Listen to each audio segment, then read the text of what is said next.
everybody, and welcome to Roll with Advantage. Look at that. That was less than a minute it took us to get here. That's what I'm going to do from now on, just because I don't want to sit around and wait anymore. I just want to play the game. So that's what we're going to do. Let's roll the intro. Play the fucking game, yeah.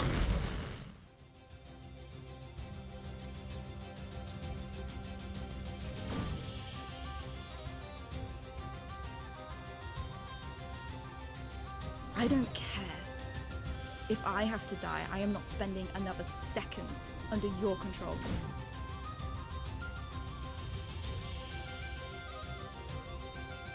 I don't believe that's you.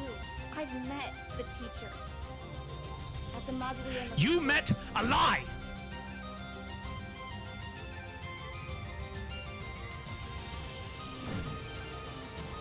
I don't want to watch the people I love die and do nothing.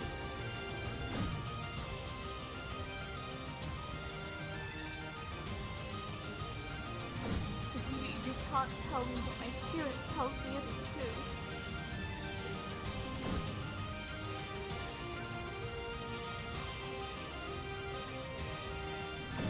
I'm a pretty good judge of character, so just keep that in mind. I suppose that's right.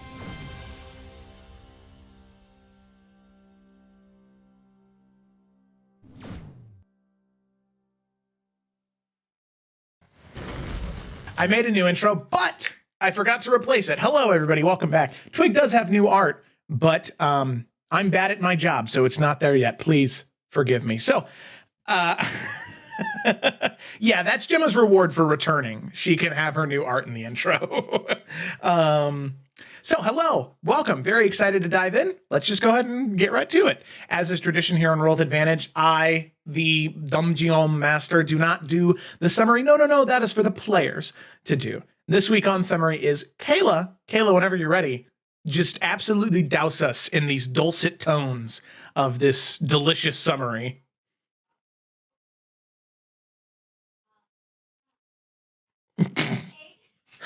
Bah, was that your vocal warm-up before getting into it? Bah. Bah.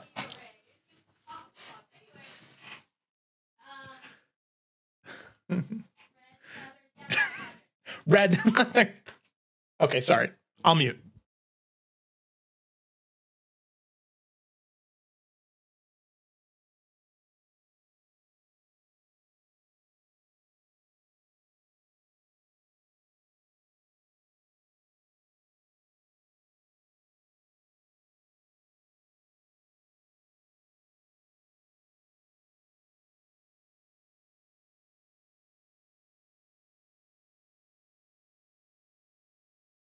Oh no. What? Oh, I'm big dummy. Oh no, I'm so sorry. You don't hear Kayla? I'm so sorry. I know. I made a mistake. You muted me? No, I didn't mute you. I changed the wrong device. I'm so sorry. I will start over. Slowly shake your head in Joe's direction. Remember I that will thing that I start said at the over. beginning about how I'm bad at my job? Listen. Vindication. Don't breathe. Not breathing. Yeah. All right. Chapter 8. Fuck, no. Book 8. Chapter 6. Family Reunion. In the latest chapter of the Isles of Iverion saga, our adventurers experienced a family reunion amongst the fertile landscape of the Nine Hells. They encountered Bianca, Nelfian's great ×10s or something like that niece, and Renchi. The duo revealed they were in a very dire predicament. They were on a quest to reclaim Renchi's soul, which they were tethered to Death's shadow, unable to return to the material plane until they do so. As both groups exchanged tales of their recent undertakings, including a crucial update on the ongoing struggle against the Dark One and the Forsaken, it became evident that their paths were intertwined.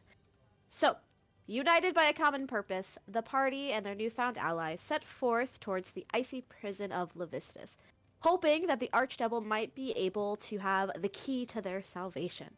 Along the path, they delved deeper into the What?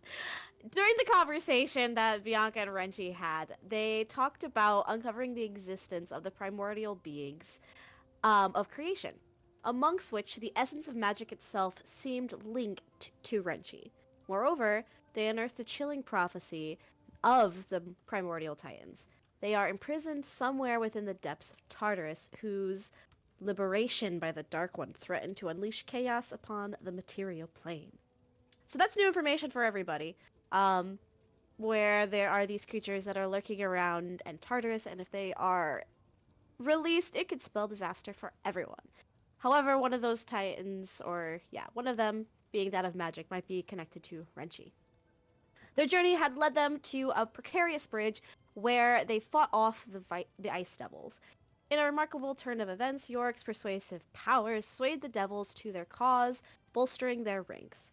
As they moved forward, they commandeered a Hellfire Cannon and won over the allegiance of the Rakshasas, further tipping the scales in their favor. At the heart of Levistus's chamber, they successfully brokered a deal amongst his release, securing his agreement to sign their contract, and he had no amendments to be made to the contract. He didn't really have much of a choice. Despite Levistus's cunning and kind of douchebaggery, he ultimately conceded to Renchi and Bianca and their plight and decided to help them. With their mission accomplished, Renchi and Bianca were whisked away to the safety of the material plane, leaving the party to savor in the moment of respite within the comfort of Levistus's lodge. Sorry, I wrote a summary, and then I gave it to Joe, and then Joe threw it through ChatGPT, so I hated some of the words that it used. I was like, what the fuck is this? But yeah, that's what happened. Woo! Go team. I thought that was a good summary. That was almost all your summary. I know, but some of the words. I I get was you, like, what the Kayla. hell? Ah, thank you. Anyway, let's play some D&D. We're in the hells, guys. And we gotta get some archdevils to sign our contract. Hell yeah. Hell yeah. Correct. Right. Let's do That it. is exactly what needs to happen. So we are going to go ahead and return to the lair of Levistus. Even within the lair itself, the snow can still be heard falling outside. The whipping winds, as well as the ice devils, currently flanked on all sides of you, being torn to shreds by Cryovar. Levistus, dismayed slightly by the loss of soldiers, he turns his attention to all of you, and he begins to speak. Well, as I said, I am very, very, very thankful to all of you and to your individual, this Eurydice, right? The Dawn Bearer Breaker? Which one is it? I've been trapped in that iceberg so long, I kind of forget. Regardless, happy to support them when the day comes. However, I do think that before all of you head into the next layer of the Nine Hells, I think it might be a good idea if you take another rest. You look a little worse for wear. And considering the next layer you'll be traversing through is glaciers, I think that would be... well, I think it'd be good to make sure that you are in tip-top shape. Do you know if she's still there, like right now? She is not. What I have heard from various accounts given to me by Cryovar and other devils under my service, she currently spends most of her time divided between Mephistopheles' keep and the castle of Osmodeus, besieging both of them with her legion provided by the Dark One.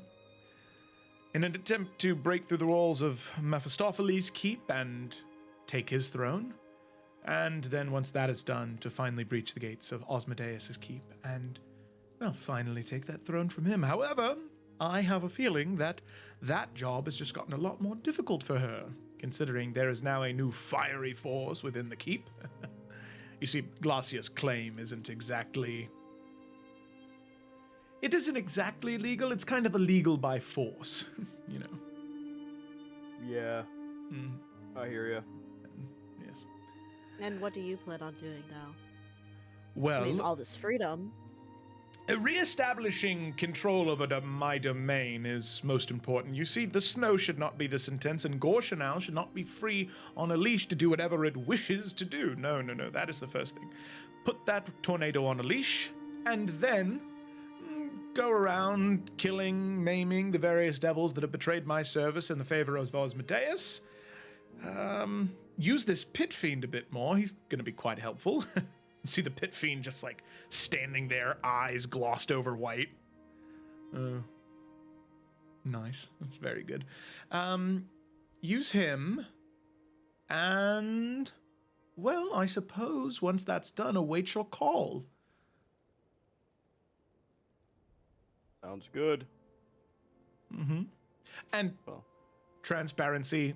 Once all of you are done in the lodge, invite a few old friends, see if they're still around. It's been a while, but I was friends with some liches in the material plane. See if they want to catch up. Right. Well, have fun with that. Which liches in the material plane? Any specific ones? No specific glitch? There was Yes, one. we do. Yeah, now feeling Oh, sanguine. Yeah. Let's see. Oh, there's a couple. There was what were they? The Farron, I believe was her name. She was a Markle of Iverion. Uh-huh. Riveting. There's that one. There was another older chap. He was not quite nearly as fun, but he knew a lot. He was from Odero. Kyron, I believe, was his name. Far be it Cool for name. us to keep you then. Mhm. What do we shake hands now, or? Well, you're not leaving yet, so when you leave, I'll make sure to say my proper goodbyes. I can't let all of you leave without at least that. And I'll pay for your next trip down the River Styx. From me to you. Look at that, so nice. Oh, love it. All right. Yeah. Thanks. You're welcome. Appreciated. But You don't have to Maybe keep standing here and talking. You Yeah, can go to the lodge Yeah, if you'd we're like, gonna yes. go do that. Nice to. Yep. Talk. All Yeah, right. Let's bye. go, guys. Levis just watches you guys walk away and looks to Cryovar and is like, those material humanoids are very strange. Well, do you want to go Not maim wrong. some? Cryovar. He goes,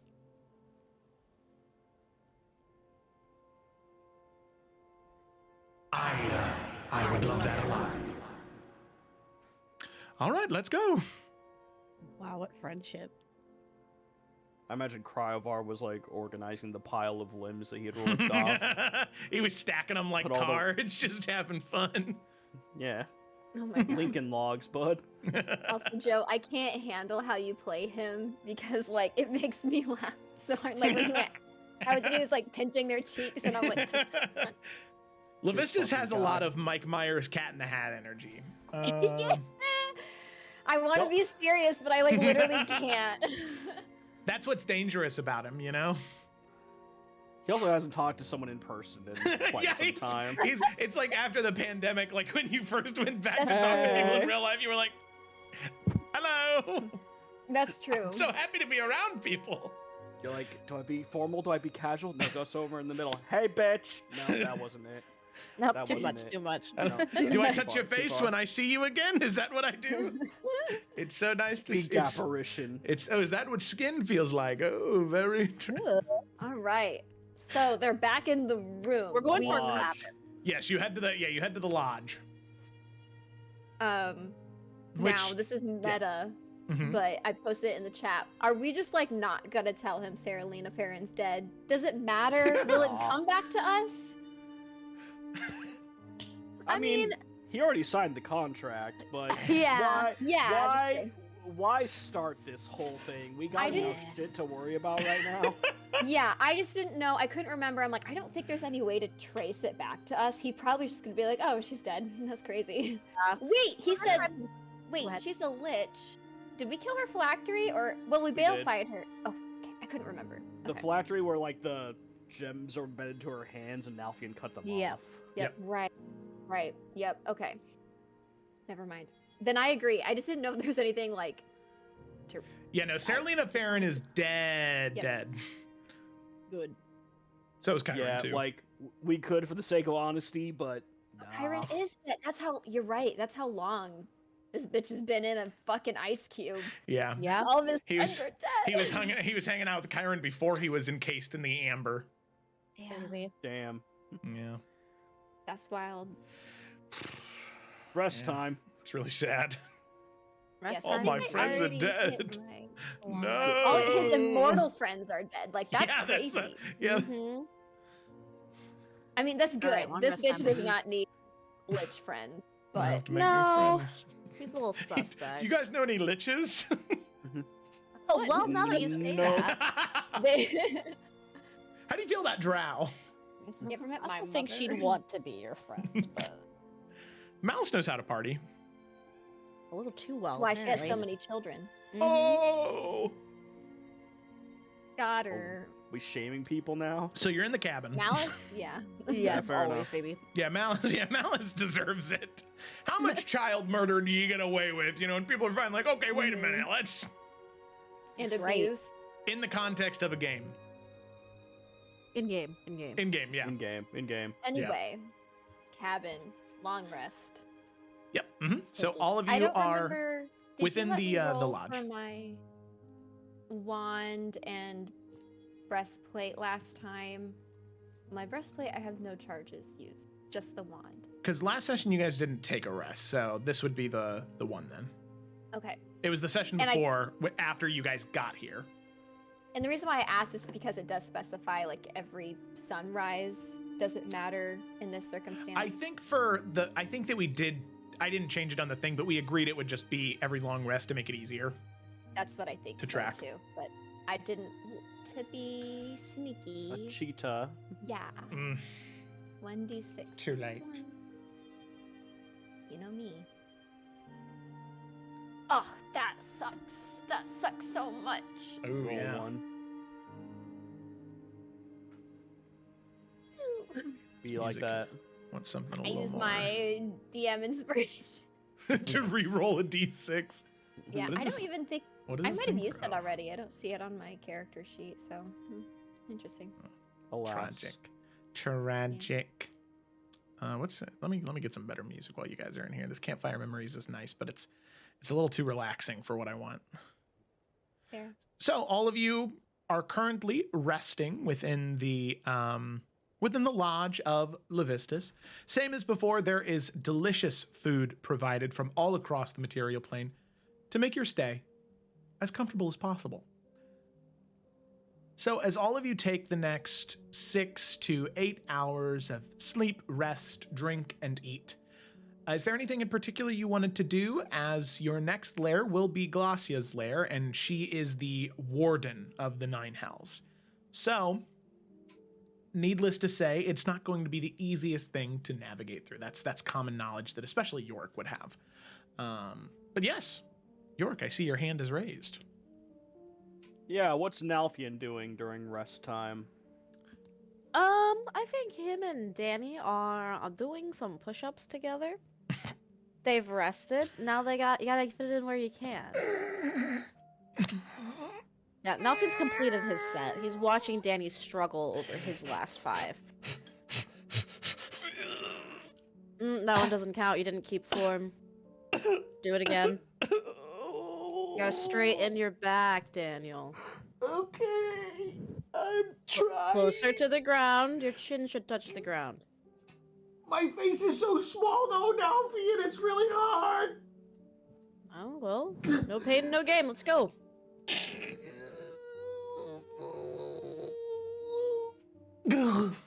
Falls, splats, flattens. All right, we'll take a break. Oh, thank the gods. Oh, I thought he was dead for a second. No, it wouldn't be that easy, unfortunately. York? Yeah, hey, you guys, do you guys need a minute?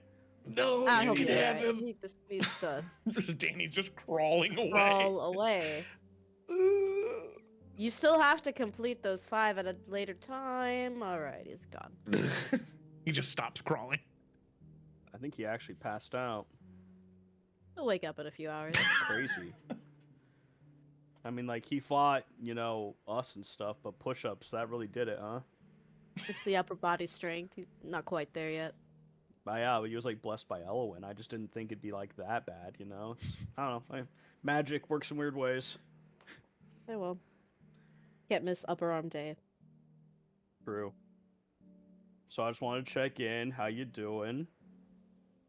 He looks around. Well, we're in the hells. I'm not dead. Mm-hmm. That's great. Good. Honestly, thought I'd only be here when I was dead, so doing pretty alright. Did Drow go to the hells? I might. He kind of Oh. like smiles. Kind of half laughing, half like concerned. Anyways. No, York doesn't laugh. I Like, was he gonna smiles, say he's like, "All right." damn! No, he doesn't laugh. Okay. I'm only Yeah, half I just, you know, with Twig being gone, I just wasn't sure if you were like, you know, good and all that. I think the best thing I can do is to focus on the task at hand. I'll be And- alright. And I mean, she's with a goddess, and what she's doing is, I'm assuming, less dangerous than what we're doing. So when you think about it, she's probably in a more better worried about place. us. Yeah. Well, don't phrase it like that, but She'll be alright, and I'll also be alright. Part of my job is also learning how to let go. right. All right, weird question. Weird answer. So when we have time, maybe like, I don't know, we have to find like a good one. But like, do you want to go like get tattoos at some point? He like raises an eyebrow. Alright, I'll bite. Of what and where? Well, I mean, we'd have to decide what we'd want. Like that's not something I just get to pick. Alright. Where, like Yeah. I said, we'd have to find a good one, because, I mean, I've seen some bad tattoos. No, Right. thank you. Listen, I'm We not get just something putting gr- anything on my body, so... We get some really cool He smiles ones. again. Like, I saw someone who used, like, magic to make the tattoos, like, glow at, like, certain angles. You know, it's like some of Twig's cards. Like, that was pretty cool. Oh, I've heard about that. Zevran says. Oh, hey, Zephyrin. I like Not to that- imagine Zephyr was he's- just like sitting there reading a book while Yeah, Dolph and he's- Danny were actually working out. He was just. Hasn't broken a sweat. He's just sitting there, yeah. Do you want to get Oh, one as yes. well? I mean, I was just confirming what Yorick said. I didn't want to. Thanks, bro. You're welcome. You're welcome. Not a problem. I didn't want to interpose or anything. But I mean, you know, if you're welcome to a third, I mean. I mean, I sure. mean, why not? All right. All right. Can you handle that? Nalvian, do you see what happens to me on the adventures I go on with all of you? All right. I'm just giving you a hard time. Yes, Yorick. Let's do it. I mean, Why you not? take punches like a champ, Severin, for what that's worth. My body was not designed for it, but yes, thank you. I'm just saying you're resilient, you know? I am. But I agree. Needs to be something meaningful. I don't want to just... I've seen some bad stick and poke jobs. Not really my cup of tea. Yeah. You know, I only bring this up because, you know, Lila and I were talking, and I was talking about how, you know, when all this is over, like, she'll be in Hearthcrest, you and Twig will be in the Forester lands. I'm probably going to be doing some traveling around the world. And it would just be nice to have, you know, a little something.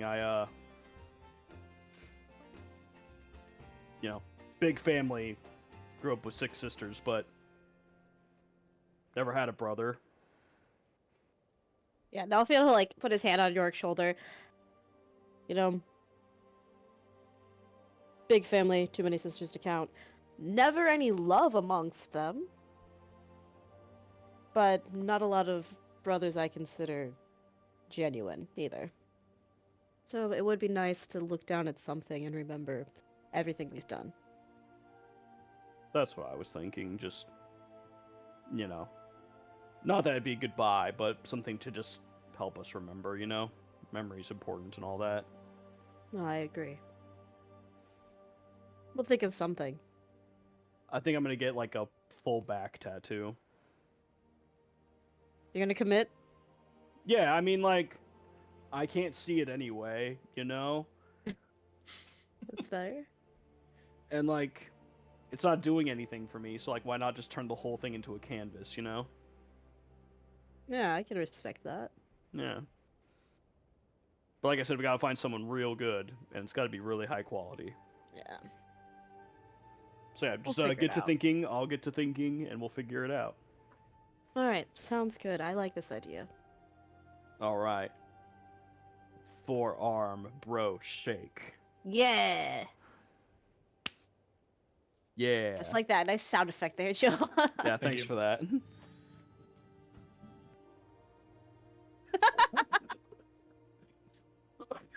What was that? Joe's desk lowering or raising. But he's, see. yeah. The desk is going up. He's not really moving. It looks like he's falling. Well, anyways. Anyway, yeah.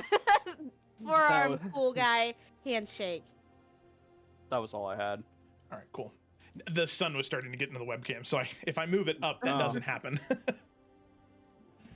All right, cool. Sweet. So, with that, the two of you finish your conversation, and the rest of you head to rest within Levistus's lodge for the night.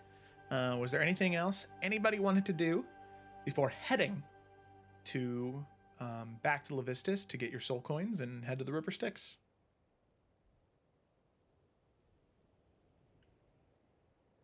I don't think so. Nope. Nope. Nope, nope, nope, nope. Okay. Alrighty. So with that, you rest, you eat, and eventually you leave the lodge, returning back to the inner sanctum, where you can see Levistus is there. The pedestal where all of you had approached to speak with that apparition of him is now disassembled for the most part, as the throne is being remade and replaced in this area. And you can see he's currently instructing other ice devils in their jobs, as well as the two fire hellions, commanding them to melt ice in certain areas to make use of them while they're not controlling the hellfire cannon. And he sees all of you approach and says, "Well, look who's had just the absolute most wonderful nap, it looks like. Oh, I love that for you." So, are you all ready to leave, or maybe stay here, keep me company for a little bit longer? Tempting, but no, we're very much ready to depart. With Got a respect, of course. Got a schedule to keep and all, you understand. Mm-hmm. Yeah. Oh, no, totally. So, then if you're ready, Can I Right. see if he'll miss us? I was gonna say, is he genuinely disappointed we're not hanging out? yeah, make an insight check, both of you.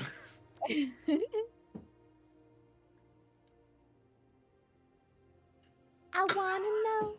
Can 24. you tell me? 27. And 27. Oh. Both of you can tell. Yeah. He's a little sad that he didn't get to spend more time with you guys. I mean, you are his Aw. saviors after all, like you got him out of there. That's true. Well, Maybe when all this is over, we can grab a bite to eat or something. do you mean that? Sure. Why not? I mean, we also hope to, visit Eurydice, so we'll be around once in a while, and you helped us. Stop.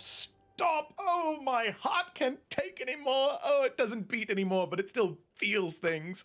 Oh, oh, that is so nice of all of you. Oh, my goodness. I couldn't have asked for better saviors. Ah, mwah. Yes, well, I will hold you to it. Don't make me sign a contract again. Unless that's what'll take all of you to fulfill this promise you've made. We're not devils, so we kind of, our word means a little bit more than a signature sometimes, so don't you worry.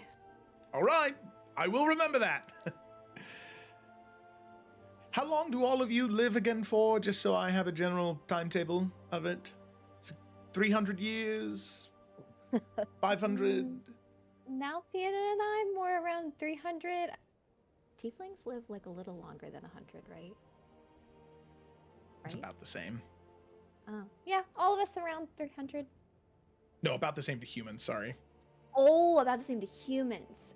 York's is a little bit shorter. She says that in character. I'm just unserious right now. You didn't need to point that out, Lila. Oh, wow. If it's a fact, Oof. 80, 90 years? How do you do anything meaningful? I mean, we saved you, so we make the time. You know what? Fair point. Checkmate. Yep. All right. Well, here are your soul coins. 1, 2, 3, 4, 5, 6. And I will have Cryovar take you to the River Styx. Well, it has been an absolute pleasure. And I look forward to seeing you all again very soon. And I'm not a shaker. I'm a hugger. Come here. Oh, and he's going to hug you, Nalfian. Nalfian will just pat him slowly on the back. It's a very awkward hug for Nalfian. It's very at cold. least. It's very clammy. Oh, very good, very good. Oh, Yorick. Oh, very good, very good. Yorick's a warm body, so he doesn't mind the cold. There's a little bit of steam that emanates between the two of you. Hot. Lila, just come Oh, here. yeah. Oh, you're so nice. Oh my, you smell delightful. Oh my Thank goodness. you. Oh, Oh, thanks. Danny. We can chat about what we use. He picks Danny up. This is great. And he puts him down. Aww. And And Zevran. Yeah. Yes, Zevran, come here. You did so much, you smart little wizard, you. And Zevran just like, yes, thank you. All right, well, farewell, and I will see you very soon. And with that, Levistus will walk off, going back to the duties he was attending to. Cryovar will approach, and he will start to lead all of you away. As we leave, Lila will say, I feel so conflicted. Like, I kind of like him. Yeah, the Hells is a weird place, isn't it? Yeah. Yeah, but we don't see what he does in his free time. Well, spending more time with, like, us maybe could help. Never mind. Let's mean, he is- go. Nalfian just pats Lila on the shoulder. I know, wishful thinking. Yeah. You never know. Yep. Yuri might have an effect on him. True. We can hope. Let's He's go, not the worst Cryovar, buddy. devil. I do think that out of many of the archdevils, Levistus is the one who most closely connects to the material plane. Would I call him good by the standard at which all of you choose to live your lives? No. But better than most. We will take better than most. Mm. Excellent. Alrighty. So with that, all of you are led to the River Styx. The ferryman awaits you, and all of you board. You pay with your soul coins. You bid farewell, to Cryovar, and you continue sailing down the River Styx, headed to the 6th lair of the Nine Hells. Now, as you sail, there is this strange feeling that all of you get. You didn't feel it in Stygia, but as you sail away, headed down towards the 6th lair, you feel this watchful eye fall upon you. This gaze just rest around your shoulders and on the back of your head. As you all look around, you don't see anyone aside from the souls of the departed that swim within the River Styx, headed to their destination, whichever lair of the Nine Hells their afterlife awaits, but you don't see anyone watching, you just feel it. You feel it looking not just at you, but something within you. You can feel it focused on a singular portion of who you are. Your purpose, your wants, your desires, your fears.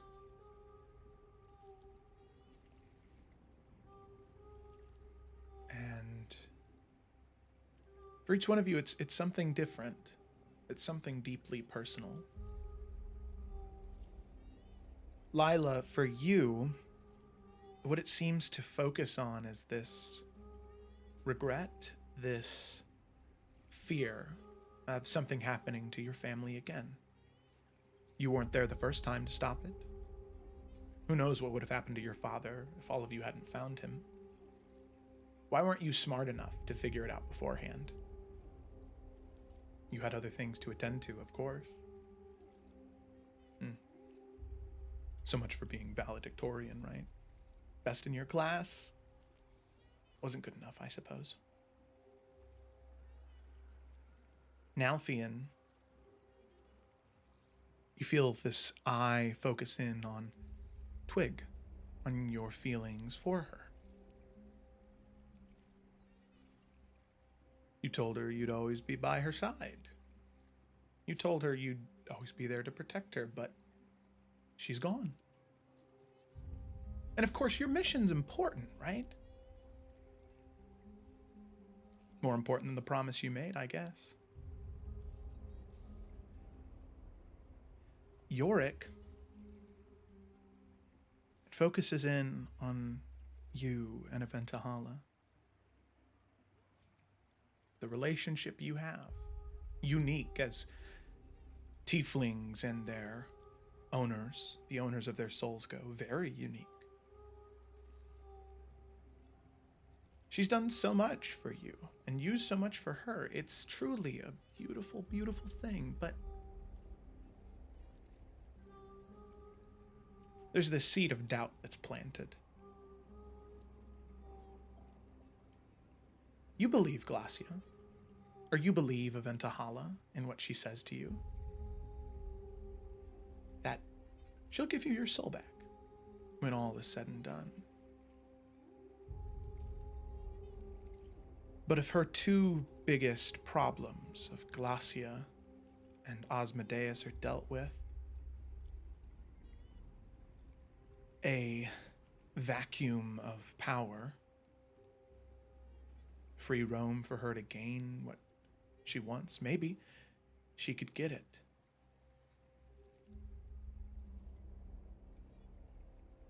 And then what purpose do you serve? You serve no purpose then. And what is a man without purpose?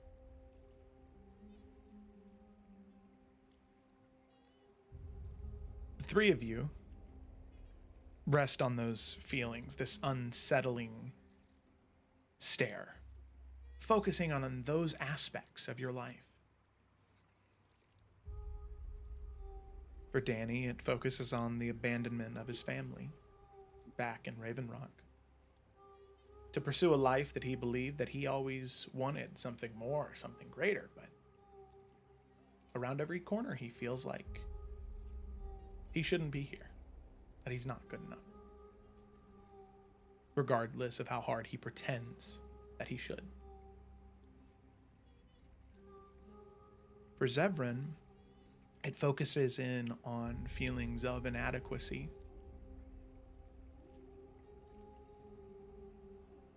Ones that had grown rather small recently, but still exist. His brother is a knight, a brave one who has grown so much. Of his family and their great wealth and power. How he has so little to do with that. Resigned to his books. And even in magic, even in books and academia, he's still not the best. Always second place. Always. That is what is being focused in on. These fears, these anxieties, these walls as you sail down the river Styx. And you are forced to just sit in them. You continue on down the river Styx. You feel the waters grow more tumultuous. The boat shakes and rocks. You can see the ferryman stop moving the paddle and look around. That's not normal. And you all can tell that. This hasn't happened at all on your journeys before. The boat rocks again, and again, and again. You can see the ferryman, he stands, and you can see smoke and shadow envelop his form as he abandons the ship. Not out of betrayal of all of you, that much is evidently clear. But the ship has reached its destination sooner than he thought, as one final rock in the boat capsizes, flipping on end. Wait, do we fall in? As all of you drop into the river Styx.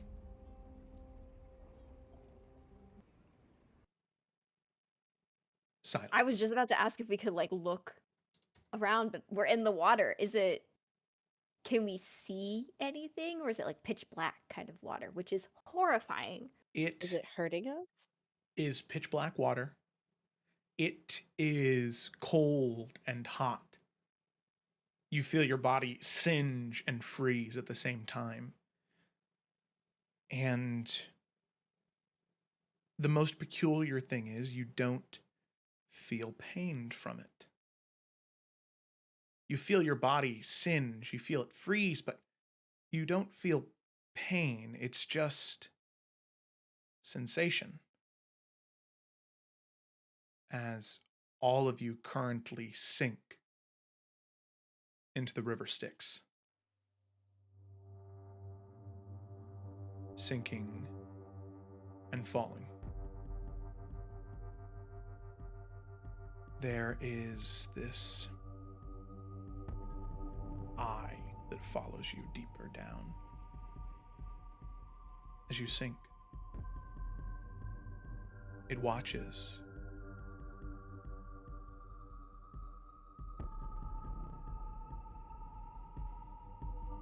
You all feel this cold stare, this stare of death look upon you.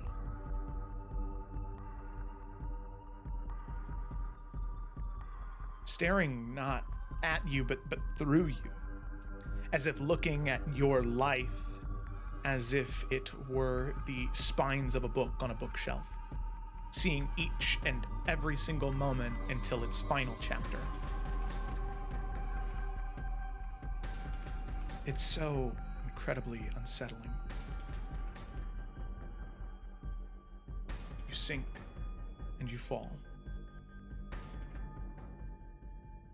The world fades to black until you feel nothing. You don't know how long for, but then you awake. The sounds of a forest around you. It is a sweet sound, one you haven't heard in so long. It is peaceful.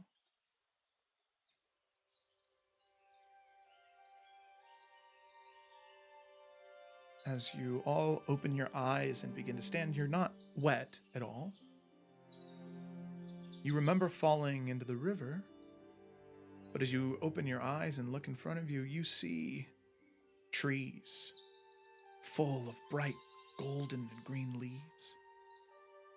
A river cutting through, small fishes swimming within, mossy pebbles and fallen logs, and a path leading forward. As you stand within this beautiful forest. Lila, it's incredibly easy for you to clock immediately the fey-like nature of this forest. Trees moving against the wind as if a mind of their own. Patches of grass that shift and change in glowing hues of blue and red and yellow. And this incredibly obvious taste within the air that just is a hint of sugar. There's a sweetness to the air in the Feywild. And you can taste it.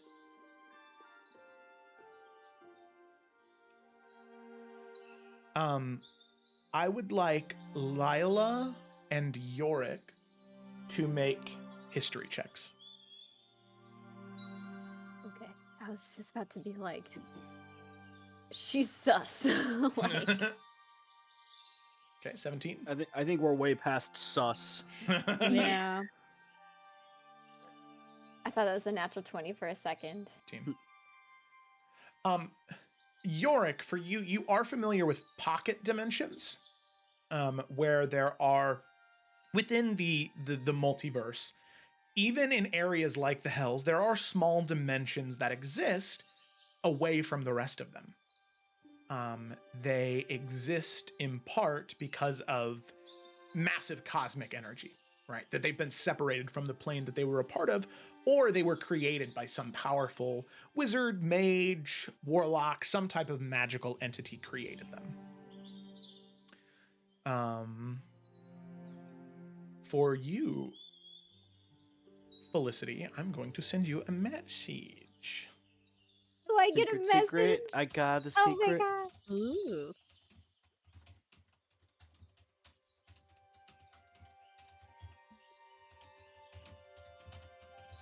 We have all of our stuff on ours Yeah. still, right? Yeah, you still have everything. It's everybody still together. You're just And in we this don't beautiful Feel any forest. specific way? Sorry, I'll let No. you finish typing. No, you're good. Yeah.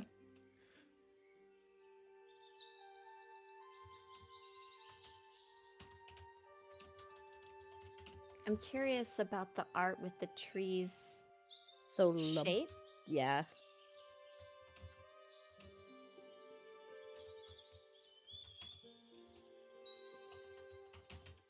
I don't know if that could just be ChatGPT, but I feel like that's very intentional to ask for trees to be, Long long boys.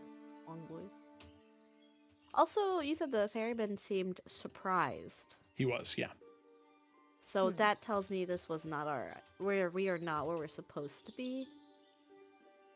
Per se. Or something isn't as it normally would be, maybe. Yeah. Maybe we hit a really deep pothole. So deep we're in the Feywild. Yeah. Yeah. That's crazy. Man, you're getting a doozy. I know, this is a book. I'm so Yeah. excited.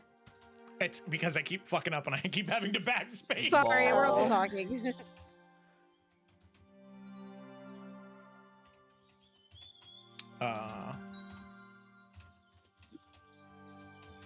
Okay.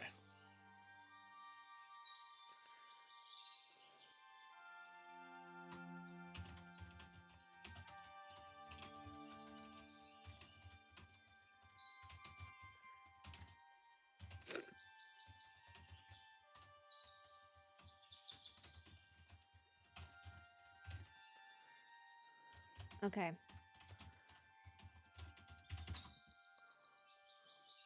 Right. Okay. All right. Okay. But I can say what's in the first chunk here, right? Yep, you can. Just not the second. Okay. Lila, as they're all kind of like gathering where they are, she will like just kind of look around and say, I think that this is an illusion of Malbogi. It's hard to distinguish those from reality, but it's known to play tricks on us. Kind of part of the cruelty of it. This is not safe. It's the illusion of safety. So This we're isn't. here, but not really here. We are in Malbogi. We are not in the Feywild. I'm almost. Well, I guess I can try and see if I'm connected at all to Corellian here, but if I doubt I can reach him in the Hells at all. But let me try to be extra sure, and she will. It's also a little different because normally she connects with him through the stars, but I think she will like sit by the little stream here and start to say a like silent prayer to herself as she like tries to connect with him, see if there's anything she can connect to, because if it's the Feywild, she should feel him pretty well, but it's like not. She's pretty positive about that. Yeah, it is strange when you go to connect. You feel this almost like you feel a connection to some type of Fey entity, but it's not Corellian. Mm-hmm. There's some type of entity within this space that is preventing those words to reach Corellian. Instead, they're going to this other entity that is still incredibly powerful, but definitely not Corellian. Am I getting anything back from this entity, or do I just feel that my words are being heard by someone who's not Corellian? The latter. Okay. And she'll like relay that as she gets up and kind of dusts off her skirts. But you said dangerous. I would consider it dangerous because anything that looks safe might not be. Right. This water could be water. It could be poison or fire or anything. Those flowers could be tentacle spike things. I don't know. So we don't touch anything. That's what I heard. Yeah, I wouldn't trust anything that, especially anything that looks safe. Right. Well, I trust you. So. Right. I don't think we would be affected by this at all. Like, I'm pretty sure all of us are who we are, but Right. there is. Oh wait, she said the entity thing. So yeah, Well, I mean, don't can, know. Can you dispel the illusion at all? Let me see here. Good question, Yorick. What if I hit Nalfian really, really hard? Oh, do it. Nelfin braces himself right here. I Should don't hear know. where's here. He's like pointing to his stomach. Oh, there Now, we look, go. that is the thing. Can Lila tell if the illusion is in Nalfian, take their 1 point of damage. heads or on the terrain? Make like, an Arcana check. Oh, okay. Because, like, I guess there could be a way we Because I was definitely thinking it was on the terrain. What the fuck? Okay. 30. Shirty. So You learn nothing. Moving on. Ah! Lila, it is so strange. Everything you touch and feel, it feels so real. An illusion, maybe. I mean, there are areas where it seems unnatural, where water shouldn't flow the way that it does, but that's what it does in the Feywild. Mhm. This is what you learn. Not that it's an illusion, because that's not the case in this scenario. There is some unholy, powerful magic at work here. You've seen this type of magic before. You've seen it in relation to Nalthian, and you've seen it in relation to some things that Zevran is able to do. Chronergy, or time magic. You can see that many of the things here are on this incredibly fast clock, where you can see fish in the streams. They swim by. You can see they lay eggs, and then those eggs hatch, and they begin to swim around. I mean, there are life cycles that happen in 10 minutes within a river. That is not of the Feywild. That is something much different. They don't move faster, they just experience things faster. Pulling up a log slightly, you can see the moss almost immediately move in and consume where there was once shadow and dirt and bugs. It just moves in, the moisture having been exposed to sunlight. It's all moving so fast. But an illusion? It seems real. It seems so real. Okay, so Lila will add that information into the pot and then say, "Oh, it's so hard because Malbogi or a lot of the terrain would have more illusionary magic, but if there is a Fey entity here, could be in combination with that. It's like altering the terrain, not just an illusion. I guess we could now, not all Fey, I'm sure everyone here knows, not all Fey entities are good, and they have similar deal making abilities and trickery to demons and devils, but we could try and find this. It is a strong entity, whoever is here. We could see what's going on and start there. Maybe this Fae is also upset with Glacia. It's a place to start. And then if we know more about what's going on here, maybe we can get to where we need to be in this plane. Yeah. Maybe. No, Nafe kind of looks around. I am at a loss, and I think that you might be right. The only way to maybe to even get out of here is to find whatever creature has seemingly put us here. I mean, the ferryman seemed very surprised.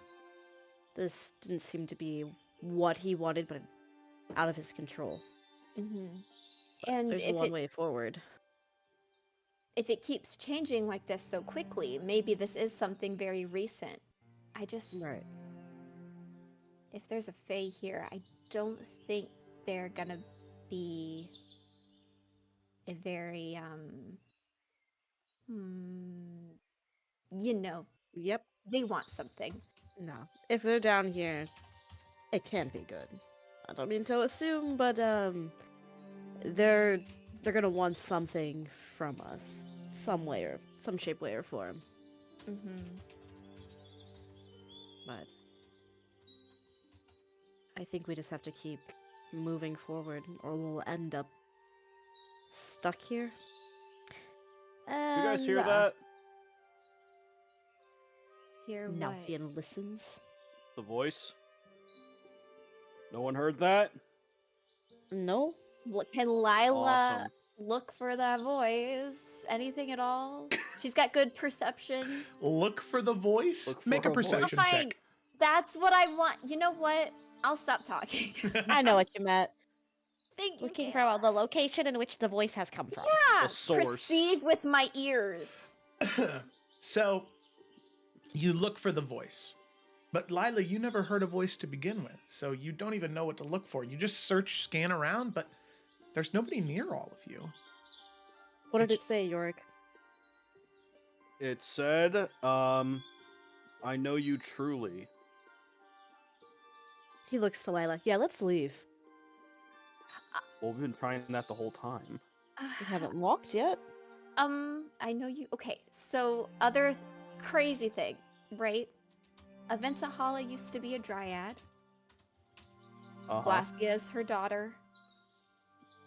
Has Aventa Yes. Hala ever said anything about remnants of the Feywild that she tried to bring into the Hells? Where did she reside normally? Let me think for a moment, Joe.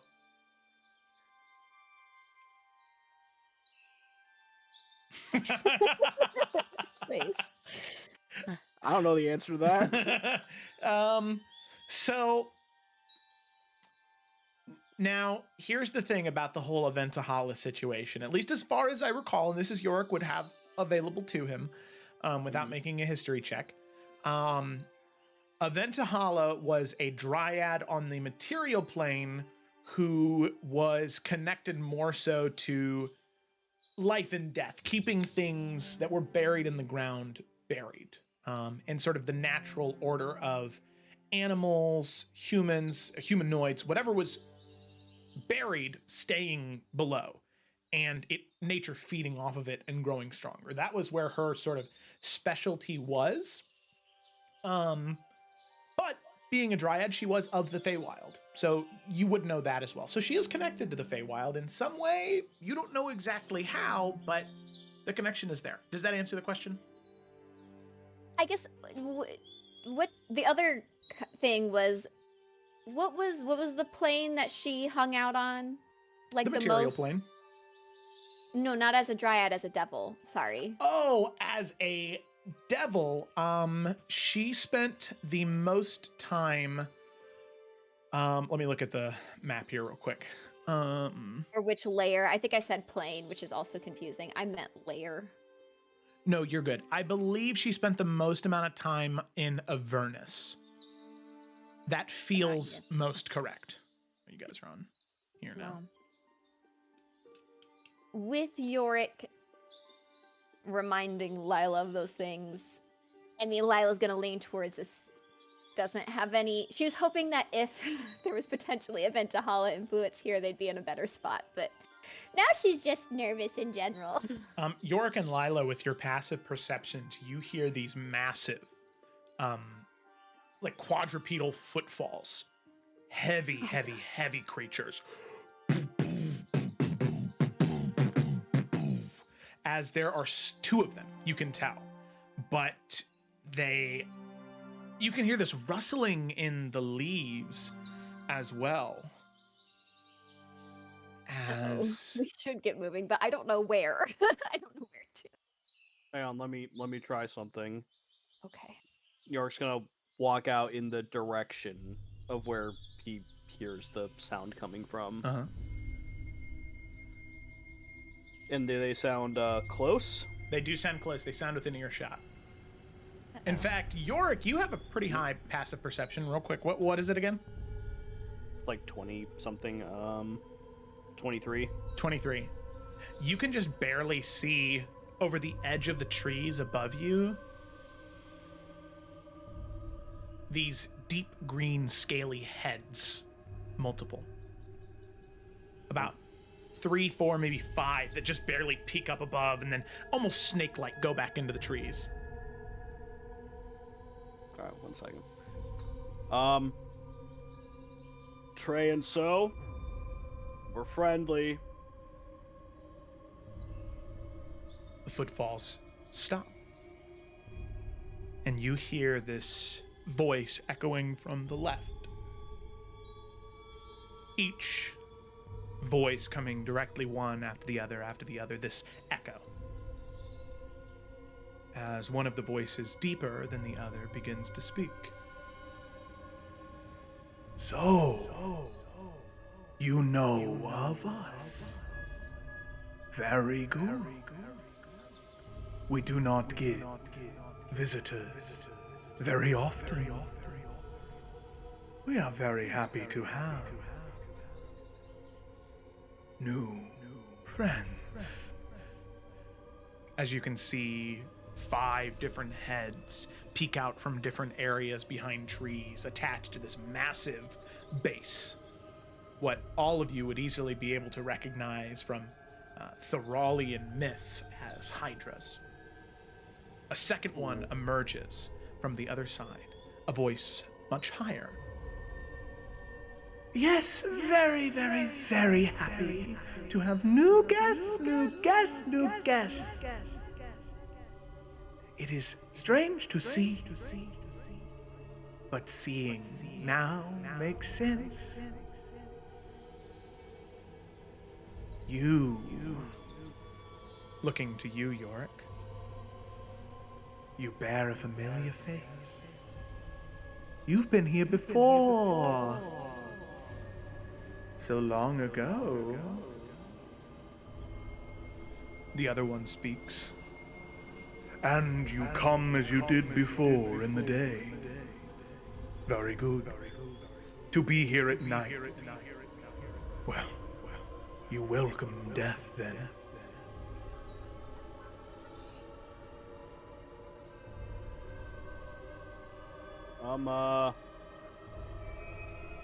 Yeah, I'm glad that worked out.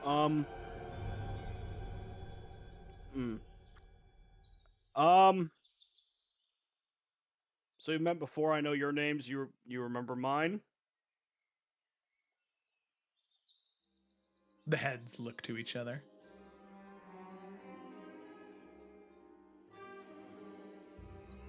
Well, of course we do, Master Yorick.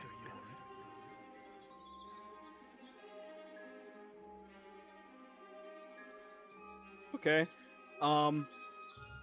Joe, did that comment seem like something they were whoever spoke?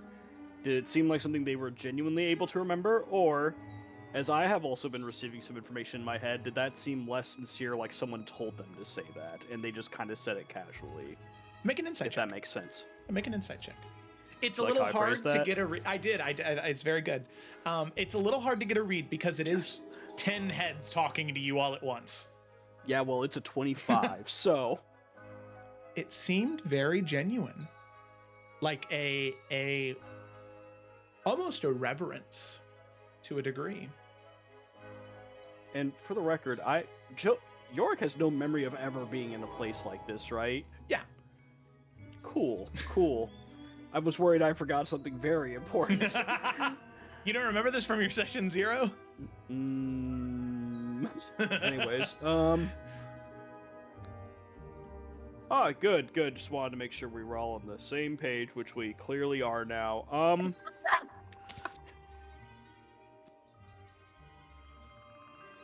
So, will you ravage Lumisporia again while you are here?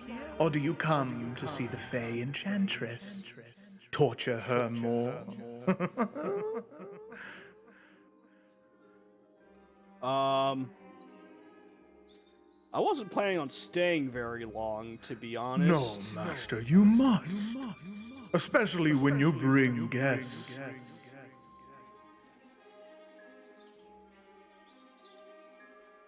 Uh-huh.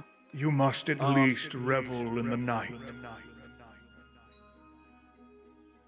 When it's dangerous. For them, not for you. Hey, Well, I'm new here. Could I have a little bit of information as to who and what you are?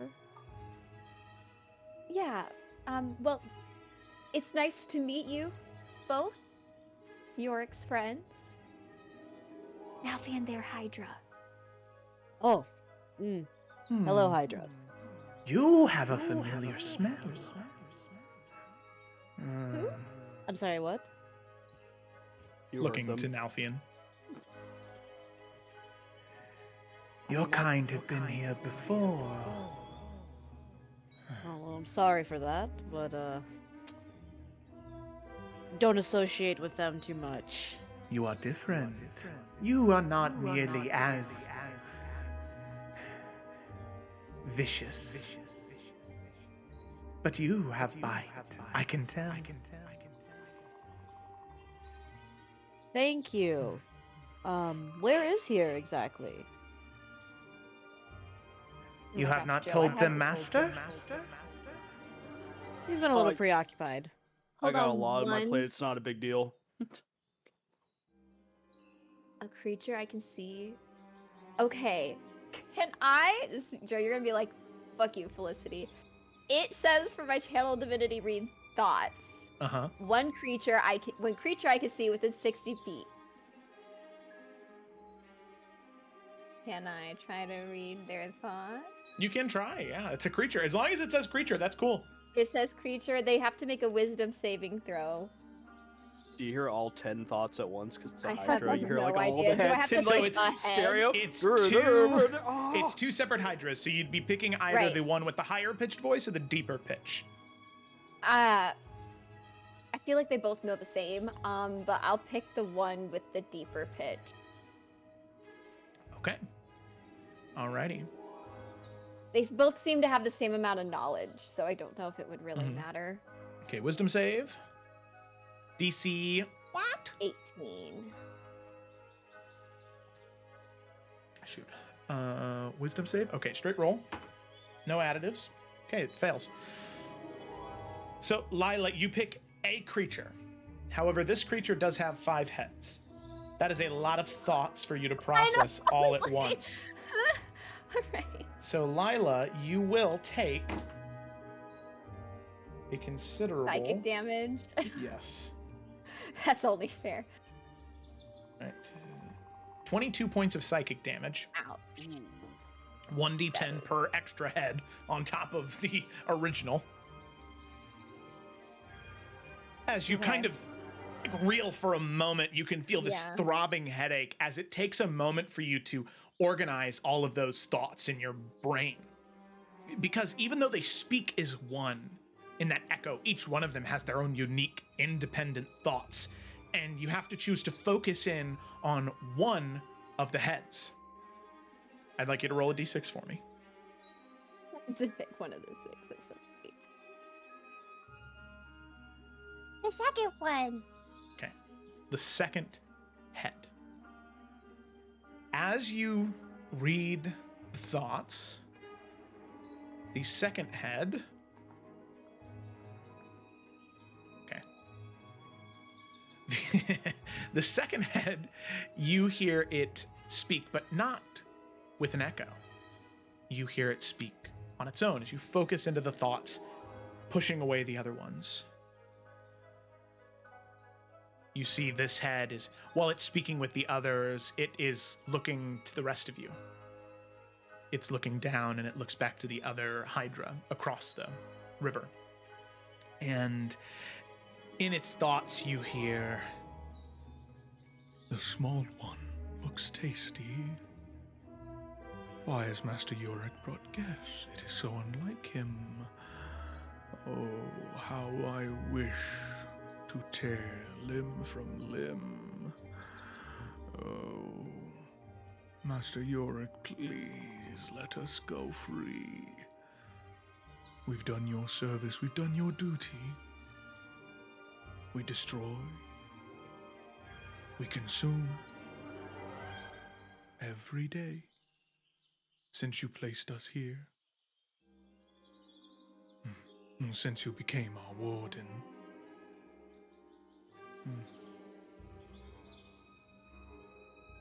We haven't even seen the Fey Enchantress. Please, let us feast on her flesh. God. So they meant small one, not as in Danny, but as in Lila. no, they meant small one as in Danny. Okay, on her flesh, you meant the Fey Enchantress. Mhm. Okay. Yeah. So good, because I was like, who they want to eat? Okay. There's a lot of dissident thoughts within these Hydra's Yeah, I heads. was like Yeah. trying to keep track. Okay. Mhm. Lila, after Nalfian says, could you fill us in a little bit more? Lila will like step up next to Master Yorick, and she will give a slight bow of her head and say, forgive him, Master Yorick. I know he forgets himself quite frequently. But I know that your very loyal Hydra here plan to, or wish so desperately for you to set them free. However, we must make sure that they only feast on whom you approve of. After you put the Fey Enchantress in her place, I think she may be a good candidate. However, you haven't seen her recently. What would you like to do, my master? You're on mute.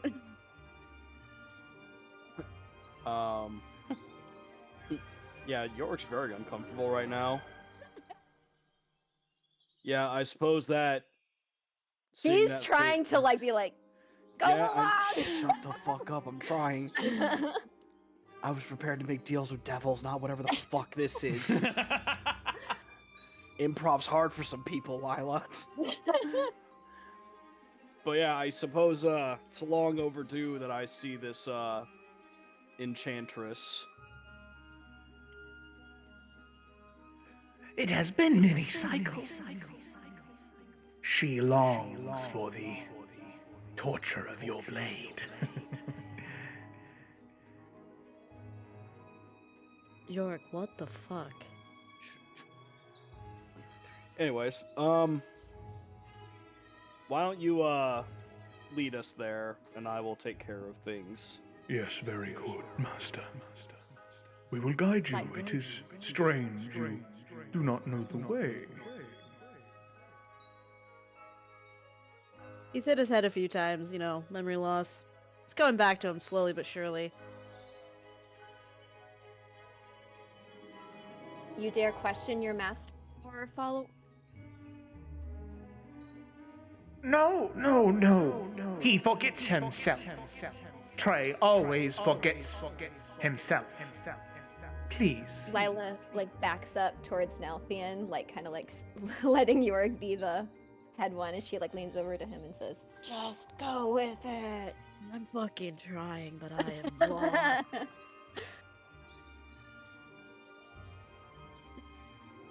But anyways, carry on. We'll be right behind you. Of course, master. It is our great honor. And with that, they lead you. As soon as all the heads are turned, he's just like, I don't know. Nalfian just shakes his head like, what the fuck, man? And Lila points her head. She's like, she read their mind. They're all like doing the most like hand gestury shit. They're very animated behind this Hydra. Yeah. Just like throwing their arms around. Yeah. Danny is like, what is going on? Oh. Or why didn't you tell me you had two Hydra? They would have been super helpful.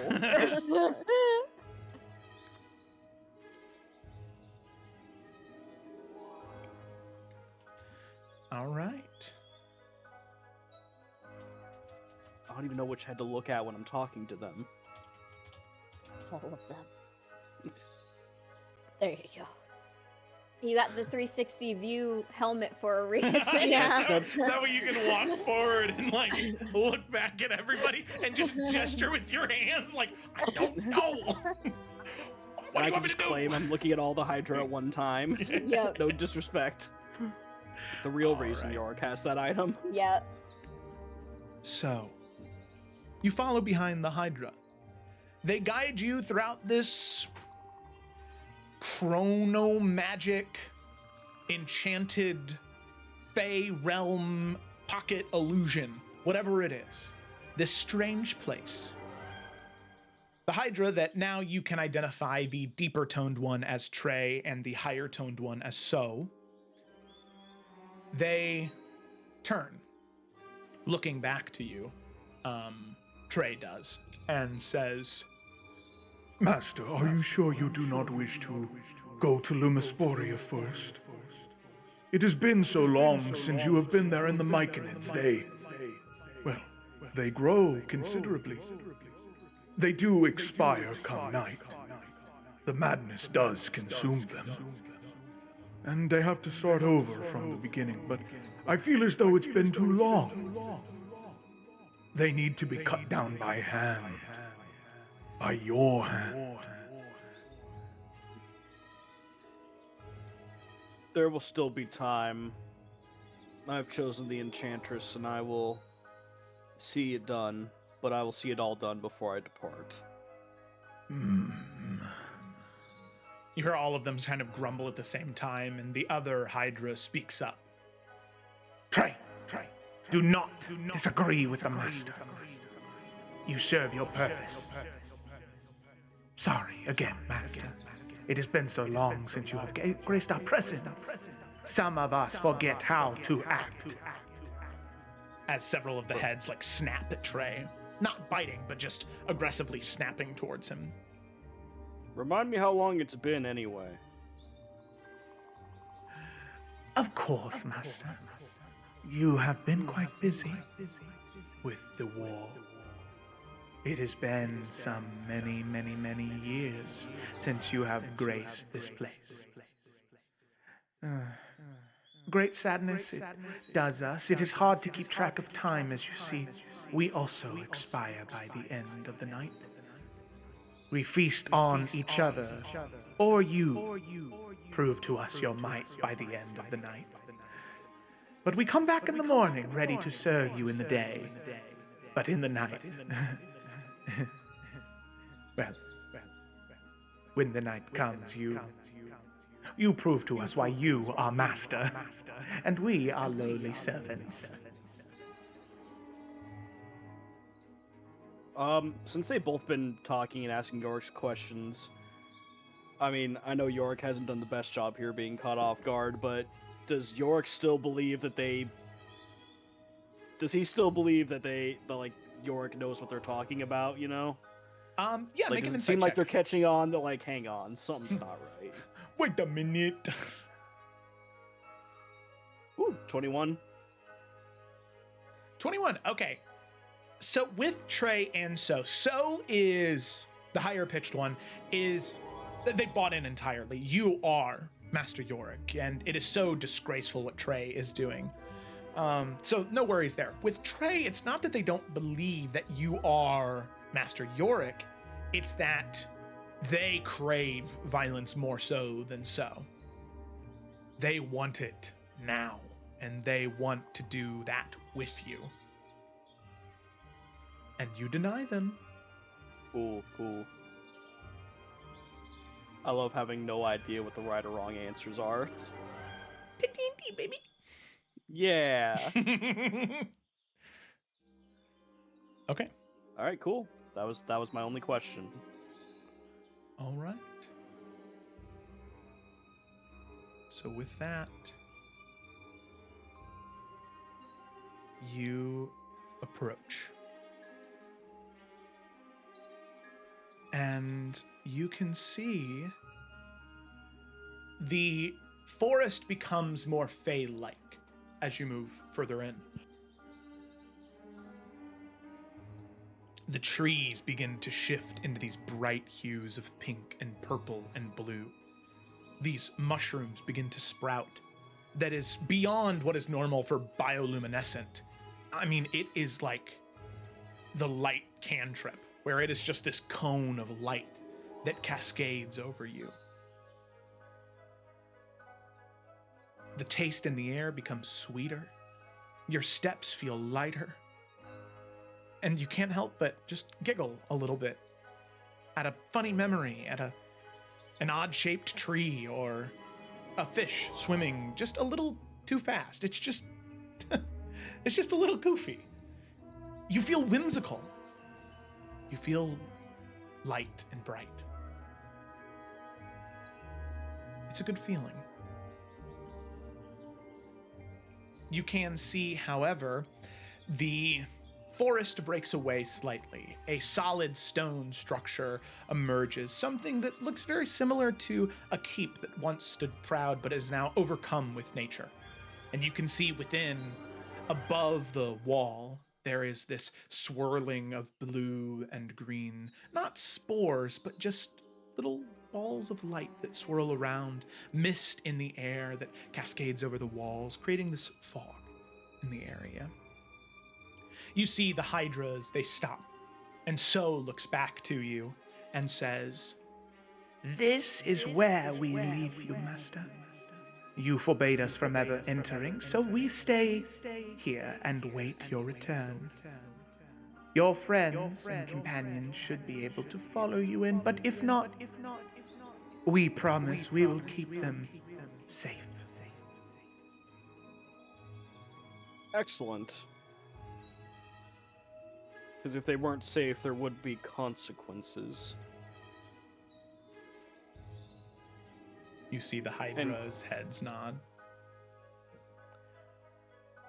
Let's go. And York's just gonna walk forward. Okay, yeah. Are we able to follow him? As all of you begin to step behind, you can see there is this threshold that all of you are able to step through. All right. None of you are monstrosities, right? Not that I You're like all to considered check it. humanoids. Depends on who you ask. No but one's yeah. undead here? Nope. Nope. Okay. Not All Salamander right. Coast. So don't worry. Not Heyo. anymore. So with that, you are able to enter. As you do, the cascading of water is so clearly heard. The sounds of birds chirping, nature living. They're here. And go ahead and boop, boop. Let's see, it is right because it's just the six of you. It is Lila, Nalfian, Zevran, Yorick, Danny, and Echo. Nalf, right? Mm-hmm. Okay. Alrighty. You enter.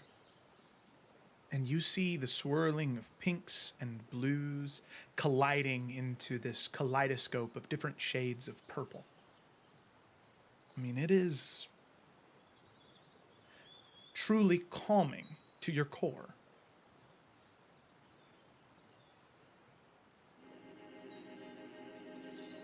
In front of you, resting atop a fountain, you see a woman of beauty beyond imagining. She is perfect and made from moss and leaves and vine. I mean, this person could be a sister of the Green Lady. I mean, it's not that the resemblance is uncanny, but none of you have seen more than one Fey enchantress. And you wonder if this is just how they all look. This just, not divine beauty, but this natural beauty. As all of you see, the Fey enchantress.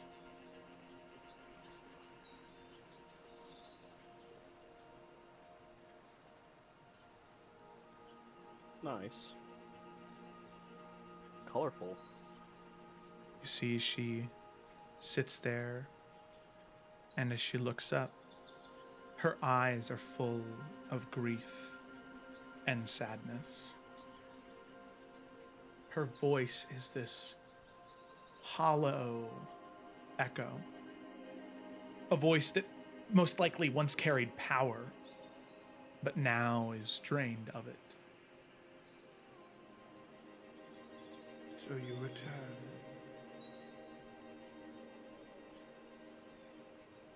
Why this time? To watch the change? To see the beauty fade away? For the curse you bestow upon me to come to fruition once more?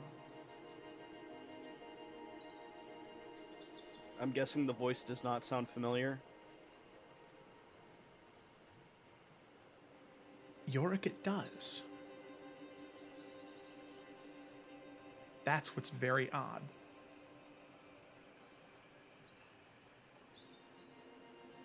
But I can't place where I recognize it from. No, you can. Sounds like the voice that greeted you when you first arrived, but it's being much more standoffish now. The voice that reached out to you was friendly, it was kind, it was nice. This is not that.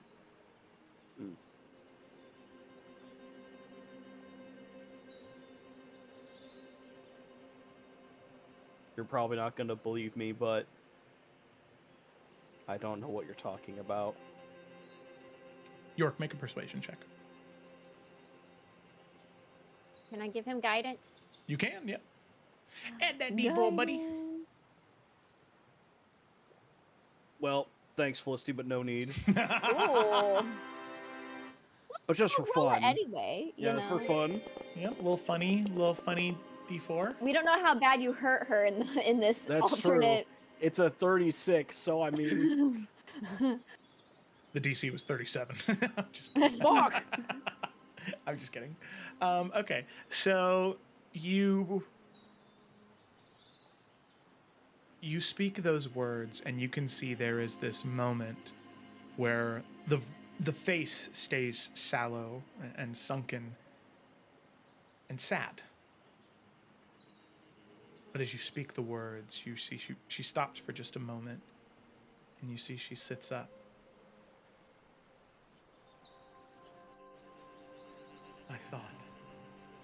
I thought it was you who entered. The real you. I took a risk. It was well placed.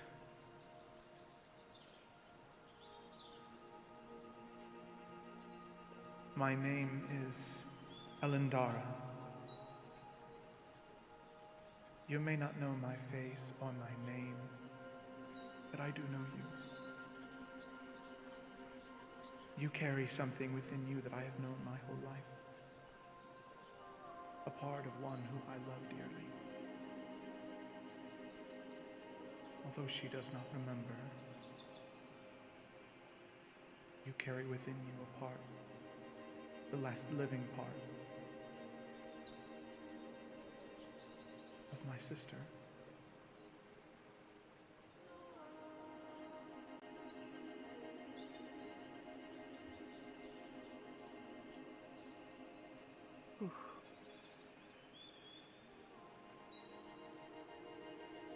What's her name?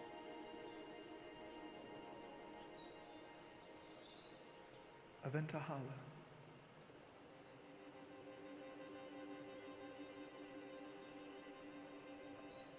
I'm sorry, I'm just very confused. This past however long we've been here, just none of it makes sense. How are you here? Why are you like this? Why do those Hydra think they know me? They know my name. What is this place?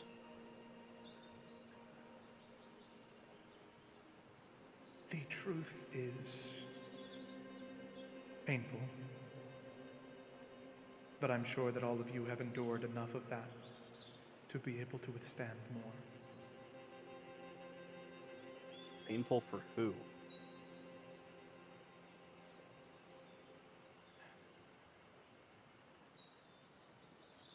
For anyone with any shred of empathy left in this sad, dark world.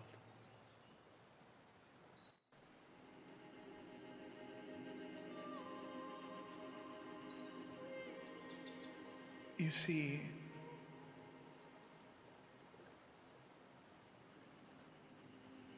back when my sister was taken by Asmodeus, I did everything in my power, the power that the Fey Court bestowed upon me to bring her back, to redeem her soul, to fix her. She had no memory of me, though. No idea of who I was.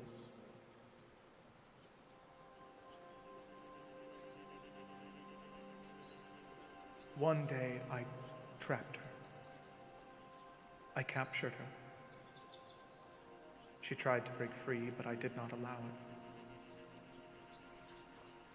With every ounce of magic I had, I tried to cleanse her of the rot that had taken place in her memory.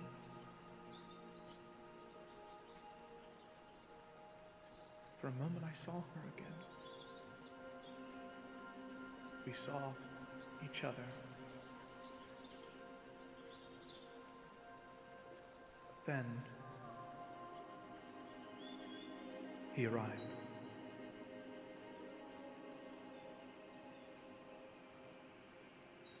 With a horde of devils with him in the Feywild.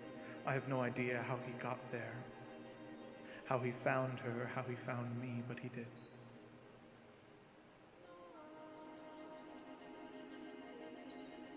Once again, I was removed from her memory, and I was locked away.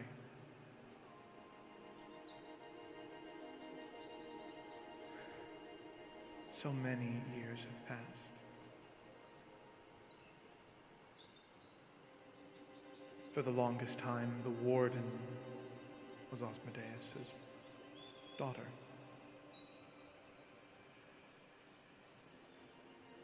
But then, it became you. But I suppose this was not you.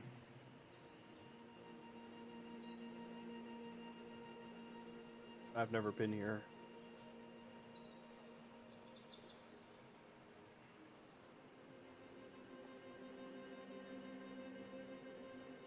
You must, please, try and free me from this place.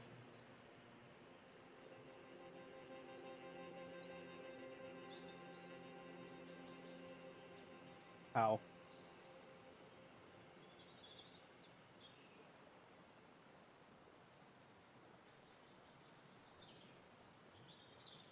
There are objects that bind me here. They prevent me from leaving. There are 3. They must all be destroyed in the same day, for if they are not, they come back on the next morning. So much of the day has already faded, I don't know if you have time. If you do not destroy them, all in the same day, they will return. There is a shadowy lantern to the south, within a decrepit shrine. This lantern was used to sap all life and light of me, my magic. Then there's a cursed thorn whip to the north. That was used to bind me.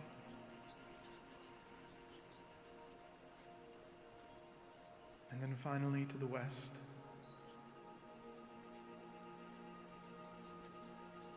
there is a mirror. A mirror that holds an illusory form. It will look real to you, it will look to be me in this form you see now, but it is not my true form.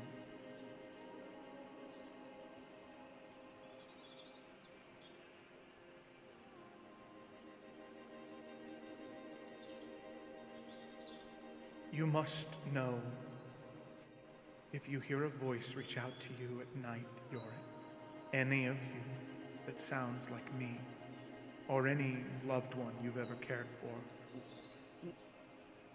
do not act upon what it tells you.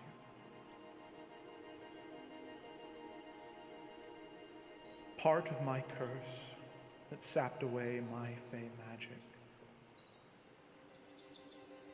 has turned me, when night falls, into a hag.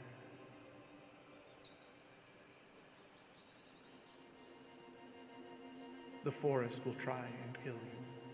The hydra that are loyal to you will try and kill you. The myconid will try to hunt you down.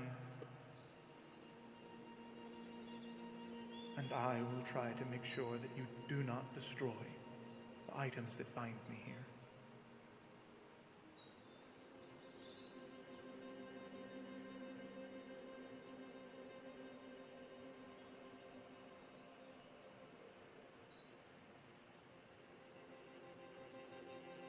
What will you do once you're freed?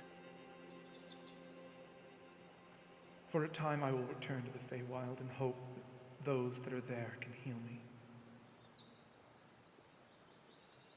They can break the curse and allow me to return to the place of power I once sat.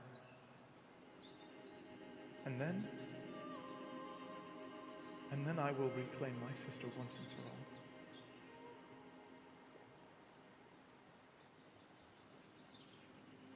And should you be willing, Yorick,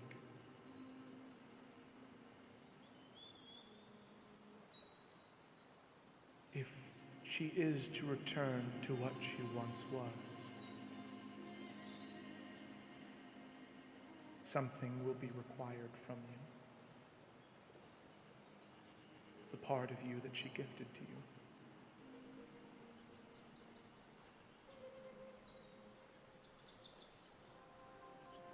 I know.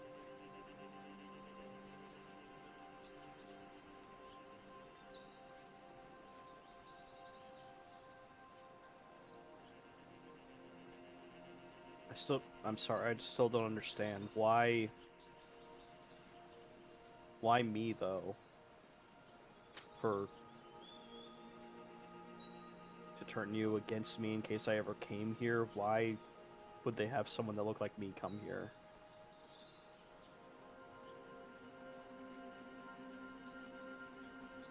It was very strange. When you first arrived, it felt so real. Whatever part of you, it wasn't just an illusion, it felt so real, Yorick. Whatever part of Ventahala that lies within you, I trusted it. You came, you offered to help. You kept getting closer and closer to destroying the artifacts. That's what you said, at least. But then you stopped.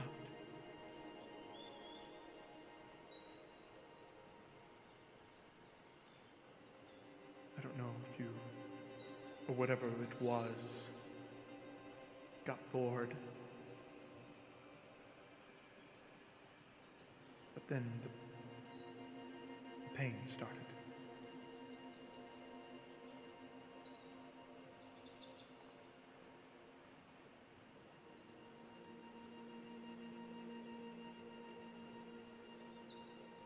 I don't know if it was to give me false hope, or if it was just some sick, twisted plot for enjoyment.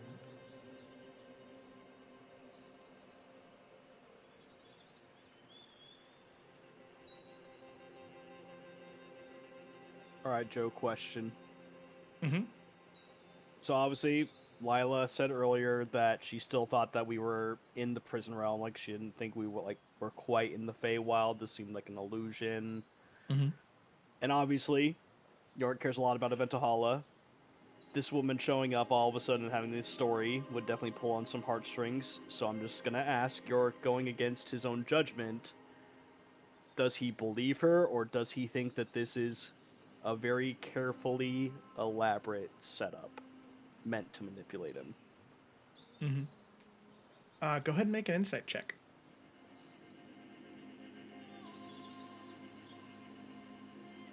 I fucking knew it. I fucking knew it. So whenever I really need to roll well, it's always like, no, absolutely not. It's just so funny because it was literally just a natural 20. Oh. Yeah. Not funny, but, you know. No, it kind of is. in a haha sad, you know, kind of way. Mm-hmm. All right, so I can't tell. Yeah. Fuck. The thing is, in this moment. you Oh, want to go believe ahead. her. That was all I was going to say. You want to believe her. Go ahead. Nalvian has just been trying to dissect the situation. He's, this is not his right to say anything during this time, but just kind of like reading her face, watching Yorick, and then just kind of like recalling the conversations he had with the Green Lady. Does Nalfian feel like somebody is trying to pull the wool over Yorick's eyes? Like, he feels really odd about this whole situation, especially after what Lila said. Mm-hmm. Go ahead and make an insight check as well. +0, baby. Hey. 4. You know what, Lila? Can she clock anything that seems a little sus? Go ahead and make an insight check. Might as well at this one. I like how the Nalfian- effort on our justifications just went further and further down the Yeah. more we kept failing. Do I believe her? Unnatural 20.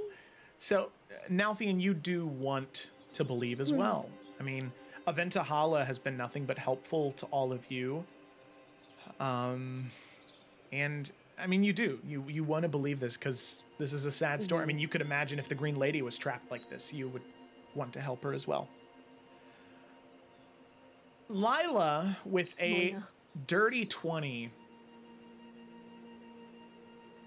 it all seems so real. And you do know that within the Feywild there is this identity, there is this existing idea of twin souls, where certain Fey enchanters or enchantresses, Fey wardens, they are born together, created, they bloom together.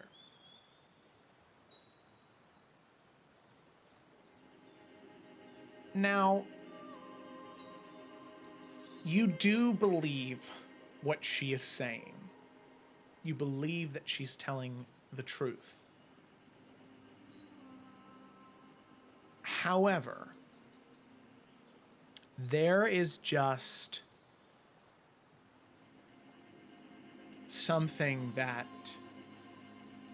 is off to you. And you're not exactly sure what it is or in relation to what, because everything makes sense. But I would say with a unnatural 20, there's just something in your intuition that feels strange. And maybe it's just because of the magic you saw earlier. Maybe it's just because you are near or in one of the layers of the Nine Hells. You're just not sure. Something feels strange. Since she picked up on a strange feeling, does Lila recall if hags, well, if it's a really powerful hag, no, they do, a hag's capability of disguising themselves or altering their forms? Yeah, no check necessary. That's very common. That is Okay, something that and hags are then- notorious for. Is she, without using magic outright in this moment, able to pick up if there's any illusionary situation going on the hag herself right now? Yeah, make a Oh, I said hag outright. On mhm. Alindra, Yeah, whatever her name is. make an Arcana check. Okay.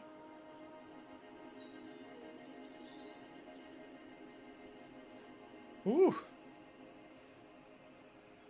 32. So with a 32, the only magic that you sense that is a part of her is that chronergy magic.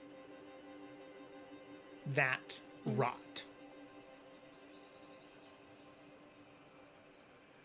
A rot magic? Well, the time magic that is causing her to decay quickly. Same as what you sensed in the forest before. Okay. There's no traces of illusory magic or any type of other types of magic. It's really just Okay. that. All right. Then Lila will say, I'm so sorry. That is such a terrible fate. Forgive me to have more questions for you. I'm sure it's hard to I'm sure it's been hard. And it's been a long time, but it'll help us better the more information we know. This magic that is all around here, Prodigy, I don't know. Is that coming from you, or is that just the space, or what is happening here?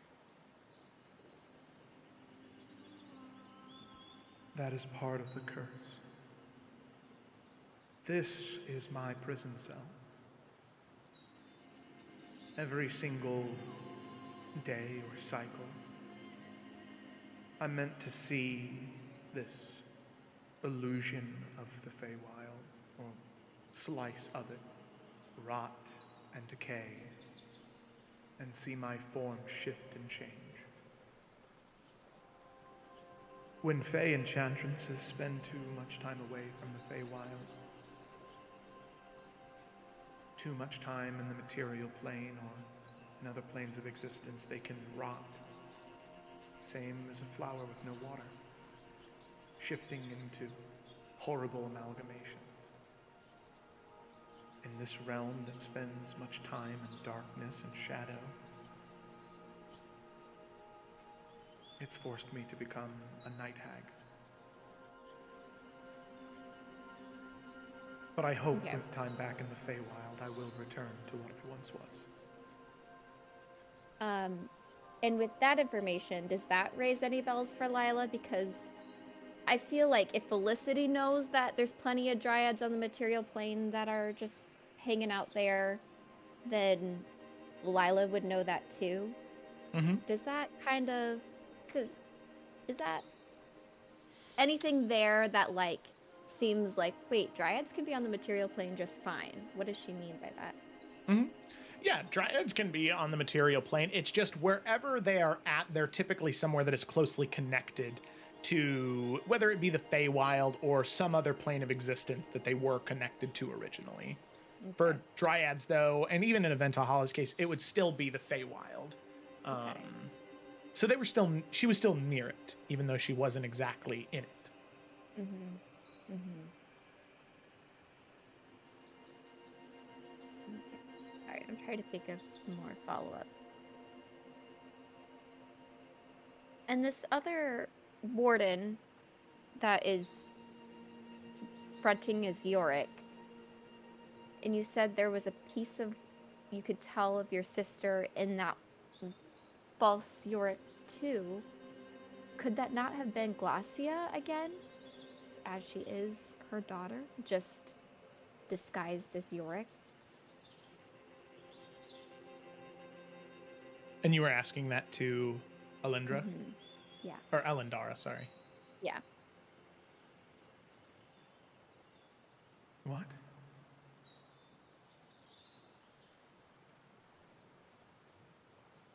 Glacia is Aventahala's daughter.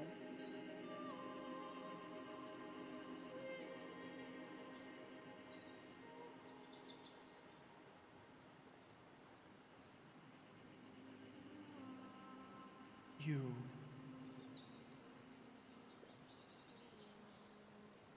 And you can see she just kind of looks at you, studying you. Okay. She's making an insight check now. It's fair. Which you would think she could pick up on that when Glacia was warden here. Which is what's making me curious now, too. Mm-hmm. If she could pick up on that connection with Yorick, I don't know why she couldn't pick that up on Glacia. I mean, there's literally like a piece from Aventahala like put into her. Like, I get where you're coming from, but I'm just not sure it's as obvious on Glacia as it is for Yorick. Maybe, yeah. Or Osmodeus might have done something because he didn't want Glacia knowing, or Aventahala knowing, that they were mother-daughter. Yeah, that's true. She looks to you, Lila, and looks to you, Yorick.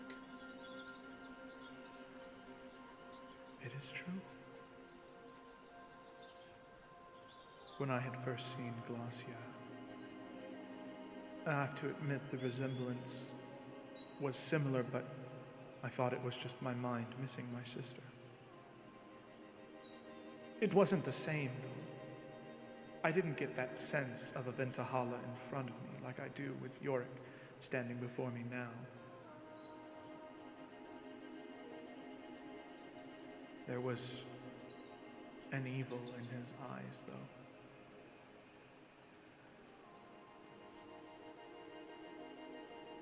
He walked the same as you do. He spoke the same with authority, and I could sense that connection. But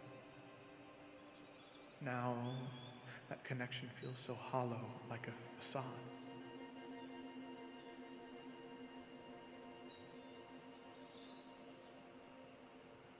I know it can't be easy, but do you have any idea how long you've been in here and when the other me showed up?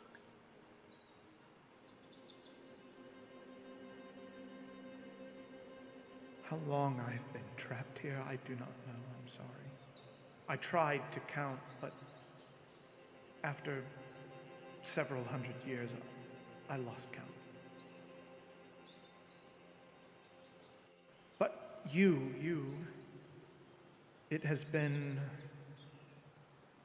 it was very frequent at first. It was many cycles. Each cycle, I believe, still is the same as a day in the material plane, from what I recall. Maybe 300 cycles ago, 400. So like a year is what she's saying? About, yeah. She's only been trapped here a year? No. When evil Yorick showed up. It's Oh, I was like, this bitch a lying. What? Meta question. Yeah. We don't think, I mean, I know Malice has been out for a long time, but we think most of the Forsaken have been released on the more recent side, yes? Correct, yeah. Within the past, like 3 to 5 years, most of them have been broken free. It could have been everyone.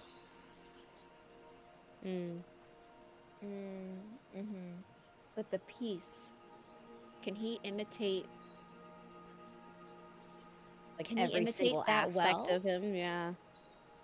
Because he's only able to. We know that he's able to take abilities, but not all of them. But that, I don't know. That might be. It's a good theory, but I have doubts in that it would be. I do have another question, Joe, because you said that Lila would know of like twin entities or sibling entities being born in the Feywild.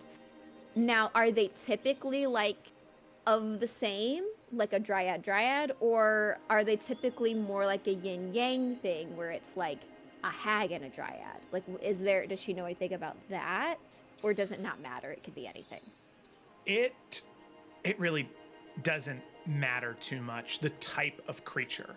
There just are creatures that are born on this like frequency where they just are connected. So it can be an enchantress or a hag, and a dryad. I mean, it could be a pixie and a like monstrous fey creature. It can really be either or. Okay. I mean, since this is like in like I guess a sect of magic that Nalfian is familiar with, is there any case here of where, when Nalfian's able to pull himself apart and make Echo Nalf a little bit more corporeal and he's just like there? Is there any weird Echo shit happening around here? It's an interesting question from Nalfian. I'm doing my part. I'm not doing shit. Like, Nalfian is lost, and he's just trying to be helpful. So, Nalfian's approach to chronergy is different than most others. Right. I didn't know how similar that this was. If it feels very different, I retract my statement. No, there are similar. I mean, chronology is math. You know, chronology is chronology. Like it's still when you're influencing time via magic. What Nalthian does and what others do is still the same. I would like Nalthian to make a.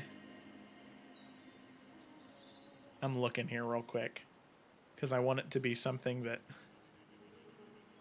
makes sense. I'm gonna have Nalthian make a Constitution check because that's what stat you pull on for your Echo Knight, right? Your Unleash Incarnation is based off your Constitution, so I'll say that. As you sort of look deep within and connect to it. Nalthian, this isn't something you do often, sort of meditate on this connection you have, as it's a connection that was instilled in you in a very dark part of your life. So your control over it is not nearly as potent as, say, like a Banshee, right? Who have this incredible amount of control over it. You've learned a bit, but as you connect to it, there is this strange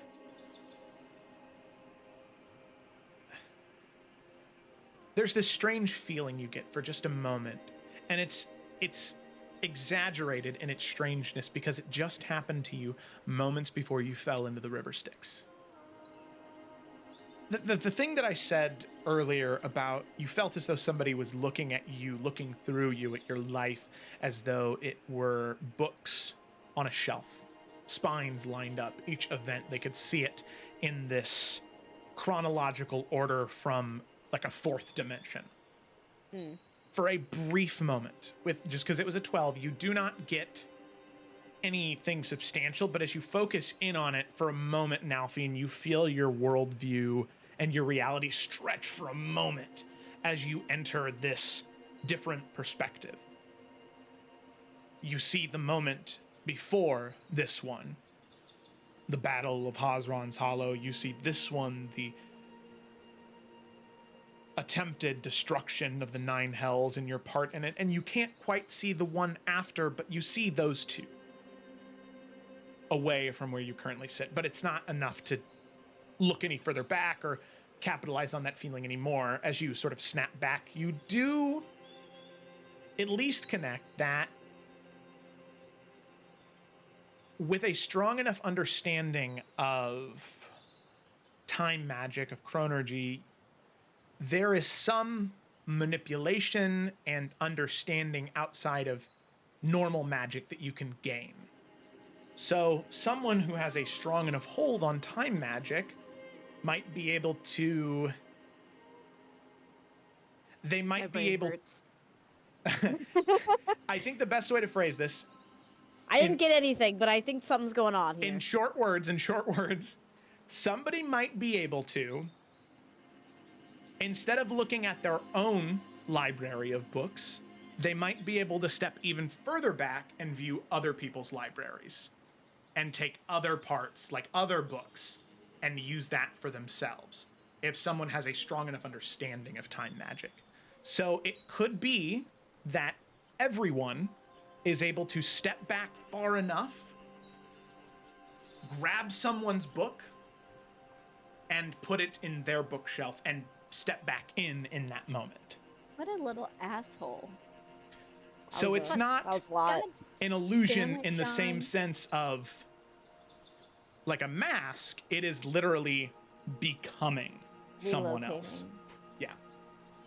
Yeah. Okay. Oh, I hate this.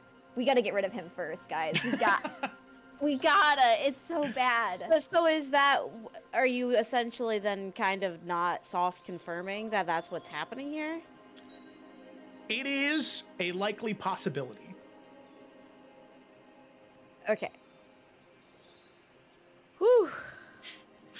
We pick up my brain matter that exploded. I love campaigns at the end of them, near the end of them. It gets so funky. Funky dunky. I mean, Navia's not going to say that out loud in front of everybody right now, but... Everyone's not here, though. Oh about my that? god, that's why everyone was in the City of Radiance. He was with Glacia. We saw him there. Let me pick up some more brain matter. What a nice little Back pit in. you put in like a year ago at this point To to build up to this moment. Okay. What's real? My last thing that I will do Okay. My M&Ms. is more of a. I'm gonna draw my bow and I'm gonna shoot myself. I'm gonna with it. kill her. No, I'm going to just more of a. While asking this, I want to see her reaction when Lila suggests it. So Lila will say, well, the other thing I can think of to maybe potentially get some answers, who knows, is I do have a capability of casting a spell commonly known as legend lore. If you feel comfortable with that, of course. Maybe that could help put some of these puzzle pieces together for us as who this other York could be. And as she says that, I would like to see how she feels with Lila being able to legend lore this bitch. Like, I want her to be like, is she like, no? Or is she like, I don't fucking care. Read me like an open book. Whatever, you know? That's what I want. So you were proposing to do legend lore on her to see if you could find something related to this other York. Yeah, to her, yeah. Like, that was her idea. Okay. To see what how she feels with that idea. Okay, make an insight check. Like the wrong thing.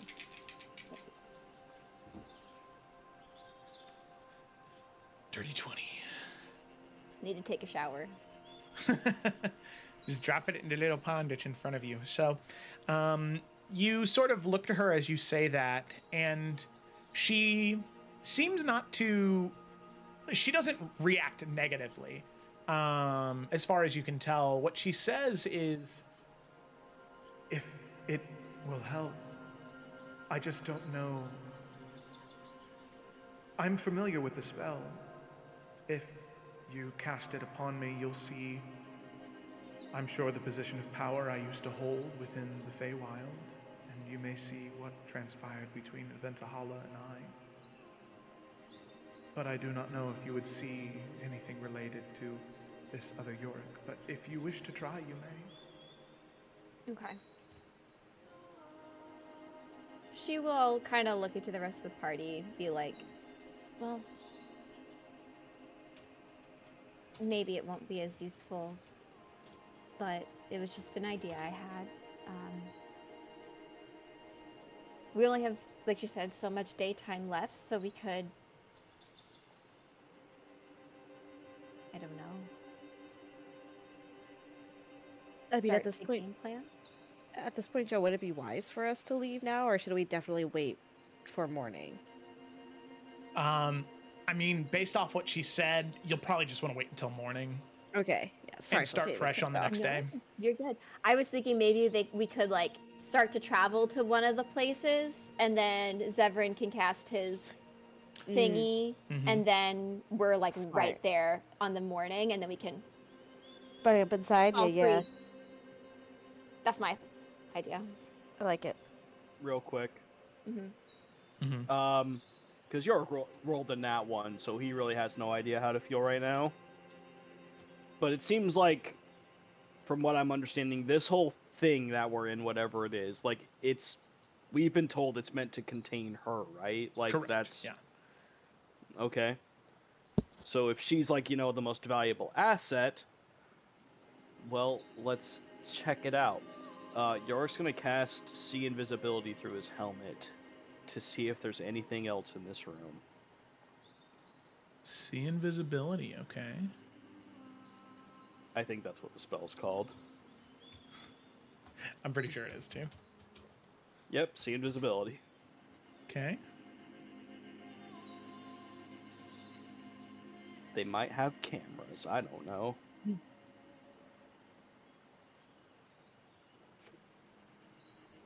Okay. I don't know if I like that tone, I don't Joe. know if I do either. Very interesting. Yorick. Not only does see invisibility allow you to see invisible creatures, but according to the spell, you also are able to see within the ethereal plane. And Yep. the ethereal plane is not confined to the material plane. It is everywhere. There is just this ethereal plane that exists everywhere. Yorick, as you look for just a moment, or you shift for just a moment, causing the helm to activate, looking to see invisible creatures, you also peer into the ethereal plane, and you see in this area 4 creatures currently looming in the material plane. Asleep or petrified almost. They are unmoving.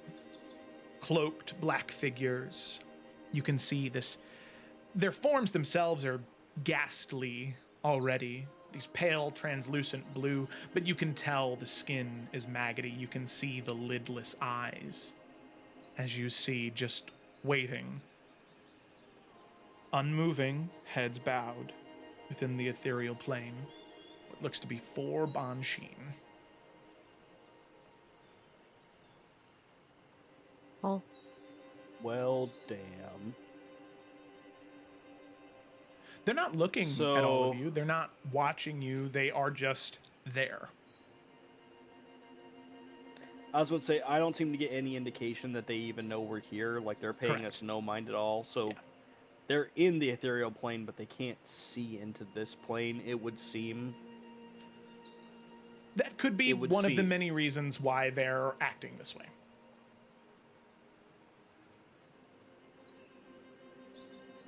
Are they? Sorry, I know York's the one looking at this, but are they looking at Alindara, or just resting? No, their just heads are down. They're looking down.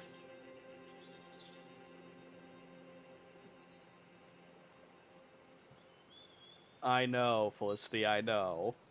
I 'Cause don't...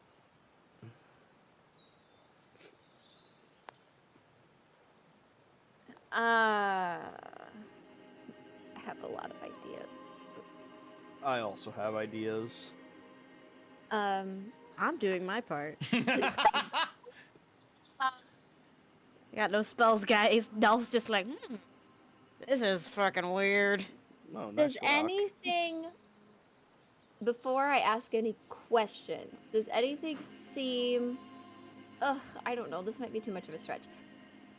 On this, dryad-y, enchantressy woman, does there seem to be anything at all, magical-wise, symbolism-wise, anything slightly related to Morchella? No check necessary. No.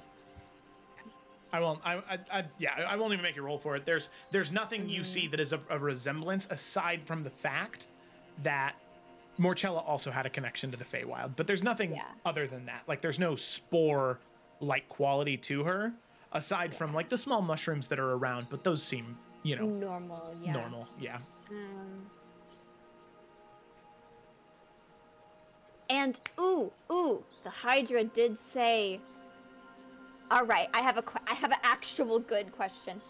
Oh wait, but York hasn't said anything to Lila About the Bansheen. about the Bansheen. But this is something the Hydra did say earlier. But it is kind of meta because that did remind me of what the Hydra said earlier. I cannot ask my question if we don't want. No, you can go for it. Okay. If it was something that was It is something because the of Hydra the Hydra, said. yeah, that's fine. Yes. Okay. Then Lila will say, after everyone's like, for a bit more, like, let's plan and game plan and blah, blah. Lila will say, those Hydra did mention earlier that Nalfian had a familiarity as well. Do you know why that would be? Like, Drow don't tend to roam the hells. Not willingly. Right. You see, she looks to you and says, When Yorick has come before, he does bring others with him. Individuals of a dark magic. Ones, to a degree, that have a semblance to... looking to the echo that Nalfian currently has summoned. but far more corporeal.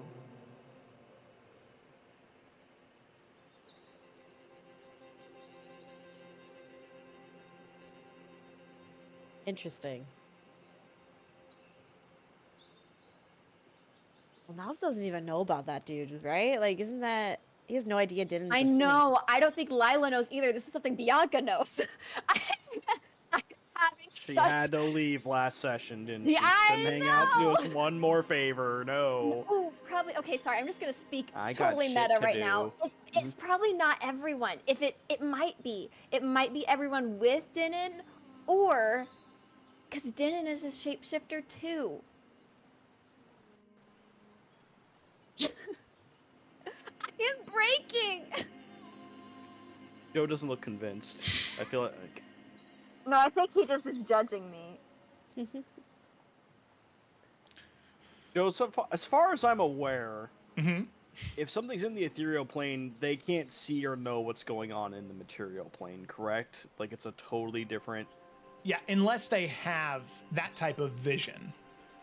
Mm-hmm. But yeah, no, otherwise they can't. I mean, it could also... It might not be Dinan. It could just be everyone who just happens to be flanked by Banshee, you know? Yeah, that is. But... Because Denon, I will say, Denon was killed by the Wardens and was only recently brought back because of Dark Ajax. Yeah, but this is 100 years ago. We're talking about how the Wardens didn't kill him 100 years ago. Well, no, Yorick has been coming by the past 10 or so, or the past year Past year. Yeah, Oh, the past okay. year, So he has. Evil York It showed up. started with about Glacia. 100 years ago. Oh, it started with Glacia about 100 years ago. Well, no, she's been trapped here for, she lost count around 300, but it's probably been longer than that. Yeah. And Yorick, this fake Yorick, started coming around 100 years ago. 1 year ago. 1 year ago. One when year fake ago. Yorick showed Where up, did yep. this 100 I get in my head? I don't know. Okay. So about a year ago. So it still could be Dinan, but if Joe's saying no, then I'm not gonna try and push it. So I'm not saying no, I'm just trying to add more context. It's a lot to keep organized, you know? It's a big bookshelf. Nah, it's fucking everyone. I already put a yeah. tally on Ryan's winning board. It's everyone. because if it's Dinan isn't a strong enough shapeshifter to take No. that piece Mm-hmm. from the Not to bookshelf. go that hard. Yeah, so everyone makes more sense in that way, but I think SC's got me all kinds of fucked up. So much shapeshifting in that one too. Next session, Uh, Felicity's gonna get here and be like, okay, I think it's the Deep Father. I think it's Vandrin. I have been Mandarin. fucking waiting for SC because there's so much information that I need to organize. Anyway. Yeah. York's gonna motion for you guys to come closer. Hmm. Yeah. There's 4 Banshee here. What? Oh, hey, Zevran. Wonderful. There's 4 Banshee here. Great. Wonderful. Yeah. My favorite. Which, I mean, I guess technically there means that's 8, but, you know, we'll deal with that later. That I don't know if that was Kayla or Nalfian, but that was Nalfian. that was really funny. Okay, this is Lila now. His eyes Lila's just gonna twitching be- a little. Feel that, Nalfian. My eye has been twitching. Felicity's, not Lila. But Lila will suggest, all right, we have a lot of information. We probably just need to take a moment to organize everything. But I think the best thing moving forward right now would be let's start to travel to one of these first locations.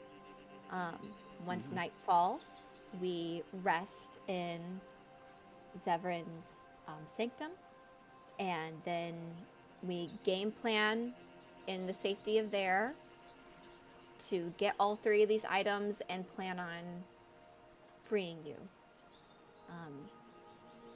I think that's the best course of action at this time.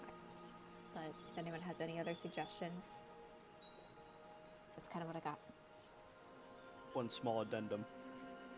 And then looking back to her, the 3 items we need to destroy, can they be moved from where they are?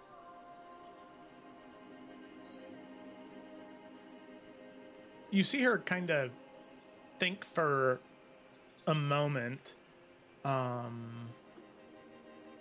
and she says, I've never been strong enough to move them or to destroy them, but perhaps you could, not being bound by the same curse that I am. Because, like, gathering everyone again, I'm worried that, like, the Von Sheener here is, like, a safeguard in case the curse is broken, that they just jump her the moment she's free, you know? So if we're able to bring the last item here and destroy it while we're with her, we can make sure she's safe rather than being fuck off wherever it is, you know? Sounds like we have the better bet of bringing the lantern, perhaps. I was thinking the whip, but the lantern's also probably not that heavy. We shouldn't transport a mirror, that's just asking for trouble. Well, the mirror's just her. Yes, you're right. Okay. Yeah. Let's try it. We're saying the same thing now, Fian. Listen, my fucking brain hurts so bad right see now. a bit of gray matter pop out in Alfion's ear. No, but I agree. I think that's best course of action because I cannot imagine why else they would be here. Alright, so Yeah, as all long decided as we then? still. Yeah, as long as we end up with enough time to travel back here, I think that's a great idea. Alright. Okay. Plan Alrighty. made. So with that, you plan to head out into the world, away from this central grove after the shadowy lantern, the cursed thorn whip, and the mirror of lies. You share the plan with Alindara. Alindara. Okay. We do. Alrighty. So she will nod and smile, saying, Thank you so much. I know it will not be easy, but when the curse is broken, I will ensure that all of you are sent back to wherever you need to be. And when my power is restored to me out of the kindness of your heart, you do this. I know you have ulterior motives to gain what you wish, but when my power is restored to me in the Feywild,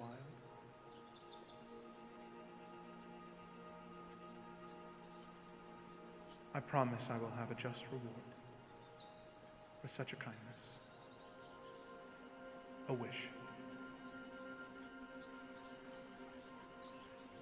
Thank you.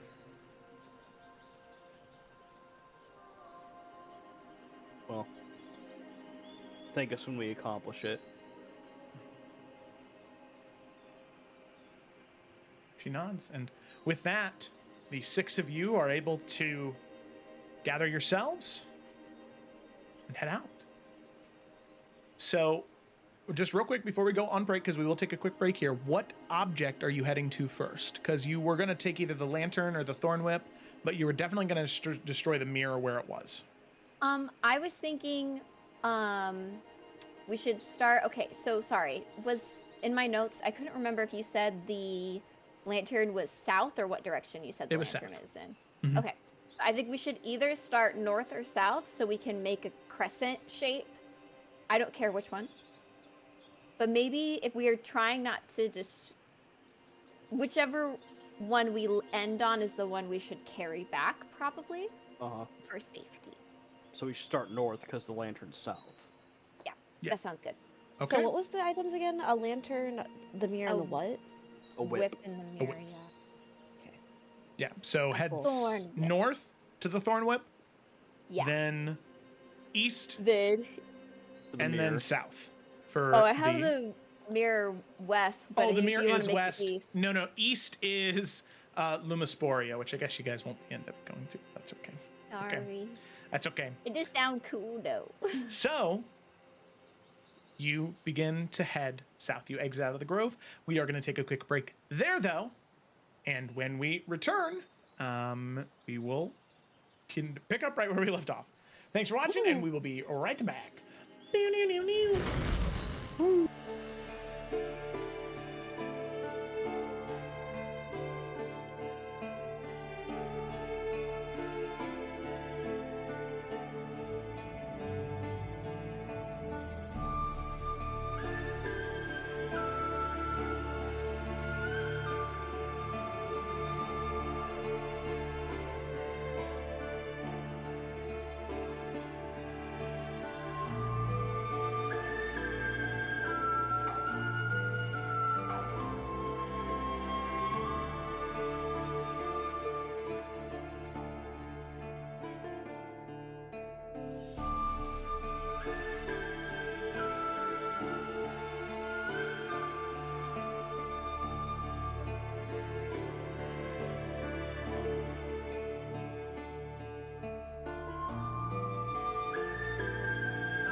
scars long have yearned for your tender caress, to bind our fortunes. Damn what the stars own, rend my heart open, then your love profess, a winding weaving fate to which we both atone.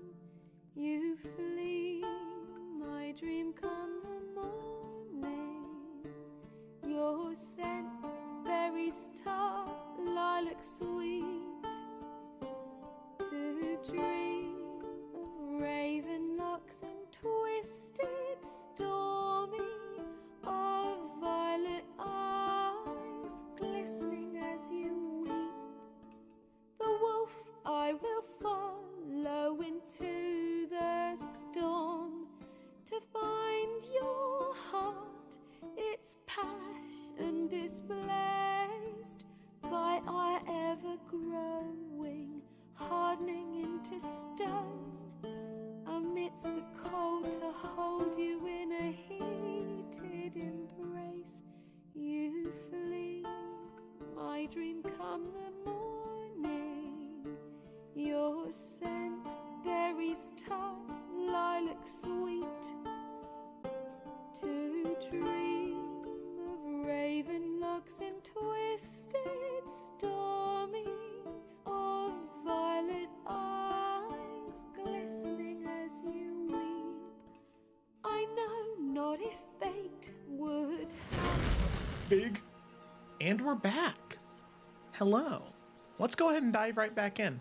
So our group of adventurers had made their way into the 6th layer of the Nine Hells after some much-needed R&R after the events in Stygia. However, as they ended up in the 6th layer of the Nine Hells, they're not exactly there. It seems as though they're in someone's cell, someone's confinement space.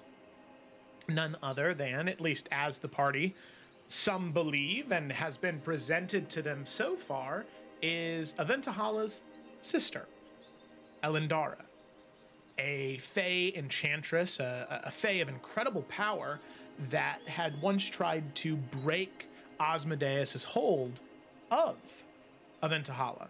She succeeded in that briefly, but eventually Asmodeus came, and like what he does with most things, he ruined it, and he removed that part of Aventahala once more and captured Elendara and sent her to the 6th layer of the Nine Hells to be a prisoner. And she's been a prisoner here for quite some time. In fact, for the last year, according to Elendara, Yorick, as well as several other individuals with similar powers and a similar scent, according to the Hydras that seem to be the guardians of this place, said they had a similar scent to Nalfian, either alluding to other Echo Knights or just Bansheen. Yorick, though, being accompanied by these Bansheen, for the first few weeks, months, trying to help Elendara, but in the end, just hurting her repeatedly. It's part of some sick, twisted game, this perfect imitation of Yorick that seemed to perfectly replicate that sense of Elendara's sister, Aventahala. The party collects this information and they learn that the curse, the sort of lock that binds her ear, are 3 cursed items. There is a shadowy lantern, a cursed thorn whip, and a mirror of lies. These 3 items bind her here, preventing her from leaving or from using the powers that she has as a Fey enchantress, or sadly in her current form, due to how long she's been away from the Feywild, as a hag. Something she did not hide from the party. So the party sets out. Even though there is a little bit of distrust and there is a degree of mystery to the truth of the situation, the party still sets out with the best intentions to destroy these artifacts and to free her from this cell, from this prison, from this cell. So that's right where we're going to pick up. Our group of adventurers, they head out of the grove, and the first thing that all of you notice is that the hydras are gone. They've left. For whatever reason, they are no longer here as you exit back out into the forest.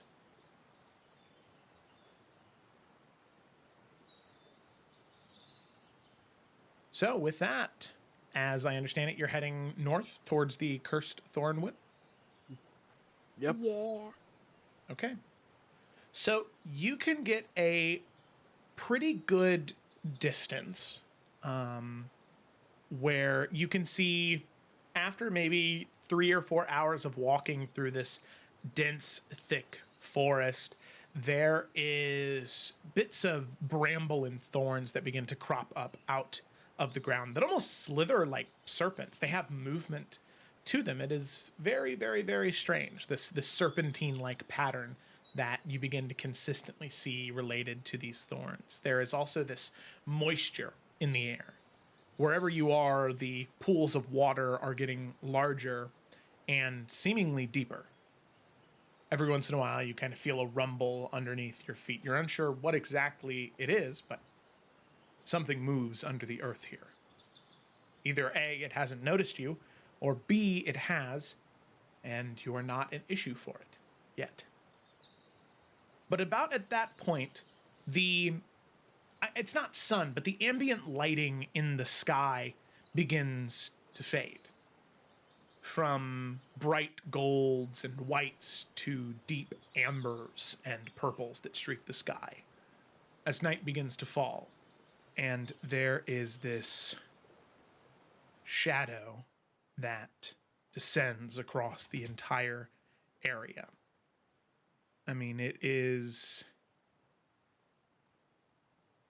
unsettling, to say the least. You all can feel it creep within you, up your spine, this change. The shimmering bright white lights fade away as the ground begins to rot underneath your feet. The trees wither and die, and the water sapped from the riverbeds. To enter the Hag's Forest. There is a shadow that lingers over here, and there is, ever so slightly, you can hear this light cackle echo across this pocket dimension or this prison cell.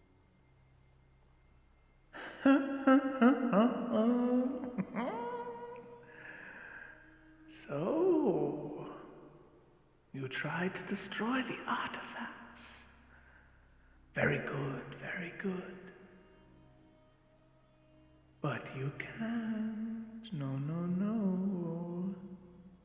Not for you to do. Just come back to me, and I'm sure we can straighten things out. Don't take another step, though, or we might start to have some issues.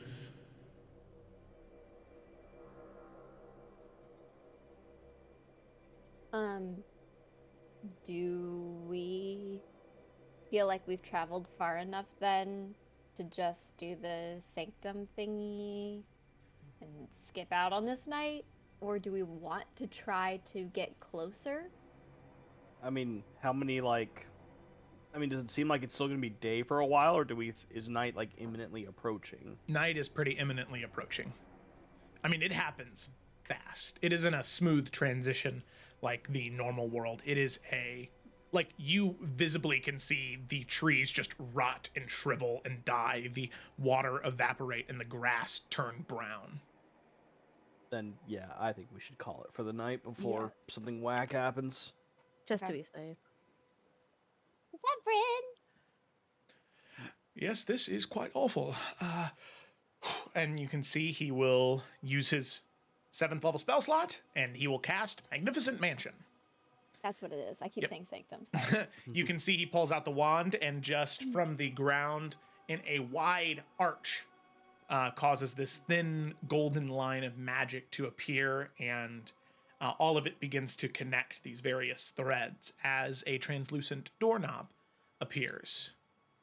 As the voice, as Zevran goes to open the door and let all of you in, rings out once more. Oh, hide away all you like. You will come out in the morning, but it will not be enough. You're not fast enough. You're not fast enough. With that, you're able to head in to through the doorway and into Zevran's magnificent mansion.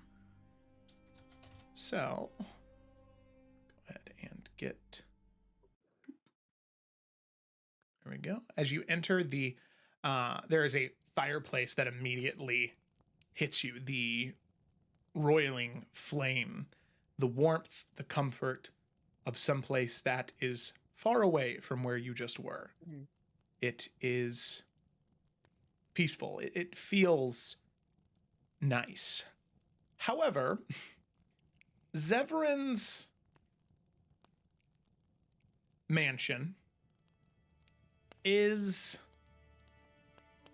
a nerd's paradise in a fantasy world. As opposed to a grand hall where there's like spiral staircases, everything feels like it feels and looks like this old musty library. There are just rows and rows and rows of books. You can see these second, third, and fourth levels from where you are, more books. You can see they're floating about, being sorted automatically. As Zevran sort of looks around, you know, I've never used this spell before, honestly. But I think there's something that could actually be quite helpful about it. And you can see he raises his wand up, and in the sky, where there is just this domed ceiling, you can see it kind of shifts and changes, like dissipating and reforming, and you can see it becomes like this constellation of the night sky. And he says, that would actually help a lot with the star map. That's very helpful, actually. But This is incredible.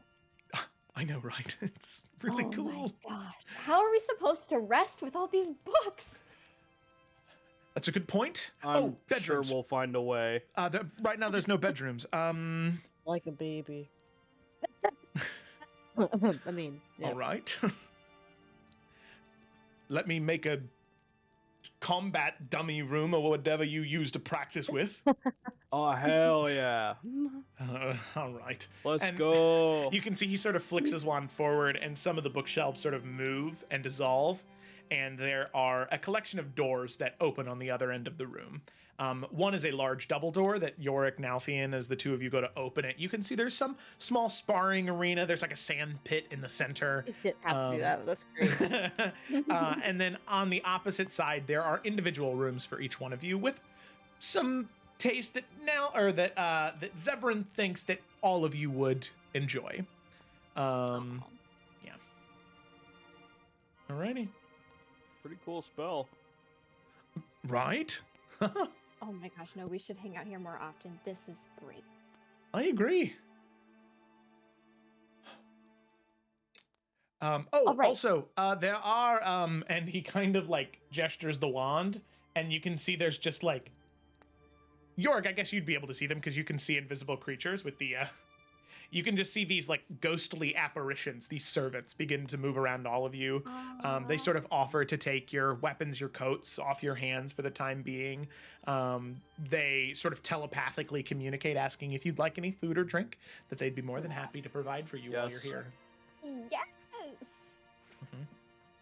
I love that. Mhm. Well, as we get settled with the invisible servants, helping out, Lila will say, all right, I don't know if anyone else picked up on this, but does anything seem like potentially off? I can't even put my finger on it, but I just had this feeling that, Yes. okay. Everything. I mean, we had a conversation with 2 Hydras. I felt like things were off from the beginning. Just throwing it out there. The hard part is, I don't know who's lying. And that is eating away at me. Because on the one hand, we're being offered a reward as powerful as a wish. Why offer something like that if it's just a trick, right? But on the other, they seem to have so much information, but then none at the same time.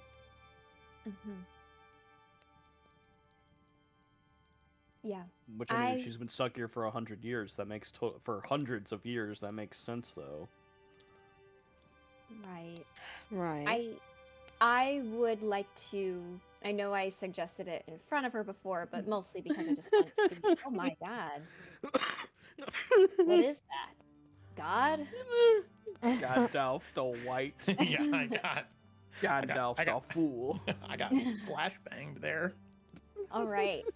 Anyway, Lila is going to say, I know I suggested legend lore in front of her, mostly because I just want to see how she would react to that. But I do want to cast it because I want to know, where does the story line up and where is maybe potentially either gaps from her misspeaking or things that she didn't know. I don't completely not trust her. I just don't know what I was picking up. I mean, I think you should do it. I don't know. Like, if this is some sort of a ruse for us, then, like, what are they hoping we do exactly? Like, what's there to gain other than they're wasting our time?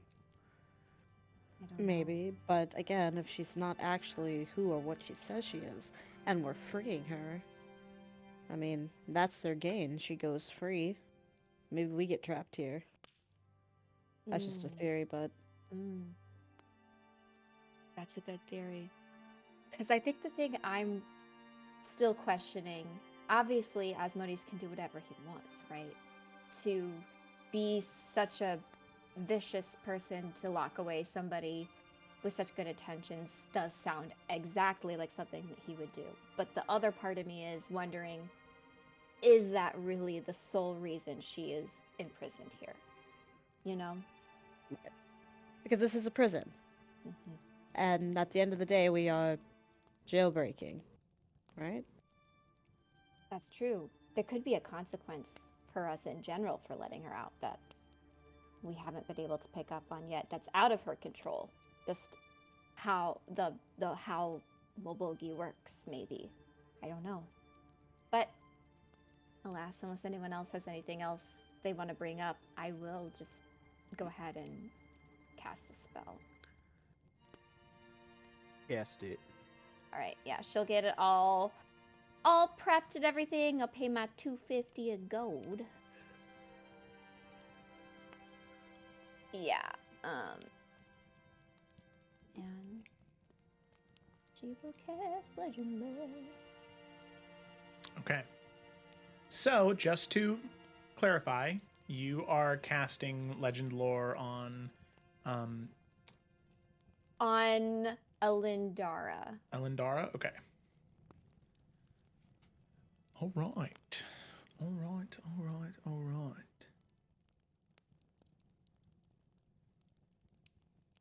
So,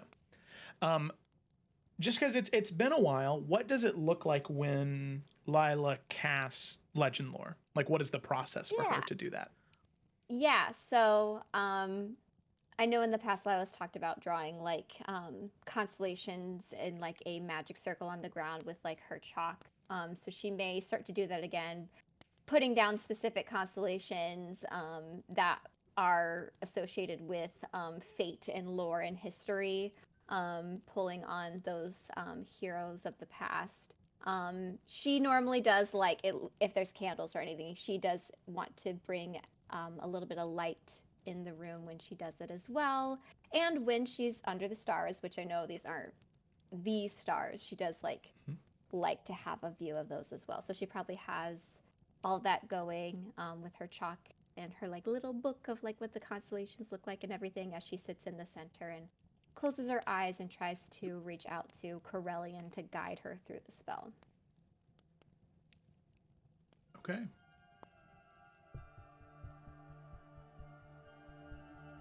So, Lila, as you reach out, all of you can see the constellations above, even though they are not real. These are illusions. This is just some pocket dimension that's been sculpted to look this way. You can see the magic reverberate within them. And all of you can see the visions that Lila sees. You see the constellation shift and change. The magic that influences them fades. You see thousands of tiny mosaic pieces form pictures, the same that you saw for Eventahala. As all of you look up, and Lila, as you channel this magic, there are 3 distinct images you receive. These pictures, these mosaics with slight motion to them that tell the story. The first one you see is of 2 flowers blossoming and 2 beautiful women emerging from them, fey creatures, one magic emanating from her, so natural, and another who seems unfit to be in the Feywild. You see the same flower that bloomed her wilts away in that same moment. But the 2 were bonded from that moment, one so powerful in the Fey and of life, and another the opposite, so closely connected with death.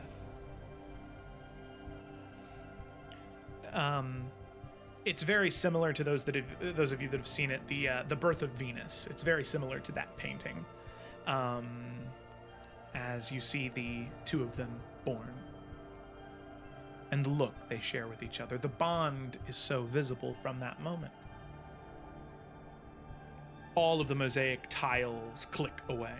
There is this, like dominoes falling, as the sky transitions to white. A second apparition appears.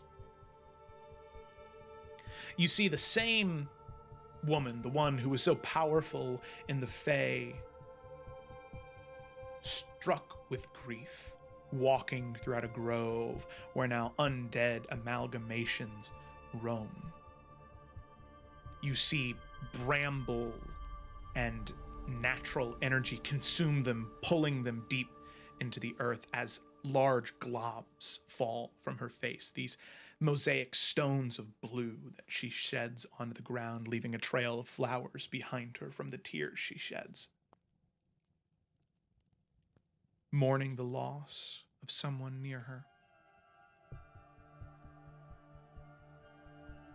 You see the mosaics kneel, this mosaic woman kneel, and you see her reach into the earth and grab.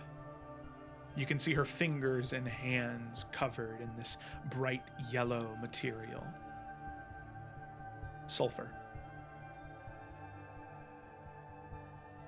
You can see she looks down to the ground and looks up to the sky. And you see a vow she makes to find her sister, to find her soul bond, regardless of what layers of hell she needs to traverse through.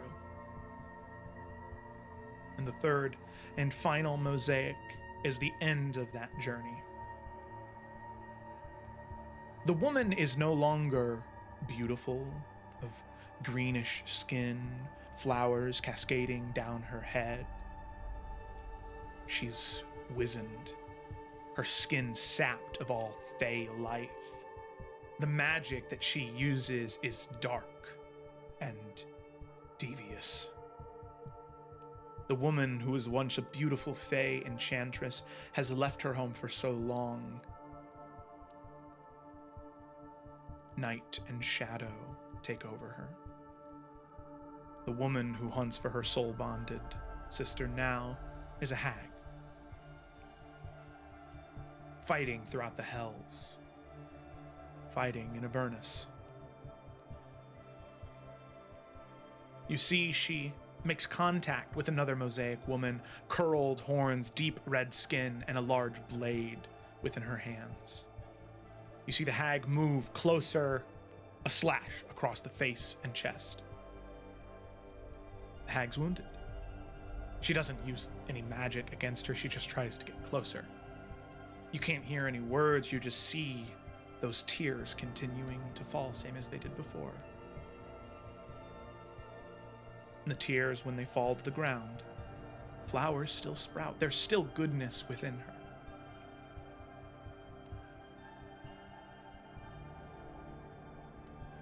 You see the hag finally reach and grab. There is this surge of magic. The entire mosaic turns green and blue and red and purple as Aventahala stops swinging. She looks, and you can see for a moment these two mosaics look at each other, and there's understanding, sadness, and love and joy.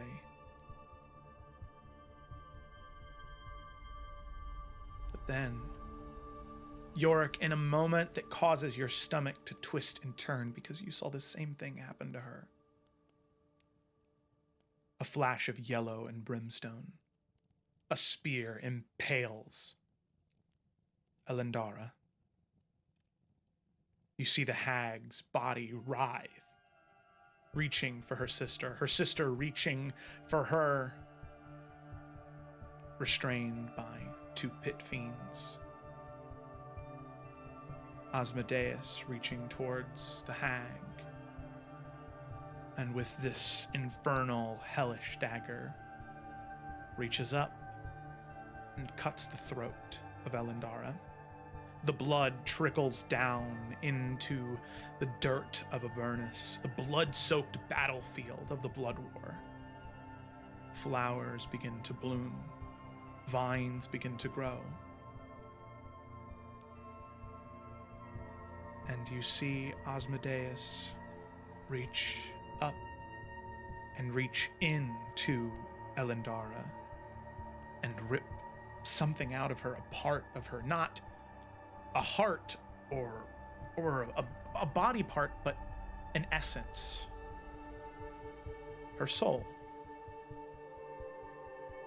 Takes it from her.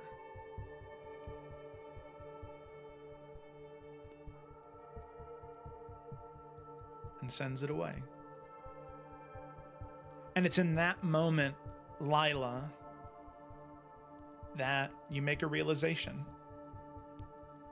And Yorick, you probably have the same one shortly afterwards.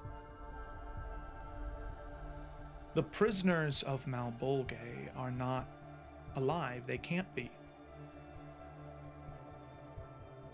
The prisoners of this plane are souls that have wronged devils, whether they be arch devils or minor devils.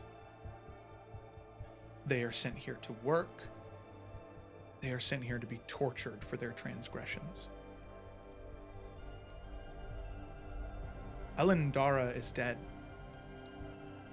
It is her soul that lives in this realm, to be tortured forever, until the end of the hells, or the end of everything. Tormented forever. The mosaics clear from the sky, and the constellations return. As all of you sit there, the only sound, the crackling of the fireplace.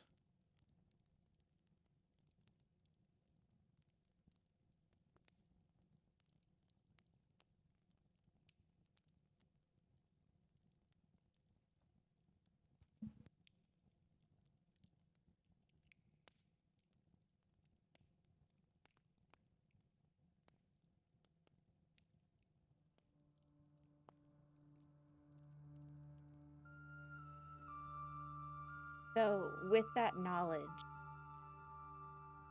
is Lila able to assess that doing and collecting these items, even though Lindara is dead, would that free her soul from the torture? Or is that not possible? Or does Lila not know that? I don't think Lila would know that. I don't even think I can have you make a check because that's not Yeah. something that's going to Okay. be in a book she's read. Okay. Then Lila's like sitting there afterwards. We'll kind of clean up the circle and then sit in a chair and present that question to everybody, saying like, do we think this is gonna do anything? I mean, it's better to try than not try at all. If it's her soul that's being bound here, it would make sense that there are magical essences that are keeping it here. I don't know another way to trap a soul. We gotta try something. Joe, so it's safe to say Elendara doesn't realize she's dead, Correct. right? Yeah. Because she was talking about going back to the Fae Court, and I'll have my old position and this, and like, none of those things can happen. Because she was a powerful Fae, her soul will return to the Feywild, if that's possible, right? When a Fae, like a powerful Fae dies, their soul is returned to the Feywild. It's just typically in some type of, I don't want to say an animate object, but typically is some type of sentient plant life that exists there. Think like Pocahontas' grandma, you know, like. Right. Mother Willow, nice. Yeah, Mother Willow, yeah. Isles doesn't know, though, about souls not going where they're supposed to be because of the Dark One, right? We don't know that. Damn it, having two Well, I campaigns. thought we did know that. Yeah, I think Bianca probably would have shared that in the That's true. They were absolute. souls. Yeah. Yeah. So there is a chance that the Dark One would claim her soul instead of it going to the Feywild. We don't know anything for certain, of course, but But if she was killed by, wow, oh Osmodeus. dude, Osmodeus, Oh, is that dude. necessarily true? well, Because he- like, go ahead, sorry.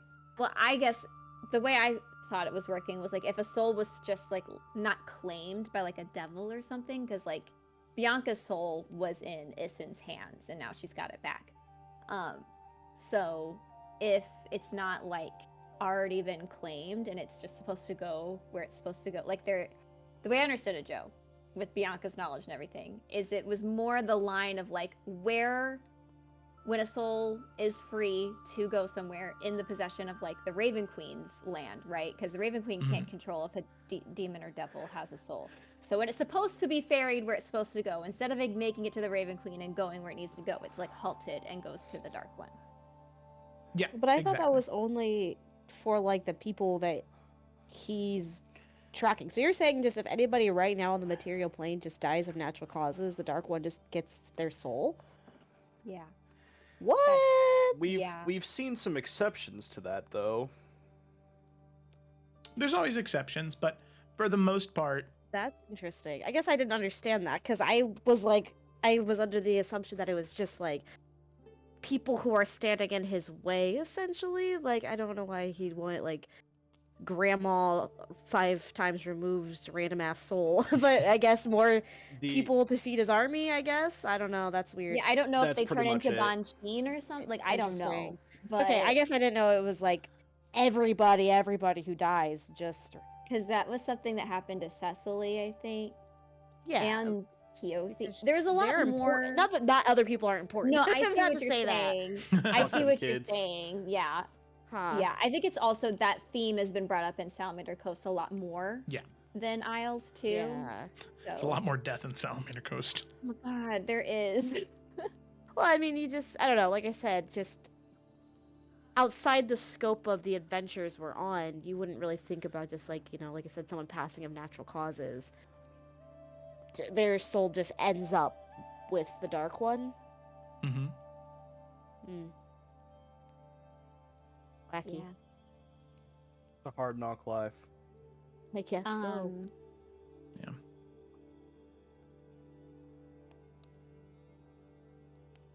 I guess Not the a question fan. then is, sorry. That was the No, it's line. okay. That's the line you draw for the Dark One. You're like, the rest of the stuff I'm okay with. No, but that's what did these grandmas do to him? Jesus. Dark One, I Dark think One it's hates in the, everyone equally. Except well, I for think us. it's He in hates us the particularly. concept of wanting there to be nothing at the end of everything. So it's Yeah. like erasure. I don't know, but anyway, Mhm. what Lila was going to suggest then is, I'm obviously always going to be for saving a soul, always. But does the risk of us doing this outweigh our mission of what we need to do? I feel confident that we can do it, but is there any, I guess I can't think of any holdups right now, but is there anything holding us back from at least trying? Sorry, Felicity, are you asking like should we even try if that's the result? Like knowing that Kind of like, is there any consequences if we do and Oh, fail okay. or even succeed? Like, are we on a time limit down here? Is it like would we piss Glacia off? Do we know if freeing a soul that's been I trapped mean, down here? I think Glacia's already pissed at us. I'm not worried about Right. making her more angry with us. I think I we crossed mean- that line a while ago. I guess I don't know about the rules of like Molbogi or Begay or whatever, however you say it. Like I don't know if like releasing a soul, I don't know. what are the That's rules all I was trying essentially. to- You're trying to Yeah, like Well, and if the way that Joe explained it, like from that vision, legend lore, it seems as though everybody who's trapped down here seems to be people that pissed off the devils in some way, which doesn't necessarily mean that these are bad people. So I don't think we are doing a bad thing, but like I see what you're saying, like are we breaking a rule and now some Balrog is gonna be like, hey, fetch the right, like, guards. will this cause more problems for us in the future? Like, I don't know. Well, Also, where do we even go? Like, we also don't know where to go here. Like, we do not. Well, I And think we're also- also. Go ahead. Nope, go ahead. Well, I think now we're at a point where now that we know she's dead, if we free her, we're arguably sending her to somewhere worse than this. we could be. She could go back to the Feywild, depending on everything. We just don't but know. She Or could if be she going to sits the here Dark and One. she continues to be tortured. It's not perfect for her either way, unfortunately. Because the other thing is, when we defeat the Dark One, all those souls would go where they need to go, right, Joe? That is something that we've. Well, that depends. Yeah, I don't think there's any way to confirm or deny or to have any idea what's going to happen until it happens. You know what I mean? That's the logic I've been working with. I'm not even gonna lie. Yeah. Nah, I'm gonna work with that Dark One. logic too. Yeah, because Well- that'd be really fucking dark if all those people just wompity womp. I'm gonna work with your logic, Felicity. I like it. Thanks. I mean, we did talk about breaking the wheel some time ago, and how that was going to be the only way to stop the Dark One, which would mean those souls would never be resurrected again. Sorry, reincarnated again. I'm just saying that is something that has come up in this campaign. Yeah, but like reincarnated versus going to their final resting place, right? I feel like that's very different. That's neither here nor there. I don't know. I don't know. I think that we should continue to go and try to free her, but I think that when we get to the last item, it's not a bad idea to, I think, Brian, I think you said it, to break it when we're with her, in case the Banshee attack. But I think it's also Nelfian would feel guilty if we did not tell her what will happen. Like, I think it agree. is our responsibility to could. inform her. She could end up as a star. Just, just That being is honest. Like, possible. here are your possibilities of what might happen to you. Do you still want us to do this? you know, so that way she feels like she is a part of that decision as to how she spends her eternity. Yeah, we shouldn't make the choice for her. Correct. Mm-hmm. I think that's the best plan that we're gonna be able to have is just proceed and then explain everything to her and give her the choice. Yeah.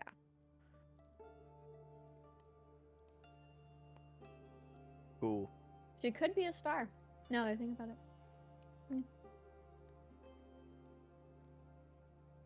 Well, that's what I got. Ah, it's good. Good to call on the legend lore. Well, on that cheery note, I'm gonna go make a Reuben or something. Anyone want anything? I'm gonna stare at the ceiling and try to see if shapes form. Well, shapes won't form, but I can if you'd like. oh, well, that's true. Zevran will just make a triangle appear in the sky. Great, I'm gonna stare at this until I fall asleep. Do you want me to Standing up? make it in your bedroom? Yeah. Put it over there. Okay, the triangle floats through the door in Alfion's bedroom. You okay, Nalfian? No.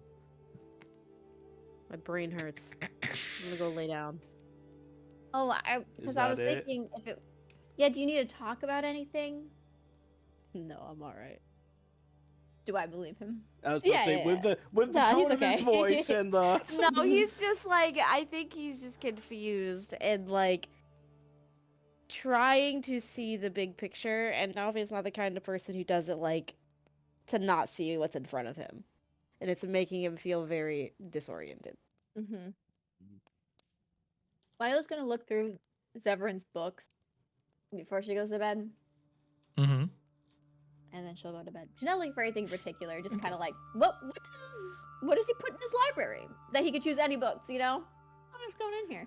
So it's funny, some of the books that you open, they are blank. They're just like Oh, he decorative hasn't books. figured it out yet. Okay. Well, yeah, there's like, he's got like a couple hundred that he knows he really, really likes. Mhm. But a That's lot fair. of them are just like, they're multicolored just fronts to make the library look nice.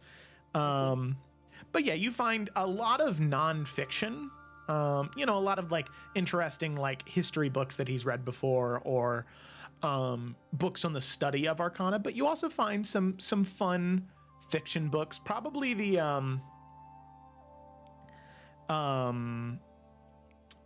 silliest one that you find is like, it's like a pulp action novella it's written for like young boys. It's called The Warrior's War Mace, and it is just like, it's like Conan the Barbarian meets like a Quentin Tarantino movie, where it is just Ah, cute. gore and action and blood and gore. Yeah. Not normally what I'd think to find here. Puts it back on the shelf. You're like, this one book in particular is very detailed and very pristine. How many times has he read this Yeah. to recreate this from memory? Okay. All right. Guess So we all turn in. Unless anyone else has anything else in mind. I'll go to bed. Yeah.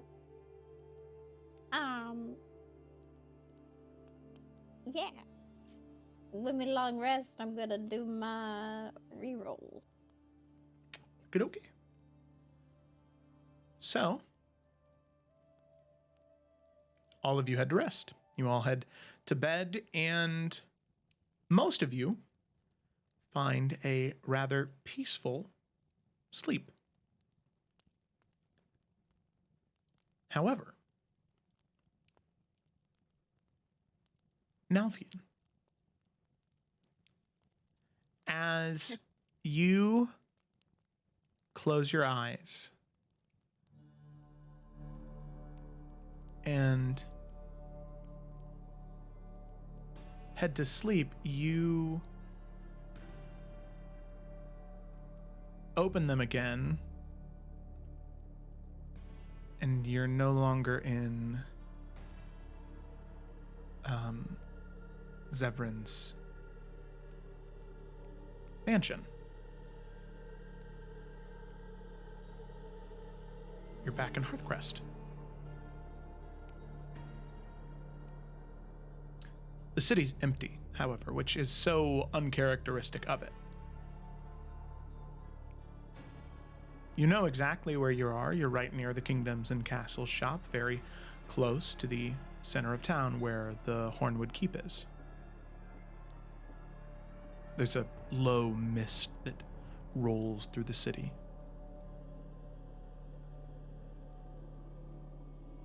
But you are alone. What does Nalfian do?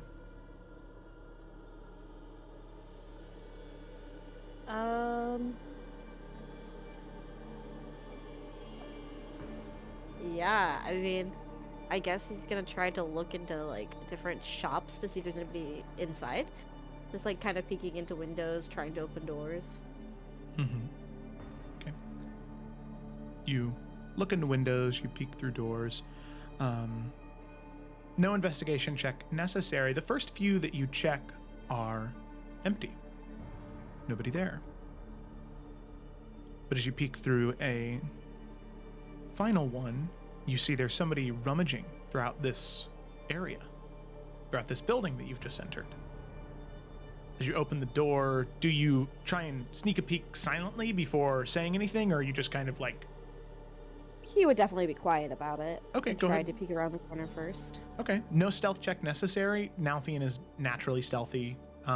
You peek in, and you can see rummaging through, throwing stuff up against the wall from the opposite side. You see somebody kneeling over a counter, or kneeling behind a counter, looking for something.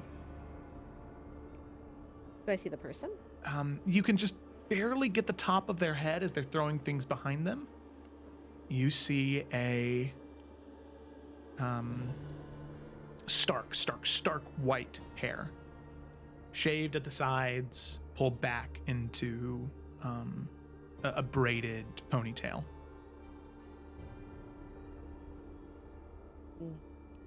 Nalvin's going to kind of like instinctively rest his hand on the hilt of his sword and just say, "Hello?" The digging stops immediately. Hello? Said in the exact same tone and cadence that you just spoke in. Nalvin's audibly sighs. You hear an audible sigh come from the other side of the counter. Please do not tell me I don't want to do this again. that you are a drow. That your name is Nalfian. Mm-hmm. Ugh. And you see this one stand. Definitely took a different path in life than you did. You can see their face is battered, bruised, cut up. And they look quite worse for wear. You know, if I had a gold piece for every time I ran into one of me, I would be very well off. You know what? Same, buddy. Same. Why are you here? Oh, don't ask me. You're the one in my timeline. Why are you here? Okay, let's back up a little bit. There's no one else here. What happened? What timeline is this? Not a good one. That's for sure, if that's what you're asking. I'm assuming you're up to speed about the Dark One and Forsaken stuff, because, listen, man, if you don't know about that, I don't have time for this right now. I'm very well aware. Okay. Good. That makes this easier. And he kind of looks outside. You may want to come in here, though. Yeah, Nalfian will slip inside and lock the door behind him. Okay.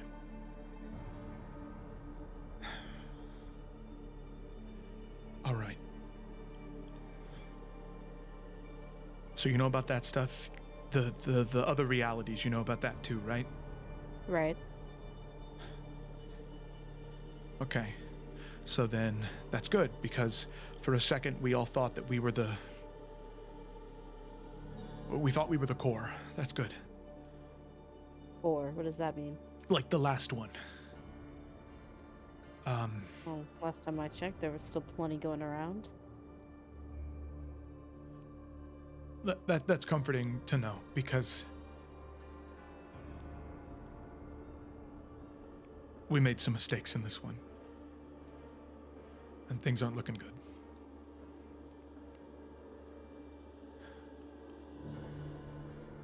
I'm listening. There is a big problem. There are certain cities that were protected by the college. The headmasters are sent out to the capitals and to other cities that they deemed were important to protect, and they did their runic magic stuff around it to keep them safe, to make sure Dark Friend, Shadow Spawn, Forsaken couldn't get in.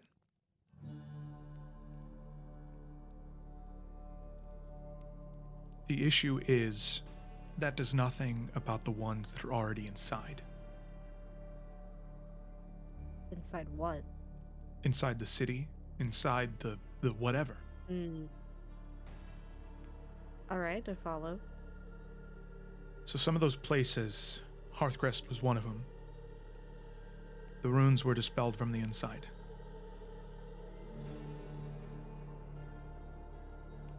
There are no people here because... Do you know how many people lived in Hearthcrest before? A lot. Yeah. A lot. Yeah. I get it. Lila told me it was when this all shook down, when she, before she, there were almost 2 million people that lived in Hearthcrest. When the wall Right. fell,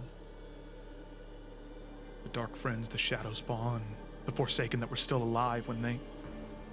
Now Finn starts to shake his head.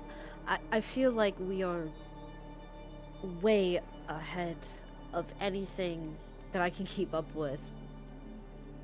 When did this happen in your timeline? What was the last thing that you remember happening that led up to this? It was 1910. What year is it for us, Joe? 1908. Oh, It was 2 years of nothing. We just defeated Glacia. The Wanderers, they just defeated Draven Hunt, and so many of the Forsaken died on that day.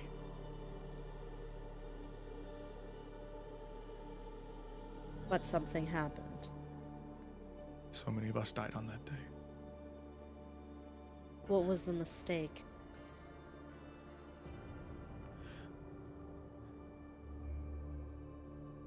It was Emerald.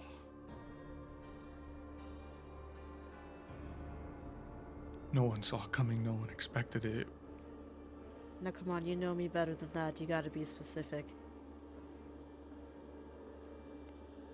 And you see him go to speak, Nalfian, but there is this silence that envelops him.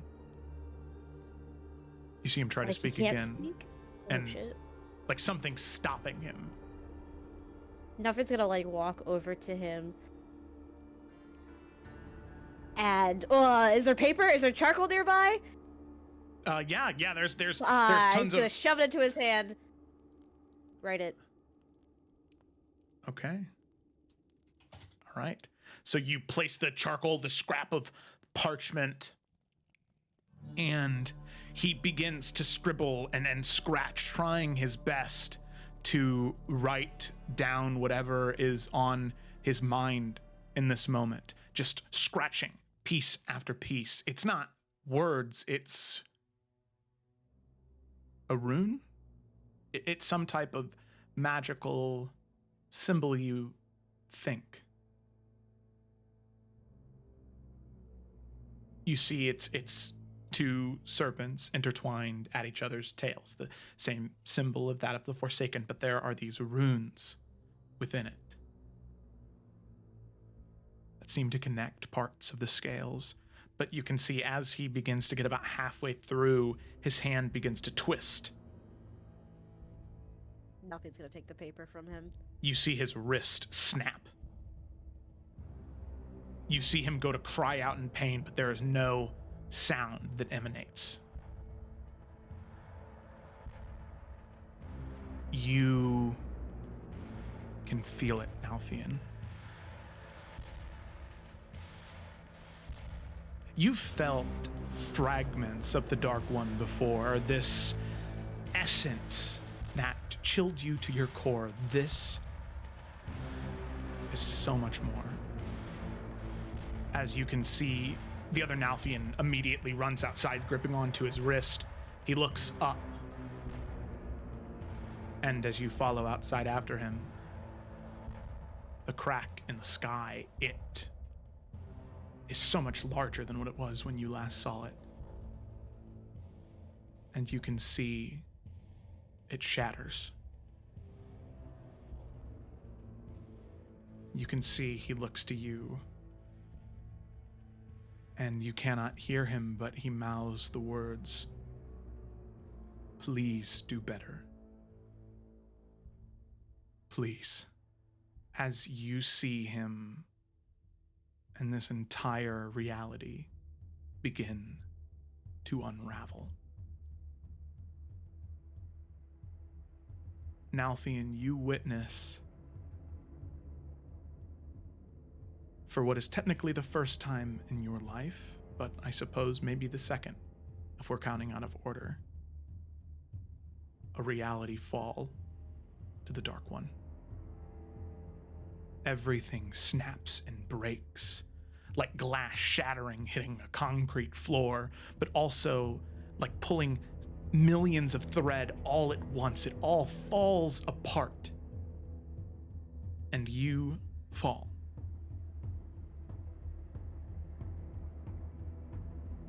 You fall and fall and fall, the turning of wheels. A life, a life, a life, again, again, again, again. Pages flipping on a book, thread unraveling, glass snapping and breaking over and over and over again. Until eventually, you wake. Back within Zevran's mansion. Do I still have the paper in my hand?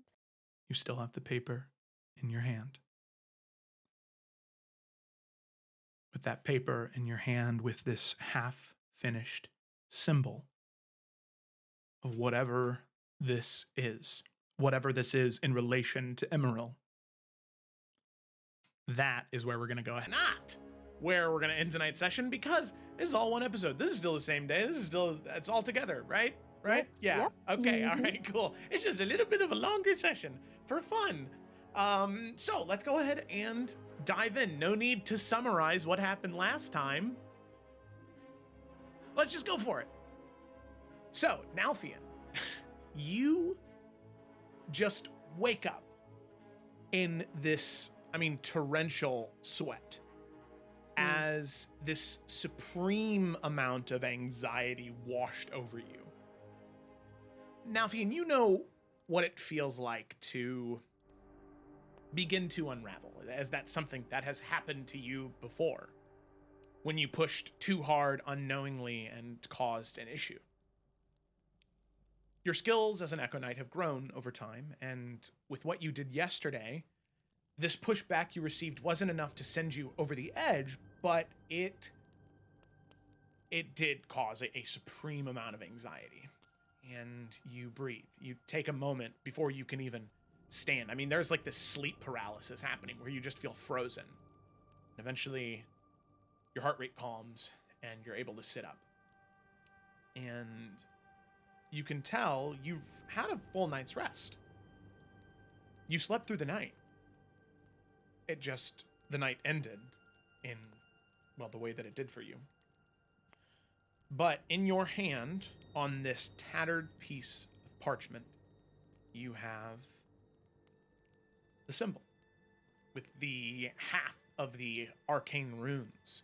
These I don't even want to say arcane, but these ancient runes inscribed on them. Unfinished, but it's something to go off of. And you have no idea what it all means, but you have it. You took something with you from a different reality. Yeah, he would probably just kind of sit up staring at them in his hands for a bit. Still drenched in sweat, and I feel like, his chest is still kind of trying to catch up, right? Trying to recontrol his breathing. It doesn't get easier to watch yourself die again and again, and then the world to unravel in front of you. So I think he's just trying to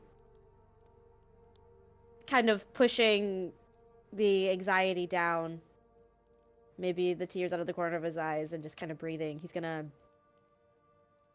just get up, slowly start walking, and he's just gonna gather everybody into like the common living space. Mm-hmm. Not saying much until everybody is gathered together. Yeah.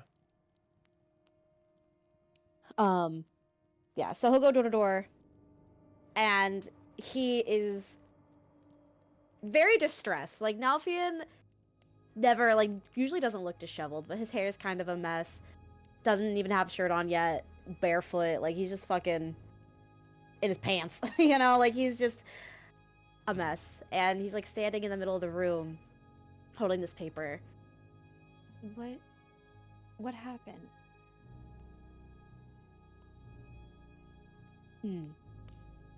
So, I,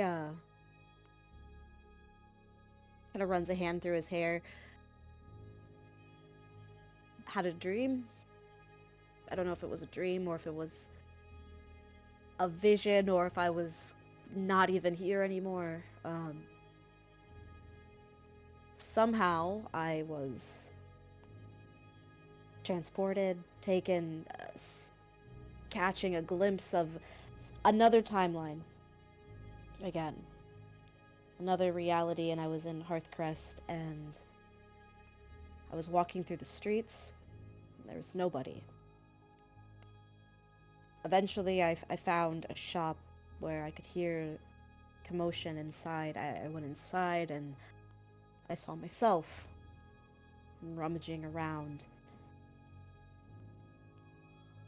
I was not surprised to see me, as weird as that is to say, and this other Nalfian, he told me that I was in a different timeline, but in this one, we had made a mistake.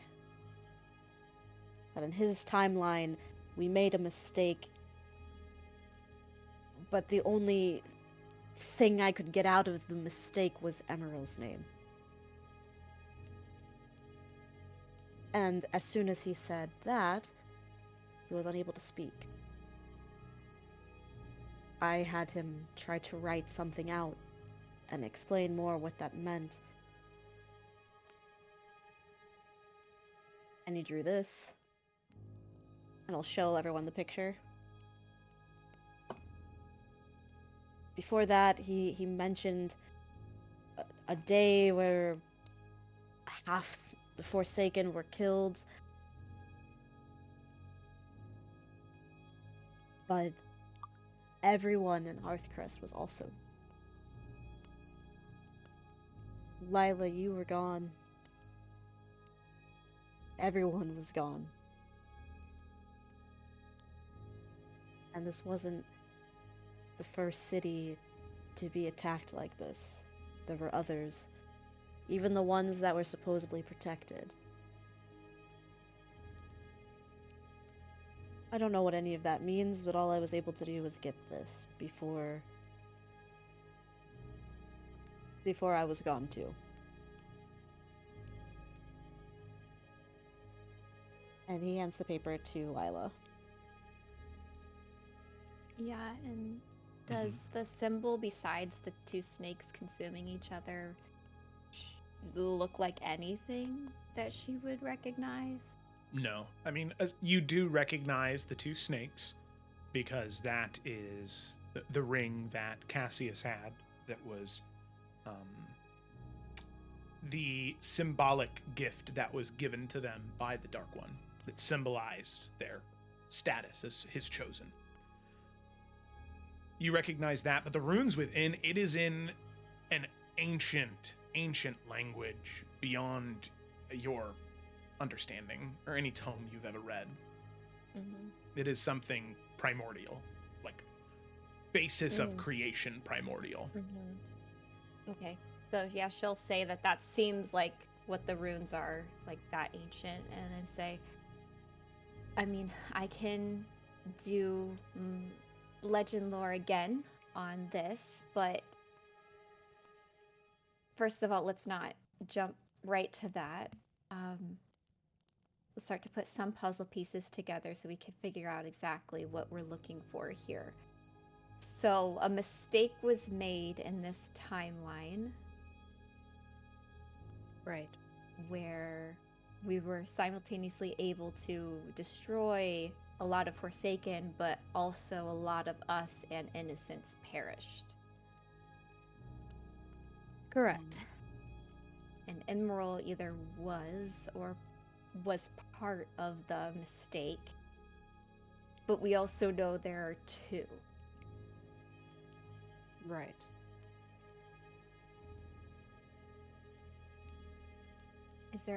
Is anyone else putting any pieces together that I'm missing? Because in my mind at this point, it would be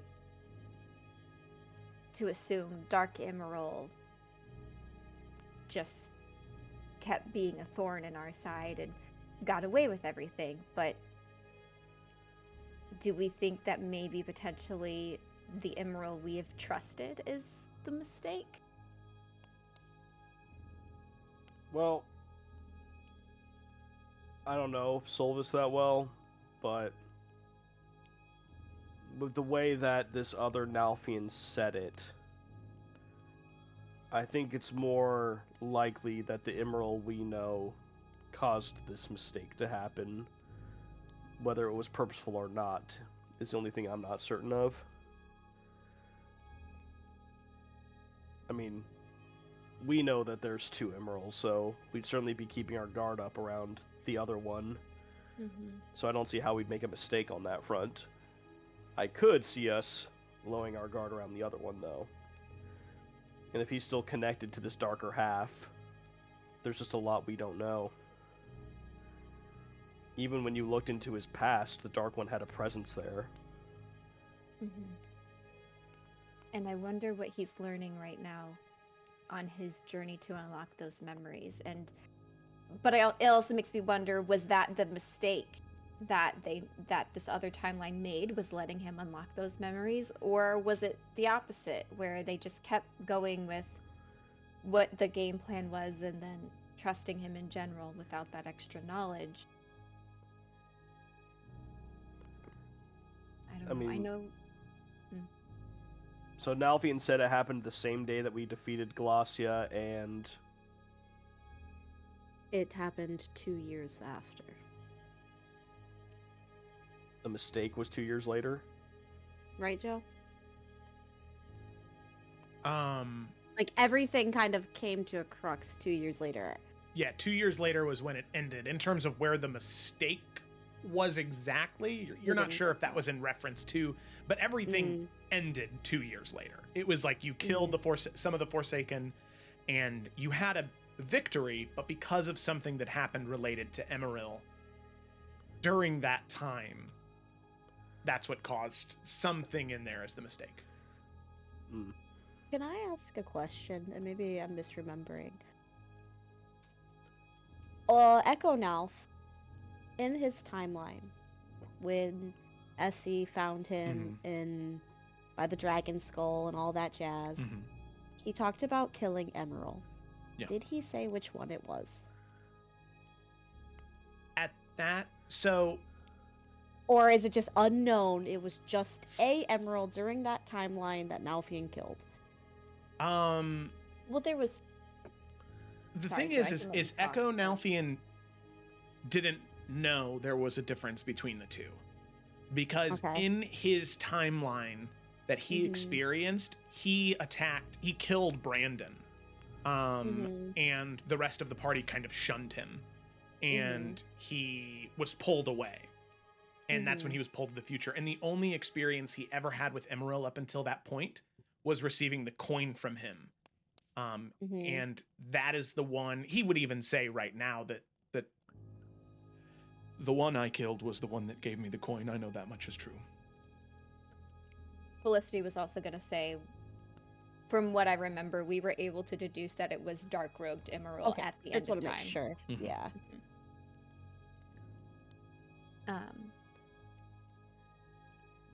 Because Lila then will also speak up and say, I just wish we could know what this timeline consisted of and what moves they made versus what we made. Because from what I understand, we've already made some pretty big moves that seemed to be impossible, such as what we were able to do with Finch, pushing Emerald to look into his past. Heck, even learning about it through the legend lore that we did. It seems like we've already been taking leaps that other timelines, for whatever reason, either didn't do, didn't think of, or couldn't do. So Right. that's why I guess I want to know, are one of those moves we're making the mistake with in regards to Emerald? I mean, the most I could gather from just that moment was just looking at myself. I had nothing to do with the Green Lady.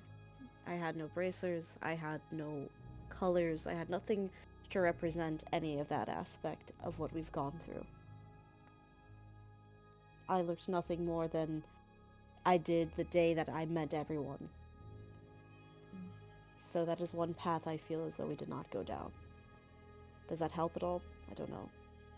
That does help to know that it's not a mirror with like one difference, right? Like Correct.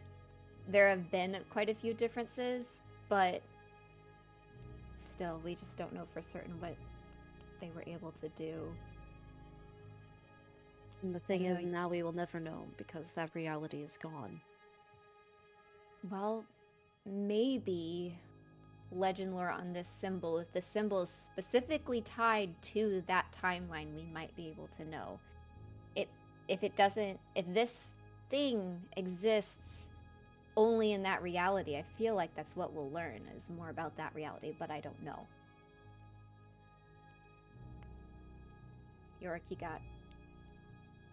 What? looks like the wheels are turning there. Oh, they're spinning. They're just not going anywhere. Is the problem? the hamster's 'Cause, I mean, dead. yeah. Well, here's the thing, right? Like, I actually think that it's worse that Nalfian, and like, hear me out, that Nalfian didn't have the Green Lady stuff, because now, like you said, his warning might not even apply to us, and now we might be looking for something and questioning things that we've already prevented, and we might make things worse because we have no idea. Like, they could be on a completely different path from us, or vice versa. And then, I mean, symbols are, well, sorry. So obviously there's the symbol with the snakes of the Forsaken. This is Ryan talking now, sorry. The thing next to it, you said that they were like runic like language, so are we under the assumption that he just like wrote out a word that he did not recognize, most likely? Or do we think it's a symbol for something? Because those are two very different things.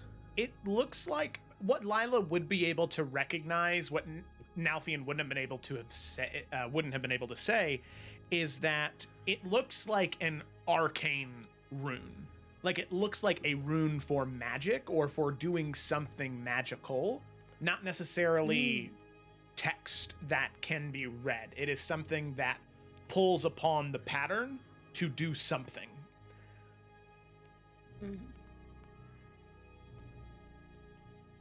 That makes Felicity want to know. I wish Cecily was here right now. I want to know if it has to do with a specific spell that I'm thinking of now, but only Cecily would know. Mm-hmm. Dang it. Ding it. All right, just gotta 'Cause I kill mean- Cecily next session in Isles so she can be in the Yeah. or in And then Salamander she Coast. can be in Hells. It'll be great.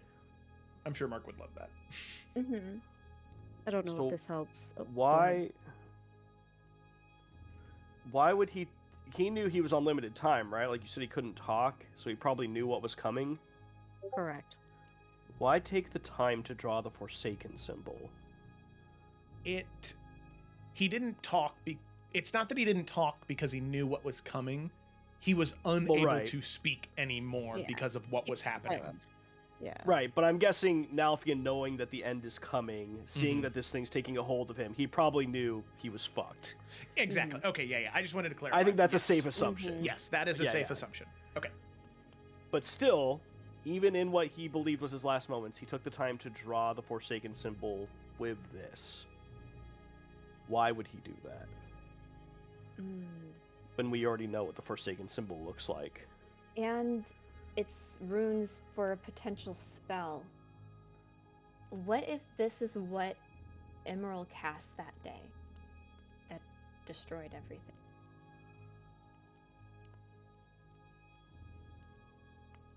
Like, Have this we- is the spell that he uses. Have you guys ever asked Solvis, like, what exactly the plan is when we confront the Dark One? Like, was he just going to shoot a fireball at him, or, like, did he have... No. I don't think there was a plan. I know we, amongst ourselves, discussed various things, as hell, even breaking the wheel itself. We talked about cycles and ending cycles, but an exact? No. I think, from what I understood, he was just the main researcher and person looking for the answer to destroy the Dark One, but I don't think we did. There wasn't a set way exactly. Zevran will also say, I suppose that's the big question, right? How do you destroy something that exists outside of the rules by which we live? Well, that's why we came up with the breaking of it, right? But then how If do there you... is, well, listen, if there is no wheel to replicate and spin and try again in your various realities where you failed, what then? But does that mean...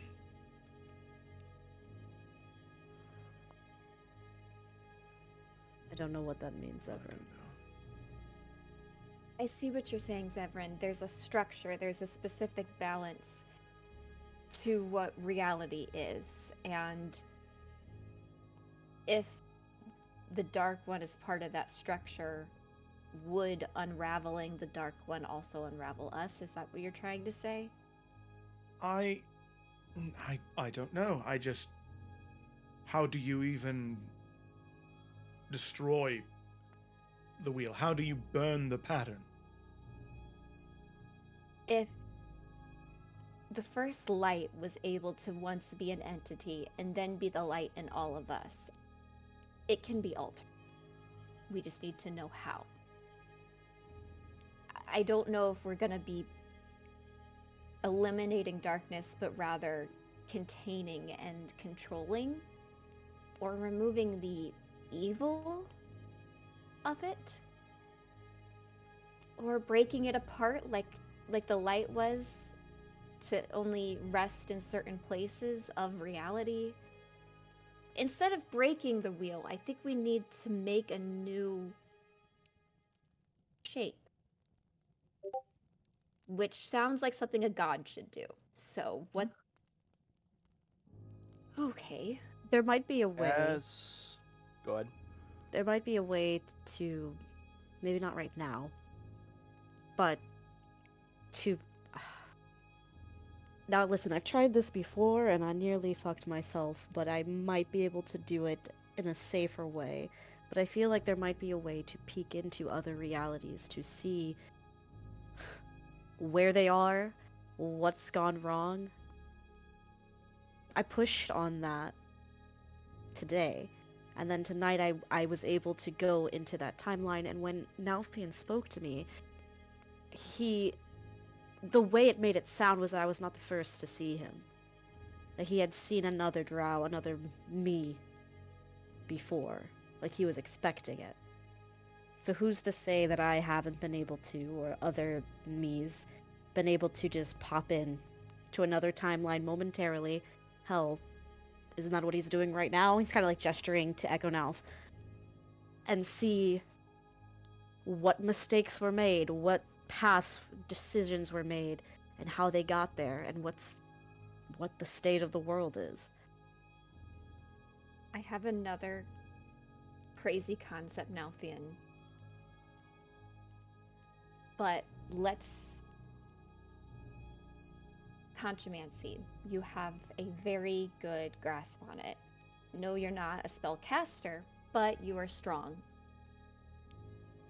And potentially, if we're talking about someone who could reshape a pattern, someone who can walk through that pattern could be that link to help guide it into a new shape. Obviously, this is a wide concept that I don't know. You could not do without further trading and help, and probably help from a much higher power than just some mortal. Someone maybe like Paylor. I know you have that connection now. But maybe if we do have this 2-year time frame in this reality as well before we have to face this end, maybe not only could you come up with more of a grab more information as you hone your skill, but depending on what you learn, I wonder if you could be the one to reshape this pattern. Now, that is a lot to throw at you. But I can't do it. I've never used that magic in my life. I mean, I could try, but I'm years behind you. I just think I need to know more. I need a way to safely go between these different realities without unraveling myself in the process. It seems just slightly pushing the boundaries results in only so much. I can't control when and where I end up either. Right. What And that's why... about the Renshi was his name, right? The master of the Way of the Fifth. Right. It was at least put together that of the prime entities, these primordials, these creative forces in the world, that he was bound to the one of magic.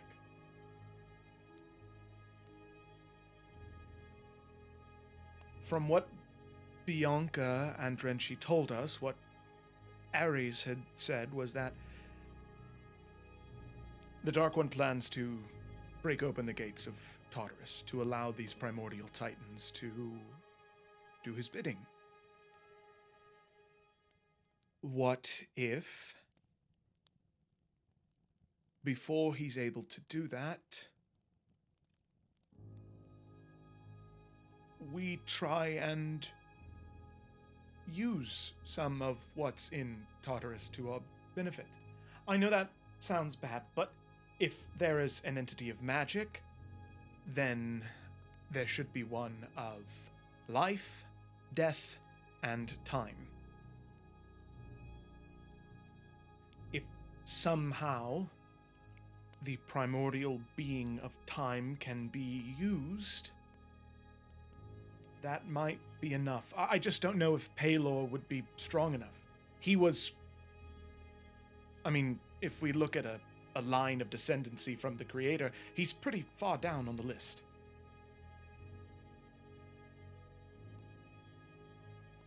I think you're onto something, honestly. I just know we alone can't do it. Like, this is something not just... This is beyond Nalthian, like, just honing your skills. No, I agree. Yeah. But that's an idea. Yeah, we can do that in our 2 years of prep, you know? Just waking up a time titan, yes. Okay. Does Isles remember that SC did time stuff? Yeah. Okay. Lila will bring that back up and be like, maybe they have a little bit of extra information they could give us. Can we contact Bianca? I'm sure we can. Well, call her. sending what is it from different planes is like a check. Yeah, it's a D100. Okay, and I will say, just because we're gonna go a lot of battling today, I kind of only want to use one if that's okay. Yeah. I used to call her on the cell phone. Alright. Lila will go ahead and try to reach out to Bianca. And she'll say, long time no talk. Is that a word? Long time no talk. Then we are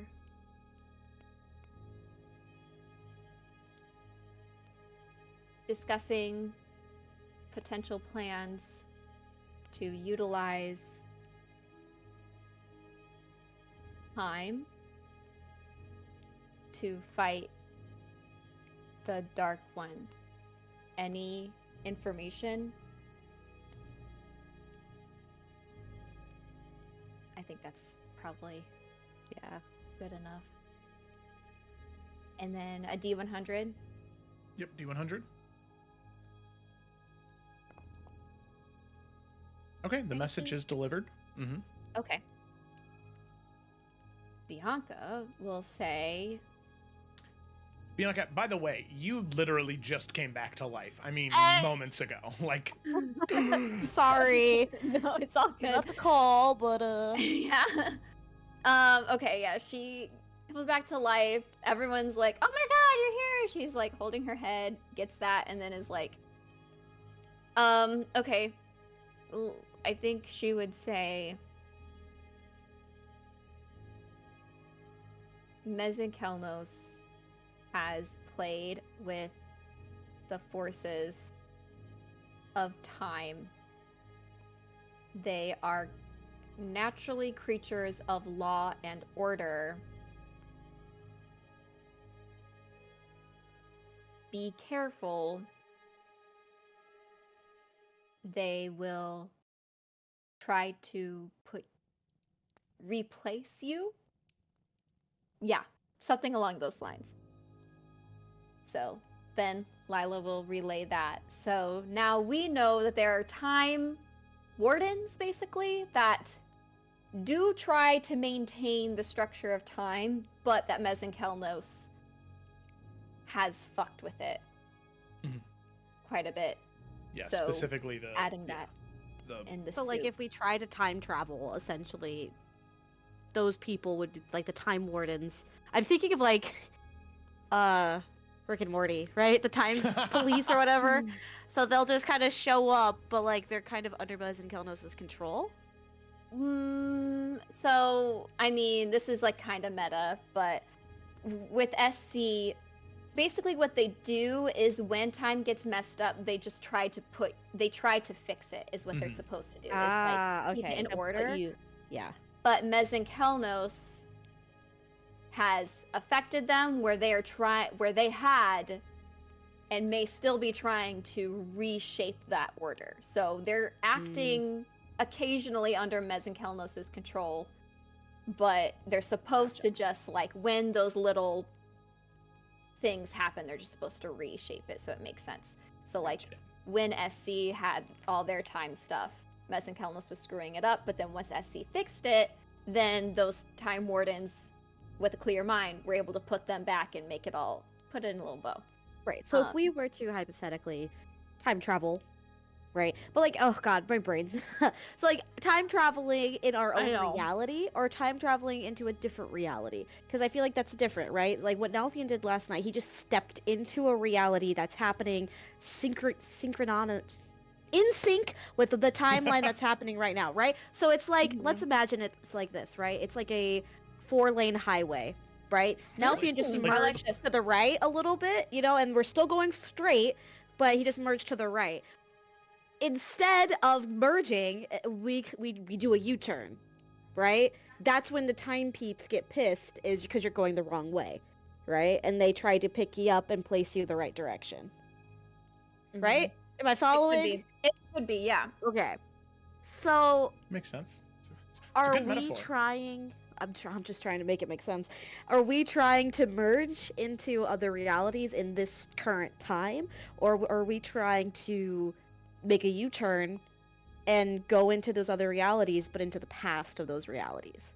What Felicity / Lila was suggesting is that while Nalfian starts to take his little detour into other lanes and gather Yeah. more information and hone that skill, Mm-hmm. once he starts to see the pattern of the weave or the highway, Mm-hmm. he can bring back that information, and then we can all start to plan how to reshape the pattern so that instead of a repetition happening over and over again where the Dark One wins and the timeline keeps going over and over again, we Yeah. reshape it. So like, let's say it's a wheel right now, maybe we want to make it a I'm trying to think of something else that cycles. Instead of a wheel, we could make it like a tornado in a shape, a cycle that goes in a tunnel or something like that. Like this, like that is Octagon. my. I don't know. We take some, you know, we alter a little bit, then we kind of reshape. We alter a little bit, we reshape. You know? Exactly. It's like instead of completely destroying, it's just adjusting. That Right. is A lane is my- closed, and we have to reroute. Exactly. That is my. Got But it. Lila's also like, this idea could not work without God. So like we can't do this Right, right, alone. right. So, but yeah. Oh, sorry. Nalfian is saying, Zevran, to your point, speaking to a primordial being may not be that far out of the picture. Because if what you're suggesting, Lila, I agree. The idea of breaking the wheel sounds like the end of everything, right? It almost feels as though we are doing what the Dark One has set out to do, right? If we break the thing that is pushing us forward, there is nothing to propel us forward, therefore we just fall into nothing. But if we reshape it and put those threads onto a different shape, a different form, we are changing the cycle, like you said. But I don't think it is possible unless we have enough of that cosmic power, that energy to displace time. And the primordial beings made. I guess they helped fill in the reality that was already made. I mean, the whole Right? creation story is. I don't really know what to think anymore, because as long as I heard and studied and reviewed and was drilled into my brain is that it was Bahamut that created everything. And then from Bahamut, all of the other gods came forth. It was the dragons and the giants. Those were the first two creations, and then everything came forth from them. But now there's two additional layers above them. There's these primordial titans, and then there's this creator.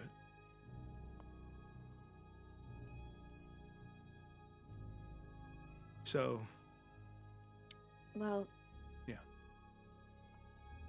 I think we're on to something that we can't do anytime soon. However, I will say, when time and my body allows me, I will try and see if veering into other realities is a possibility. And any information I can get, I think, would be beneficial.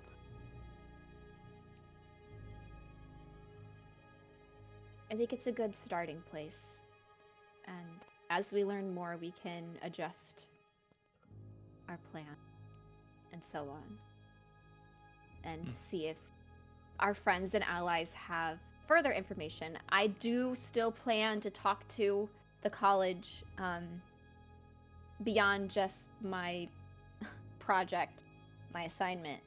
I think we have a lot of resources that can help us with what we've already learned and help shape a hopefully a more realistic plan than what I just threw at you right now. When you speak to them, tell them that in the future they are going to try to employ protection runes to protect certain cities, but it's not going to be enough. They need to... maybe this is something the Silent Shields could help with, but those dark friends need to be rooted out, or what happened in Hearthcrest will happen. Because they found that loophole. Okay. Yeah. Wouldn't that be a Children of the Flame kind of job? Yes, right? Both They would can be good. balefire. Yeah. Right? It could be both. I think that it's They probably... should team up. It's definitely a joint effort that will be necessary, because nor the Children of the Flame nor the Silent Shields are large enough to, like, on their own, to go through each of these major cities and check That's valid. every person, you know? Yeah. They should join forces. Yeah. Okay. And then unless anyone else has more that they want to talk about, Lila will start to get legend lore ready for this rune. Anyone know how to get to Tartarus? Isn't it in the hells? Is it? Last... It is. We're crossing over mythologies, so I don't know how that works. It is the very last layer of the Layer, abyss. The Abyss. The Abyss, yes. Oh, This was fuck. bottomless. Which is infinitely deep. So, how do you get to the Oh. bottom? right. I don't know. Mm-hmm. Okay. Now Now Pink sits down. we can. Lila will, like, before she starts the legend lore. Now that's something maybe I can help with. I don't know everything that a Pathfinder can do, but that feels more in the realm that I can help with, at least magic-wise. Can't make any promises, but that's the next thing I can focus on and try to practice and hone. Like a plane shift to Tartarus, specifically. That would probably be very difficult. But I can try. One day, not now. Yorick, are you okay? No. Danny is right next to you, York, and No. he's like, are you following any of this? No. At least I'm not alone. All right, then she starts to get legend lore ready again, Okay. and we'll focus, cast it, and then let's see what happens. Okay. Uh-oh. Reality I mean- breaks! I mean, the last time you did this on Emerald, you took some damage, so I don't know what you were expecting. Look, I love to put myself in danger, whether I'm Bianca, Lila, or Enid. Yeah, remember when Bianca was alone against, like, 4 of the Forsaken? Mhm. That was Remember funny. when Enid was on the back of an ancient dragon? Yep, that was funny. So many funny moments. It's like my thing! Okay. All right. So, Lila, you begin to cast Legend Lore. I would like you to make a wisdom saving throw for me. Okay. You're specifically targeting the symbol that is on this piece of parchment from a different reality that was given to Plus Nelphia. 4. Oh, plus 4. Oh, thank God. So, 18. 18. Okay, that is a failure. Okay. Good start.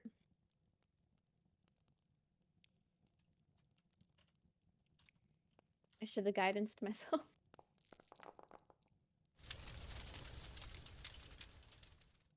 Okay. Lila, as you cast Legend Lore, focused on this piece of parchment, you begin the ritual as you'd done before. The air above you, the constellation that was established by Zevran, it begins to glow, thrum with magical energy as you pull upon the cosmos, the knowledge that is in the universe, to inform what this thing is.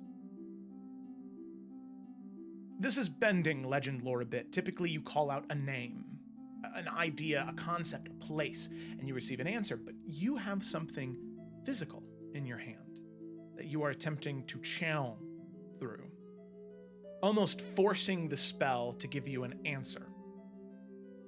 And in this particular instance, reality fights back. Magic fights back. The purest essence of understanding and knowledge rebel against giving you this information. You have to strain. You have to push. You have to do everything you can to push through to gain this information on this thing. Lila, you take 52 points of psychic damage. Oh my god. And I need you to make a concentration check, a constitution saving throw for me. Oh, that I have with advantage. You said 52 points of damage? Okay, just want to make sure I clocked that. Concentration.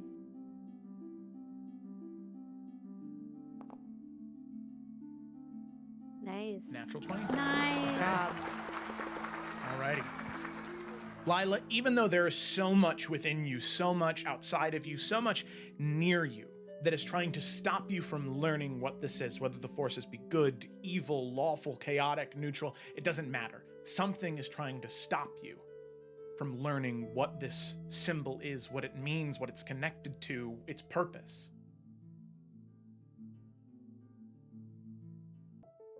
But eventually, it clicks. You move past that barrier. You force yourself to understand. Legend lore begins to unfurl before you. What you see is a tapestry woven from the echoes of a dark rite. Its threats saturated with the essence of despair and treachery. The name that comes to mind from the symbols you see, they begin to fill themselves in. You could complete this symbol now. You learn its name, the Forsaken Reclamation. It harbors this sinister capacity to pierce a veil between fallen realities, beckoning the Forsaken, vanquished generals of the Dark One, once consigned to oblivion, back into the reality of the living. The inception of this spell is a malevolent transformation, ensnaring the caster's soul in the nefarious embrace of the Dark One. It infuses their being together. The ritual is incredibly complex in terms of the arcane. The caster must be able to concentrate on 3 spells simultaneously and have the ability to cast 3 high-leveled spells simultaneously, one after the other after the other. A true master of the arcane to cast this spell. It is the culmination of the ritual. It fractures that silent death, and it grants even those extinguished by balefire a pathway back to this mortal coil, pulling the Forsaken from alternate realities where they still live to exist in this one.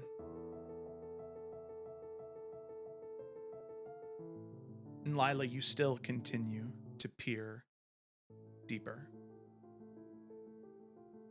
What you see before you is a vivid scene, a chaotic maelstrom of 2 worlds clashing. You see these ethereal allies, these champions uniting, fighting together. A starborn Eladrin, radiant in their otherworldly grace. A fey-touched tiefling, wielding gifts of the wild. A maiden of the woods, pure and unyielding. A dark elf enshrouded in thorns and somber blooms. A tiefling, sovereign over her own infernal essence. A tempestuous young maiden, a herald of the storms. A gleeman adorned in a cloak woven from the spectrum of rainbows. A dragon who unfurls a deadly dance on his enemies.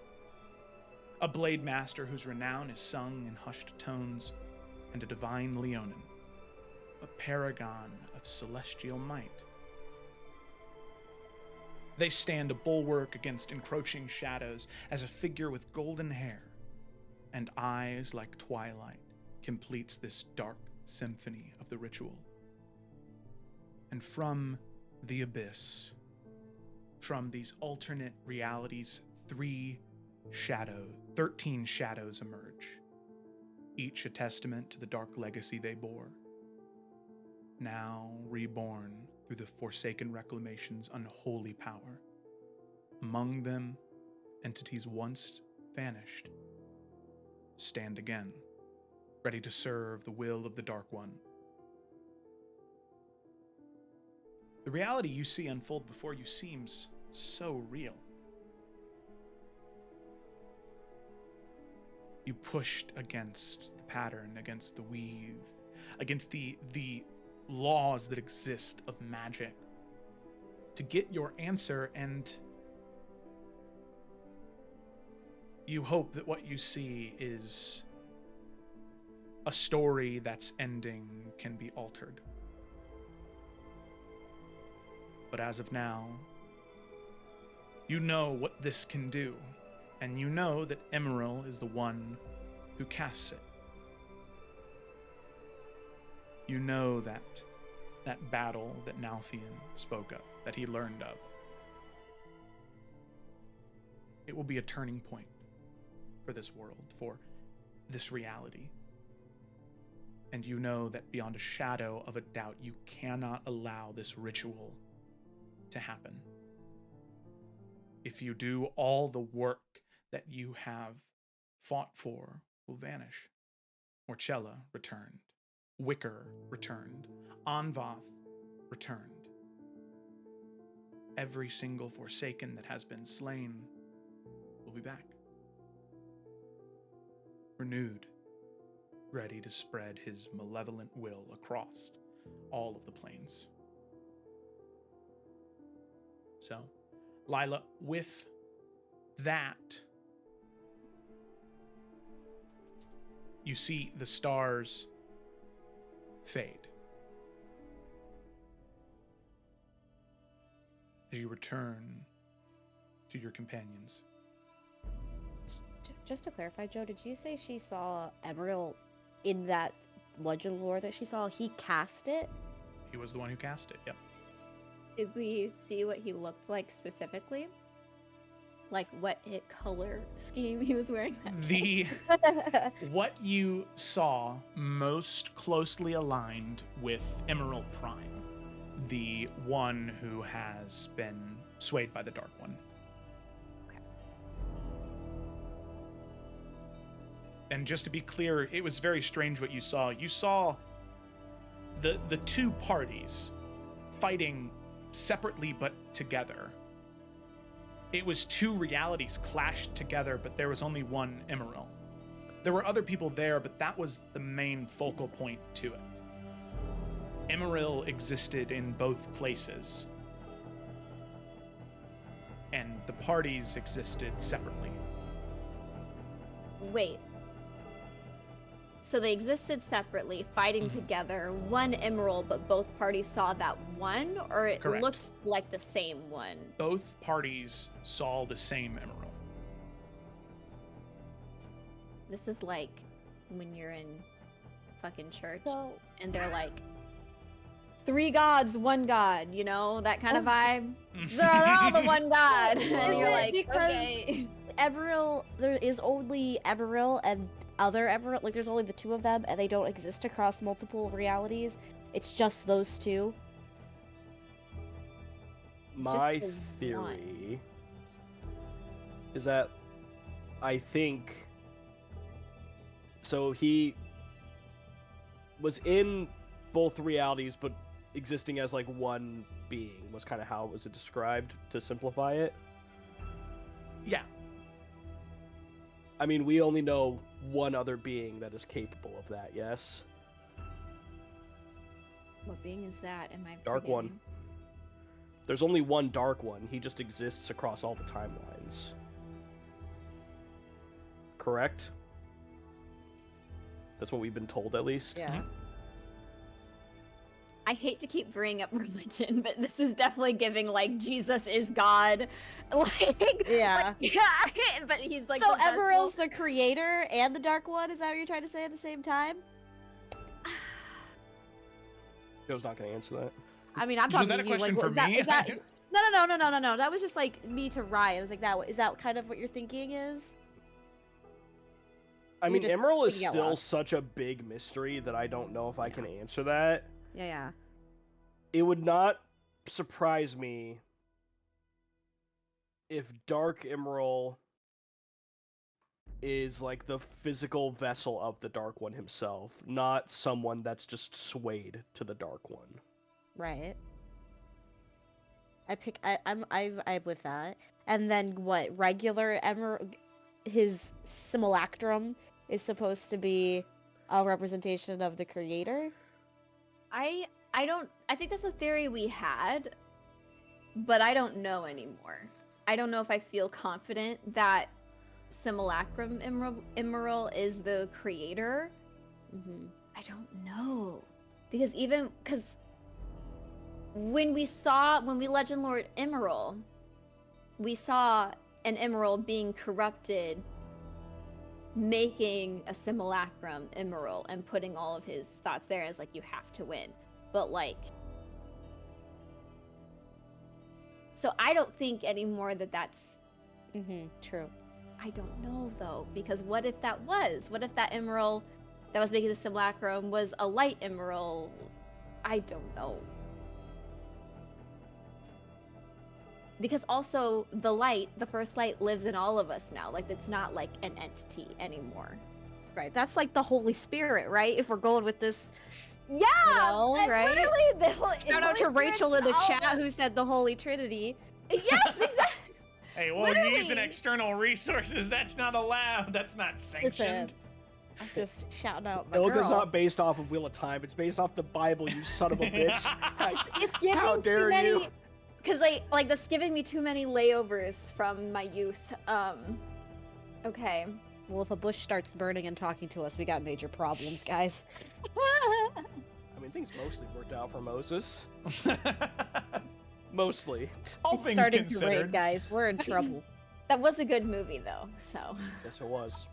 I see Bruce Almighty. Anyway, Okay. No, I only saw Evan Almighty. Ew. I know. Okay. Well, anyway, Sorry.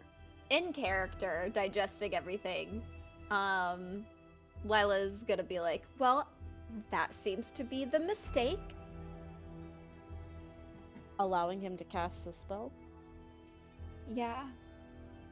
I don't know.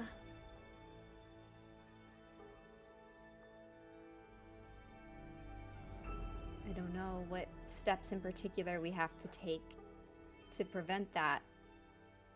Because it seems easy, right? Like concentrating on 3 spells at once is already such a difficult thing to do. So all we would need to do is while he's doing that is break his concentration, right? Sounds easy. But like if it keeps happening over and over again, it must not be that simple. So what is he doing? Maybe he doesn't know how to cast it yet. Right? Maybe he doesn't know that this spell exists yet.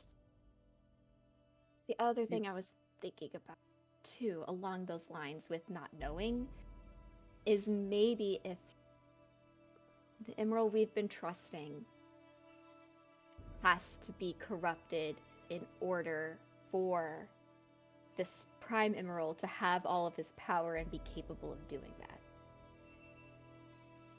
Right, maybe because he is only part of his whole self. He doesn't have the power necessary to cast it.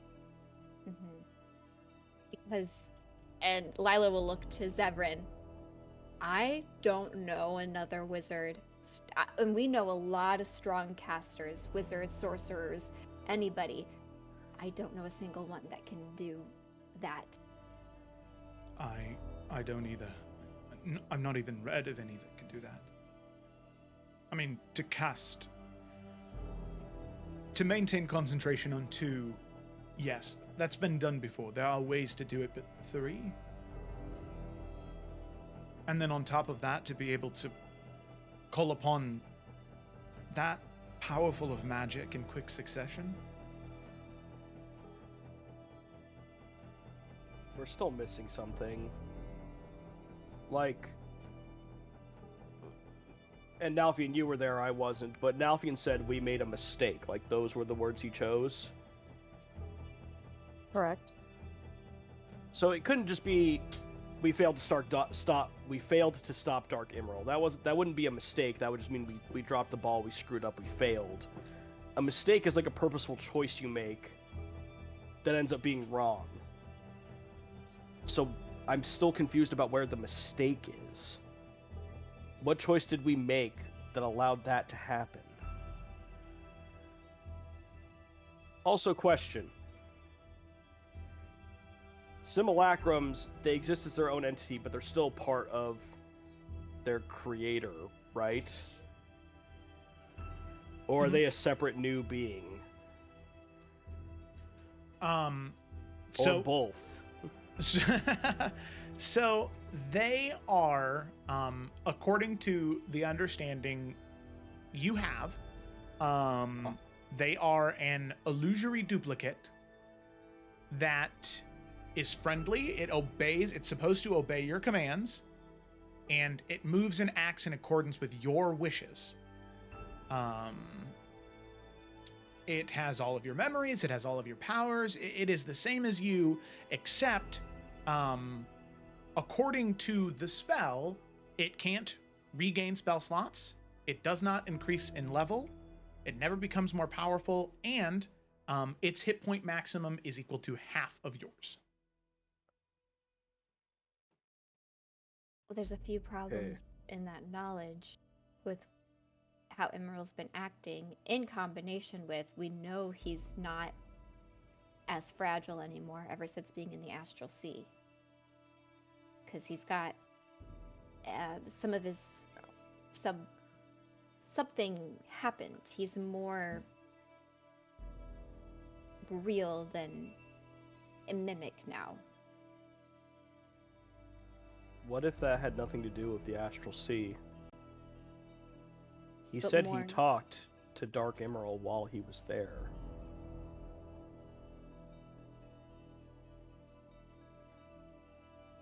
We also were in a pocket dimension that belonged to the Dark One, didn't we?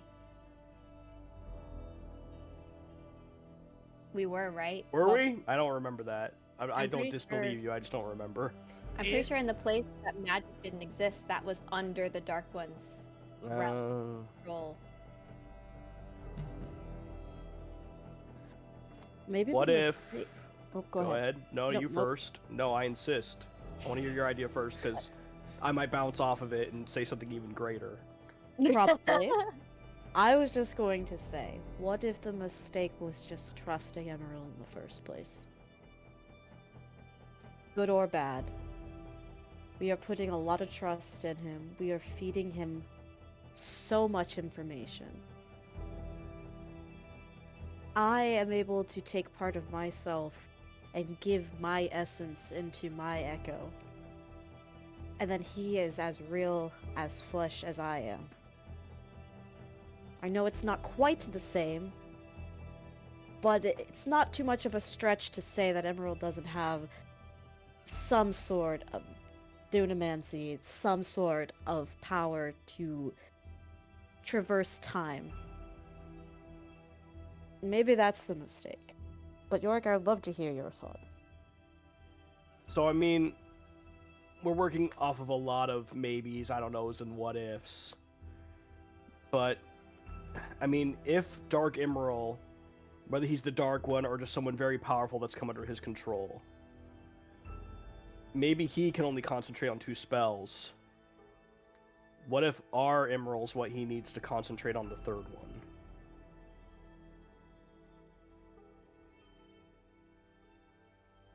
Right. Kind of regaining the missing piece of him. I'd call it more cheating, but yeah. Well, that. I don't know. What do we do when we see Emerald again? The good one. Good one. The one we've been trusting. I mean, I think that's more a call for you guys because you know him better than I do, but I mean... Do we? I don't know. First time I met him, he offered me a coin to which I could summon upon my dear, lovely, lovely, wonderful sisters from the Underdark to murder anyone I so choose. Who'd you use it on? I threw it into the ocean. Oh. Yeah. Sorry, carry on. There's that, right? Myself over here, again gesturing to Echo now, killed him and his timeline. Again, these are 2 examples of Emerald Prime, the one that we deem to be the more evil of the 2. Sure.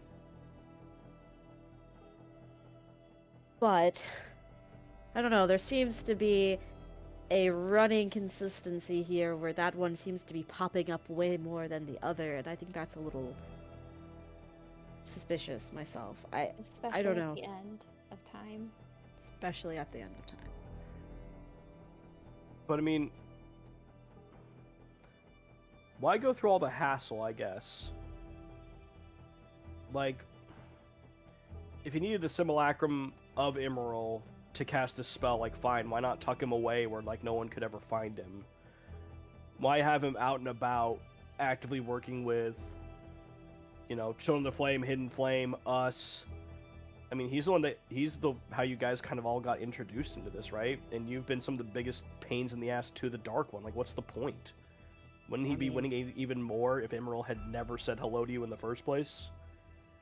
Maybe he lost control of this one, right? This one has differences, different, I guess, knowledge, a mind of its own. Hell, we know the whole story between this Emerald and Cyrus, or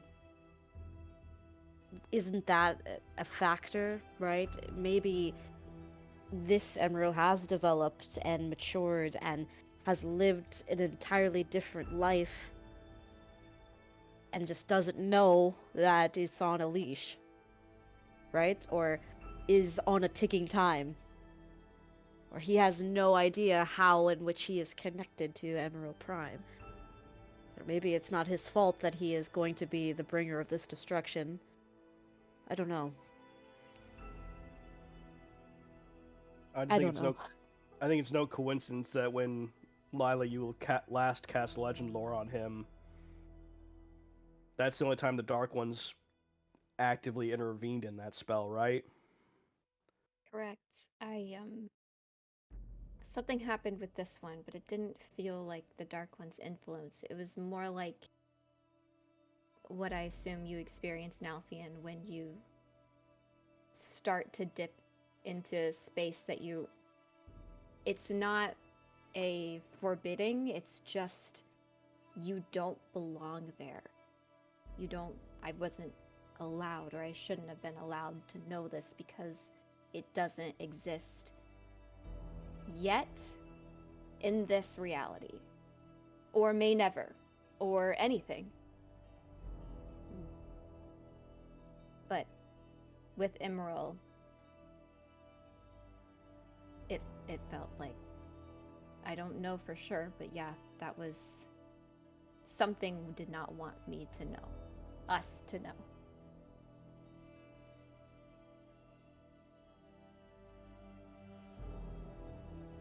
I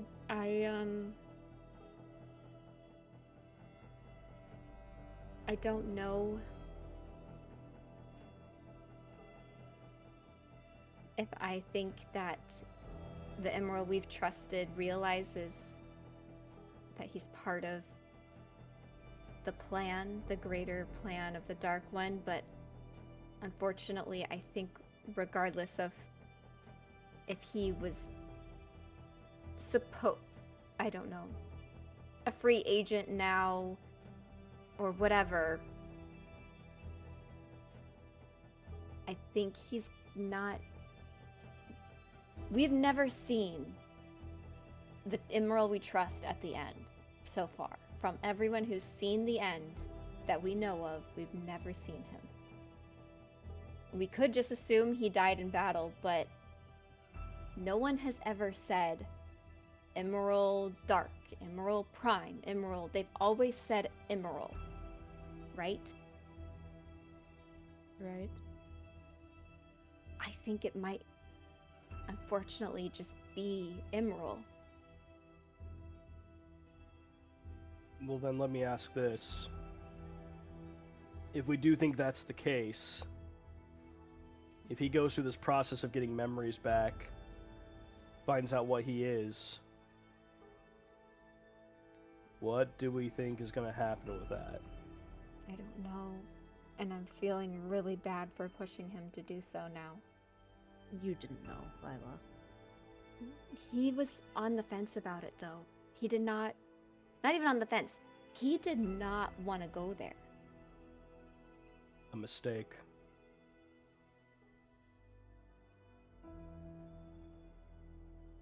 Maybe.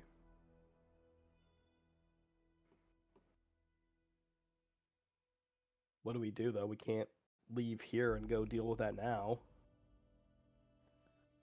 Joe, we don't have a way to contact him, right? Well, no, you wouldn't, because Not even Sigrid? the issue is in his sanctum that he's in, there's no way to send or receive messages to anyone who's in there. You could try and message Zamir or Cyrus. That's what I was because thinking next. He leaves more frequently. It's mostly Sigrun and Penelope that stay there with Emerald as he's going through the trials. Zamir obviously still has things he needs to do with the Wardens, so it's an option. But there's no chance that he'll be out when you send the message. And also, I don't know how I'd feel if someone called me up and said, your dad might be evil, you should consider killing him. Like, don't know how I'd feel about it. Not the worst thing Cyrus has heard about Emerald. Yeah, but it could be like, hey, we need to reconsider having him. Yeah, go ahead, Ryan. I know someone who can help. Okay.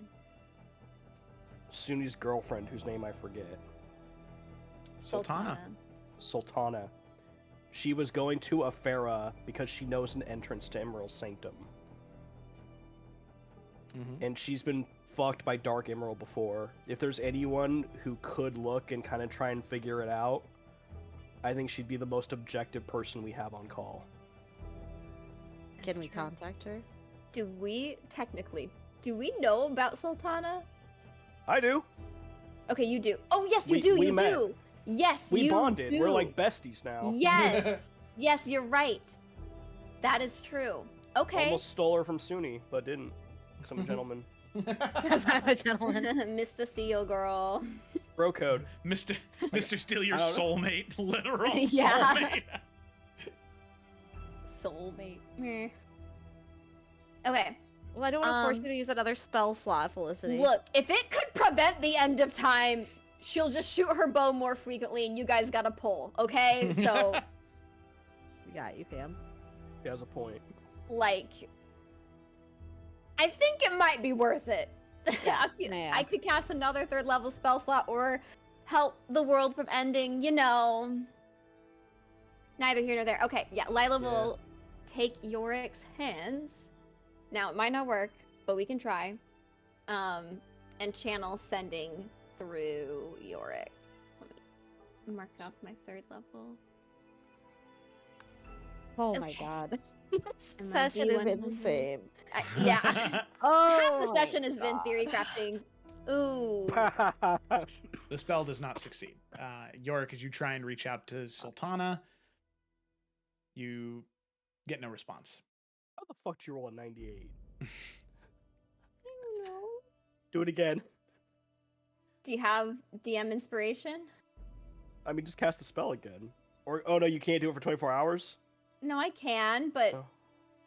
then I have no more 3rd level spell slots, and we have to have 3 fights today. Maybe 4. Maybe 4. All right. I mean, Wait, hold on. Are we in a rush? Could we just sleep again? The night goes by pretty fast. Is that cheating? Are we cheating? I mean... are we in a time rush? We could just chill here for another night. I mean, I feel like we're in one of those time rushes where, like, we probably should get going. Like, the longer we're on Alright, this you're right, domain, you're right. Glacia's domain, it's not a good thing. And But also, we're technically in a sanctum. let's just throw this out here too. We just theory crafted all of that. We don't know if what we just said necessarily is true. You know, we don't know if that's the mistake.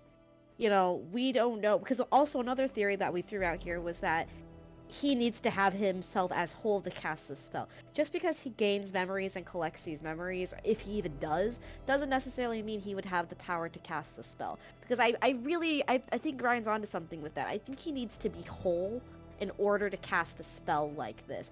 Knowledge, whatever, he might be able to know of it, but that doesn't necessarily mean he has the power to do it. Right. However, I do think that when you get the chance to do it again, once we get out of this space, you know, and Nalfian says all this, once you get out, you know, again, the opportunity, it might be a good idea to check in and maybe contact Sultana when we are in a place that's not here. Like, Nalfian's saying all this again. I think we need to just, like, get these items and get the fuck out of here. Well, see, I'm going to leave it up to you. My vote is to cast a spell now, because in this place, we don't know how often we're going to have time limits forced upon us, like what happened in the last layer, and we don't know how often we're going to be able to safely cast the spell and get to safety. So I'd rather take the risk and do it one more time in the hopes we get the info out, but you have my full support whatever you decide. Yeah, I'm with whatever you want to do. I mean, Go ahead. I just wouldn't have. I'm fine with it, but I just wanted to be transparent with you guys. I will be very resource conserving for the next 4 fights, I already will be at this point. So,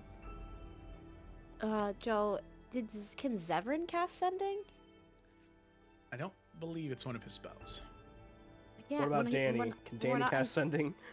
When we're not in combat, I can't Hey, see yo. his character sheet for some reason. Uh, Where it is. No, he does not. His 3rd level spells are Counterspell, Lightning Bolt, Thunderstep. Okay, and did you... There he is, okay. Yeah, can you, long rest him, please? Yeah. Because I'm just, you know, if you decide you do want to do it, Felicity... actually, I'm gonna say no because Okay. that's where my remove curses and everything. Yeah, that's fair. 3rd levels are pretty good. I mean, I got all my, and then I'm also down a 5th because of legend lore. I'm gonna opt for no, and we just do it the next time. Or if I have, yeah, because that's also where Revivify is and everything. I'm gonna say no. Okay, totally fine. And then just the next opportunity we have, because even if we, you know, are at the end and we're like getting ready to rest or whatever, and I have like a 7th level fucking left or whatever, I can pop that one. I only have. Do pigeons exist down here? And So that's- are you thinking of a I mean, yeah. trans-dimensional carrier pigeon? Okay, but listen, question. Can we make The a smoke hells signal? are another dimension, like another realm, They're another plane, yeah. plane. But let's say if one was to dig down deep enough, would you end up there? So is there just a hole a pigeon could fly up out of? Kratos literally climbed out of the hells. Okay? Using God of War as an argument. That's good, Kayla. That's Yes, good. because Tartarus exists. Okay, What- so yes, what I would Arthur am. Morgan And do, Tartarus Joe? only exists in the God of War franchise. It doesn't exist Yeah. in anything else. Okay, I was just being silly, but kind of maybe. Unless no. Okay. Sadly, there are no transplanar carrier pigeons to be used at this time. Many apologies from Infernal alright. Mail. No, we will try again when we are out of this area. Okay. Says deemed Felicity. just don't want you guys or me to die. No, I Period. support you. You make a good choice. What a lame reason. I support you. I like living, and you can keep me alive. Let the intrusive thoughts win. I mean, there, I my also bad. have Revivify, but I still support your decision. I mean, I can do it again. Nope, I'm you a already No, little you decided. said, about you it. said no, it's Nope. fine. I will not allow you to. Okay. Then I'm not. Perfect. Next time on Isles of Iverion. Okay. Alrighty.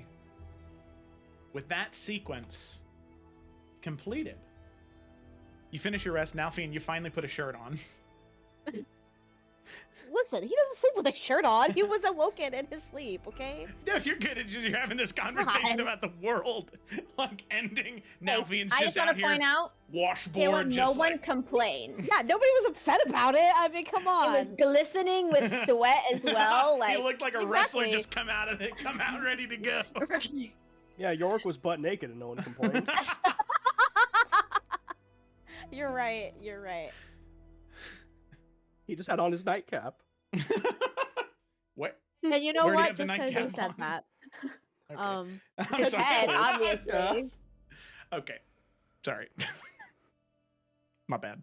So, you finish getting ready. You don your armor. And you're ready to head back out into the Fey Forest. All right. So, does anybody have anything else they would like to do before heading out to head to your first destination of the Cursed Whip?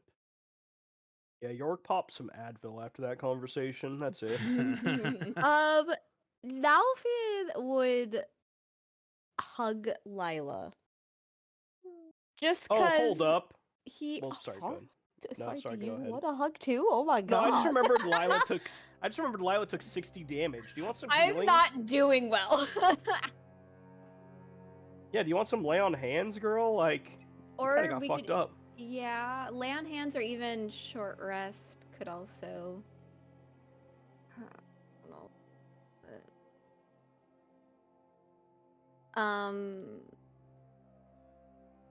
Let's see, because I mean, yeah, however much lay on hands you're willing to give me if we don't want a short rest, because I know we need the time, because it's like a time restraint kind of thing. Yeah. I mean, I have 60 points. You want 40? I'll take 40. Will not complain. 40 it is. And then I'll go ahead, just because I'll pop a first level cure wounds, because why not? Not the best, but 7, I'm not gonna complain. But yeah, as Nalfia goes to hug Lila, she will return the hug and, oops, I accidentally typed 13 instead of 7. I don't know how that's possible. Okay. Anyway, train of thought. As they hug, she will ask him, because he was so disheveled and so disturbed by what he saw, she will just check it and be like, "Are you sure you're okay?" No, but I don't have time to not be. I don't like watching myself die. Again. Nor do I like the news of knowing that you all are dead. Again. So. Sorry if this is sudden and weird. I just needed to know you were still here. I'm here. And we still have a lot we can do before what the Dark One wants to think is inevitable. Despite how scary all of this is, I still feel like we're better equipped than any other timeline so far. Whatever those odds may be, I don't know. But I feel confident that they're higher than they've ever been. I agree. I think I just needed to hear it said out loud. Yeah, and she'll like squeeze his hands. We're all here. You're here. We're okay. He'll just give her a smile and then start to head out. Okay. So with that, you all head outside, back into the tranquil Fey forest. While the forest itself is beautiful, those luminescent flowers of reds, purples, greens, and blues glow softly, the trees twisting and moving. The air is still sweet. But what you can see is you know the truth of this place. The sweetness that was once there, unfiltered, now has this aftertaste of bile. It is grotesque what this place's purpose is.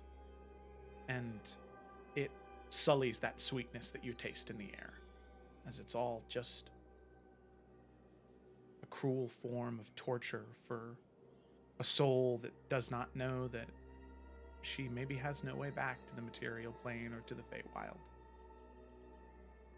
So, our companions, they begin marching throughout the Fey forest, headed to find the cursed Thornwhip. Now, following her instructions, Elendara's, you head north. Yeah, north. And you got a fair bit of distance there yesterday. So this is quite important. So I'm going to go ahead and move the time. Hour. Forward. 5. Okay. So when all of you are leaving, it is 8:05 a.m. That is about when you are walking out. So you have until 8:05 a.m. the next day, on the 12th of Peak Sun, to destroy all of these artifacts. You got pretty close to the cursed Thornwhip today. You're only about 45 minutes to an hour's walk away from it, picking up the pace, keeping it up. So we'll say that you arrive there at about 9:05. And the first thing that you see upon your entry to the area is a large pond. A lake, more like. There are streams rushing off of it, heading further away from where all of you are.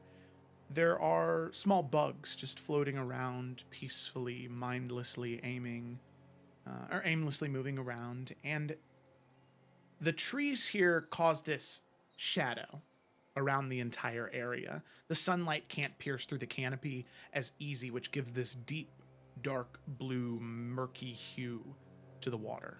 So much so where you can't see more than 2 feet down. And you have no idea how deep the water is. Go ahead and move all of you here. Oh, it works.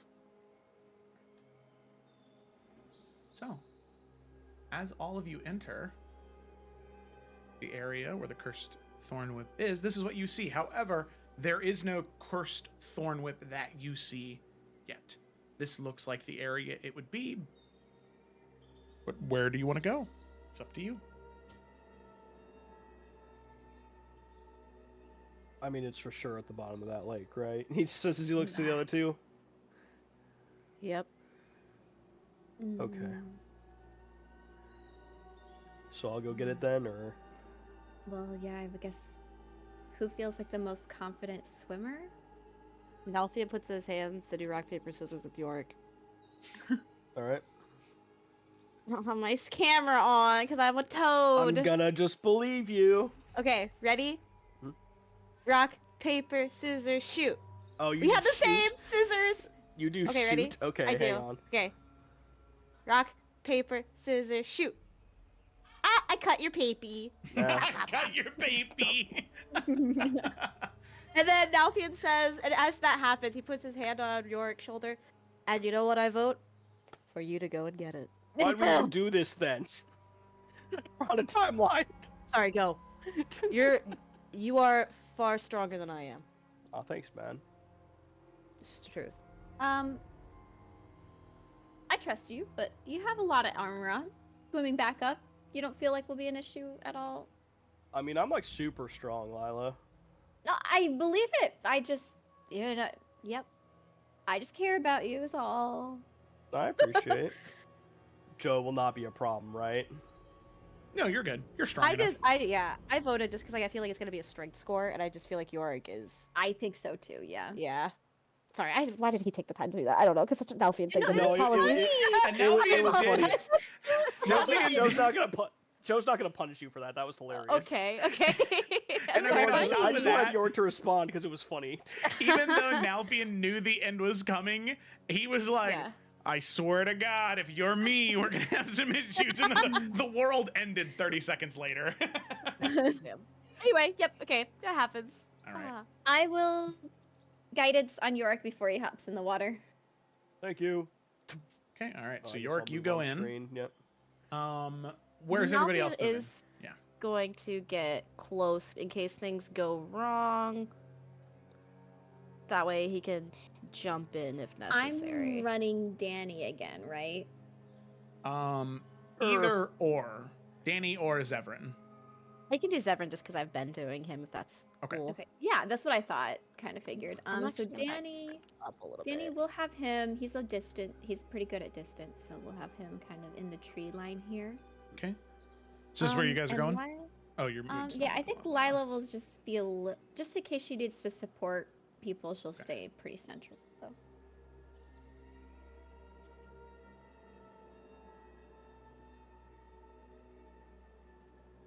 Can't wait for it to not be in the lake. It's like next to the branch Danny's sitting on. He just doesn't Yeah, he see gets it. like eaten. Okay. Did you see anything with your helmet? I don't know. Joe hasn't told me I saw anything, so I'm guessing okay. not. Hey, I'm getting there, all right? Okay. All right, so we're going to have to move that stays the same. Ooh, that's tough. Oh, I need to refresh Danny's thing real quick. I forgot to do that. There you go. Oh, thank you. Okay, I'll do it on the one that matters right here because this is the one. Okay. And then I'm just Vitani wrote York does not skip leg day in the chat. Facts. Damn. When you spend every day walking wearing plate armor, you really don't have a choice. Yeah. True. Okay. York works out in his plate mail. Jesus. Alrighty. Let's see. So with that, Yorick, you begin to swim down, which is rather easy for you because it's a combination of swimming and sinking. The heavy armor, when you're going down and you're swimming with it, I mean, you are sinking incredibly fast. Your constitution's rather high, so holding your breath in this moment is not an issue. However, you do end up going down pretty deep, probably about 60, 70 feet down, where you just continue to swim, holding your breath, continue to swim, continue to hold your breath, until eventually, with the dark vision you do have, you begin to see these traces of gray as you begin to reach some type of bottom. The thing that is very strange to you is you can see almost like tunnel-like structures.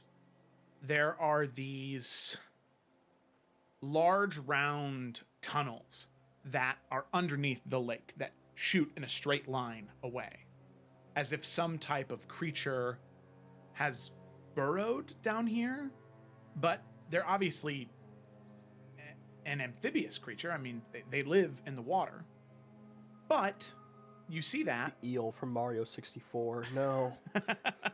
You also see down at the very bottom, currently the handle of the whip is sort of embedded into the mud down at the very bottom, but you can see it. It's currently just sort of like coiled around itself right now, kind of halfway sunken into the mud of the bottom of the lake, but the handle is embedded there as well.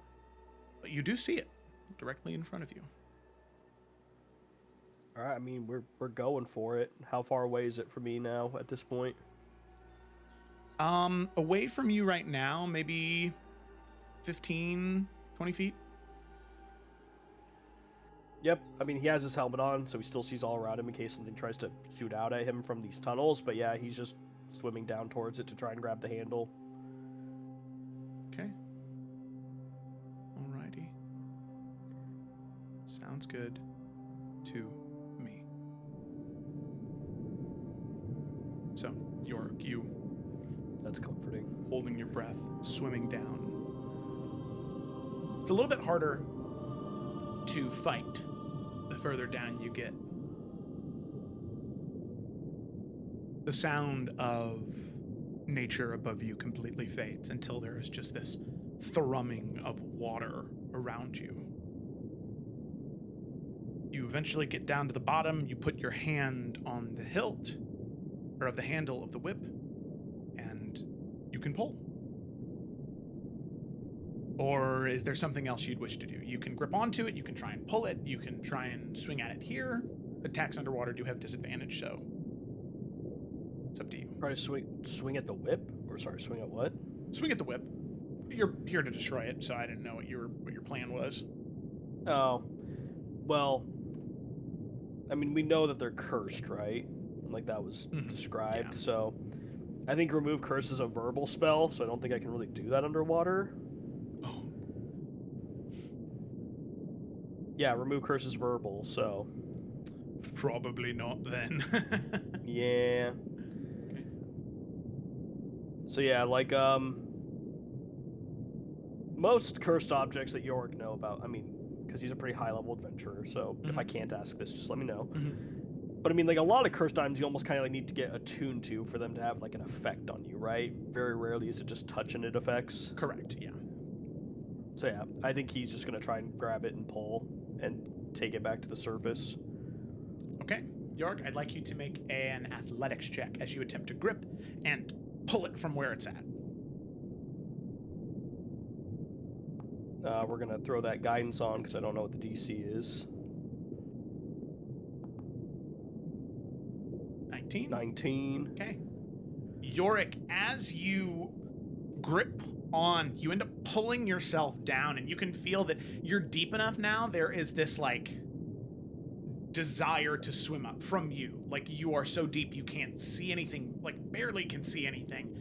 And you can feel yourself starting to get to the edge of where you can hold your breath. So you sort of crouch down, feet into the mud, and you begin to yank and pull, trying your best to remove this whip. But it is in there. As you try and get more leverage, you try and pull and yank, and eventually there is this pop. As you pull the whip out. And Yorick,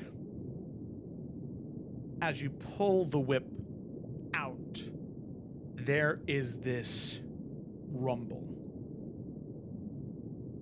As you see directly in front of you, teeth emerge from the murky wall. Teeth emerge from below you as this whip was set inside the mouth of some type of aquatic creature. As you pull out the whip in your hands, the mouth, chomp, closes on you like a Venus flytrap. So Yorick, this is going to be with advantage. Ooh, they changed this. This is weird. I don't like it. Ew. Wow. You are one lucky boy. That is an 18 to hit, Yorick. Miss. So you end up whipping your hand. You can see blood rushing out of the creature's mouth. You can see the claws or the mouth just begin to shut around you, and you immediately sort of push yourself back as the creature is unable to swallow you. It snaps on the dirt and dust, and I'm assuming you just begin to swim up. Yeah. Okay. Yeah, we do. Dashing. You just swimming up as fast as you can. Go ahead and make an athletics check. We're gonna see how fast you swim up. 18. 18. Okay, and then you still have the guidance, or no? That I was used that was it to pull that it was, out. that was good. Okay, all right. I'm gonna roll another attack. This is not gonna be with advantage. Oh well, actually, Natural 20. Fuck. let me make an athletics check to see if the creature can. This is gonna be with advantage. See if it can catch up to you. Okay, that is a 23. So we're gonna roll another attack. This is gonna be a straight attack as you are almost up to the top. It's not nearly as. It's not going to be as easy for it to swallow you. This is just to try and take a bite out of you as you're swimming away, which is a 25 Right. to hit, Yeah, that hits. and that is going to be a whopping 22 points of damage, York. 12 piercing, Ouch. 10 cold. All right. So with that, Yorick, as it snaps into you, you now look back and you can see this fey-like serpentine creature. These radiant horns shooting off of its head, these spikes jutting out of the side of its face, and 3 eyes, each one deep, deep, deep yellow, giving off this golden glow as it swims up behind you, Yorick, as you are just barely able to, after getting bitten in the leg, get yourself to the surface. And all of you on the surface are able to see the bright blue light begin to emanate from within the lake. You see Yorick swim up onto the shore, just barely scrape onto the dirt, thorn whip in his hand, and all of you begin to see the shadows darken in this grove as this creature begins to emerge. You see these shadowy creatures, not Banshin, I want to be very clear, but just shadowy creatures begin to form and coalesce in different areas, and one much larger shadowy specter on the opposite end of the arena. So I'm going to move you to the real arena now. Oh my gosh. It was fake! Oh, what the? It doesn't This is fit awesome. inside the circle! Oh my goodness. As you Oh, see, Danny's in a bad spot. He this- might be. I guess you could consider that. ancient pretty. sea serpent emerge from the lake. You can see blood pouring out of its mouth as the whip was stolen from there. It is going to take 10 points of damage from bleeding out. And you can see all of these shadows coalescing. You can see the sea serpent above you ready to attempt to attack Yorick. Whoever is holding the whip is who it will prioritize. It will not attack anybody else that is not holding the whip unless there's some type of AoE attack that it can do in retaliation. However, you do have the whip. We don't need to stay Yeah. here, guys. The whip is retrieved. The shadows are here. Let's get the fuck out. And what I would like all of you to do is I'd like the 3 of you to roll for initiative. I already did for Danny and I already did for Zevran. If you guys can get off the map, because the serpent can't leave the circle right now, it needs to be within the water. If you guys can get off the map and have some type of way to escape, there's no need to kill the creatures. They will not pursue from this area. Okay. And then Lila. Okay, cool. All right, we'll go ahead and begin combat. So first up on the turn order, we have Nalfian. It says my name on the screen. Wow. Well, it's right in front of me, isn't it? Yeah. Sure is, dog. Well, actually, what? I can't ask that question. I'm going to have Nalfian, seeing that Yorick has the whip, he's Mhm. going to just shout, "Run!" And he's gonna put on his heel, and Echo Nalf is going to run this way. Okay. My leg And then- hurts. Say again. My leg hurts. Yeah, you can Sorry, see big dog. blood gushing from Yorick's leg. Run. He's got it. He's got it. Fine, Uh, I'll ignore that, I guess. Nalfian is going to use his action to teleport and switch places with his echo Okay. Nice. to not provoke an attack of opportunity from this creature. Ooh, good idea. Poor Echo Nalf, just like. All right, bring it. Um, Whatever, man. You don't feel pain. Yeah, and Alfred, he's gonna wait right at the edge in case he needs to pop back. Okay. And I'm pretty sure that was an action to switch places. Yeah, I can't remember if it's an action or bonus action to swap places with your Echo. Hold on. It's a bonus action. You magically teleport, swapping places between. Okay, so it's a bonus action. So Nalfian is going to hold his action if the creature, any hostile creature comes near him to swipe. Okay. Alrighty, sounds good. Lila, it is your turn. Yeah, so I originally thought I was still in my spring, but I'm pretty sure the last I said she was in her winter form, which does change what I can do for phase step. So, but I also could literally just walk off the screen. Yeah. I mean, I think that's what she's just gonna do. Using no resources or anything. If that is the plan to run, she will run. Okay. I think that's about as simple, less people to worry about, you know? So, and I can't help Yorick with it because I'm not in spring form, so that's what I can do. That's my turn. All right. I use my movement. Shadow is going to move over here by Danny. Going to get flanking, and it is going to strength drain. Ooh. Rude. 1d6. Normal. That's an 11 to hit, which is a miss. Good stuff. Ancient Sea Serpent. It is going to... at the top of its turn, it is still bleeding out. It is going to take an additional 10 points of damage. And it will use its Rime Breath. So in a 60-foot cone in front of it. Uh-oh. Ouch. A rhyme breath, so it's gonna start rapping? Spitting some nasty bars, yeah. No, it's ice. So with that, I need everybody except Danny to make a Constitution saving throw.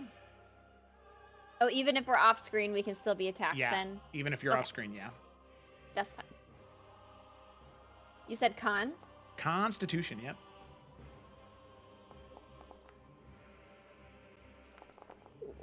So many dice on the screen for me. Ooh. Oh, oh, oh. Oh wait, I gotta roll for a Zevi Bevy here. Yep, Zevi Bevy, go and roll. And Echo now is destroyed with that. Yeah. poor little guy, his one little HP. Hey, look at that Zevi Hey. Bevy. That's awesome. Someone's been doing their chin-ups. So with that, Lila is the only one to fail with a 6. Got a 28, brother. Okay. So Lila, you will take 40 points of cold damage. Zevran, you will take, or Zevran, Nalfian, and Thanks York for that will lay on take hands. 20 points of cold damage. That was the lay on hands. Okay. Okay. Bwop. Okie dokie. Severin. Hold on, I gotta go after him. Alrighty, that's going to be the end of the serpent's turn. This shadow here is going to attempt to strength drain Danny. Attack. 1d6 from flanking. Normal. Man, they can't roll for shit. That's a 16. Does that hit? No. That hit doesn't hit Daniel? What the hell? Okay, alright, Zevran. Did the first one hit? The first one did not hit. Okay. I didn't think so. Actually, at the end of the shadow's turn, the ancient sea serpent is going to use a legendary action. It is going to make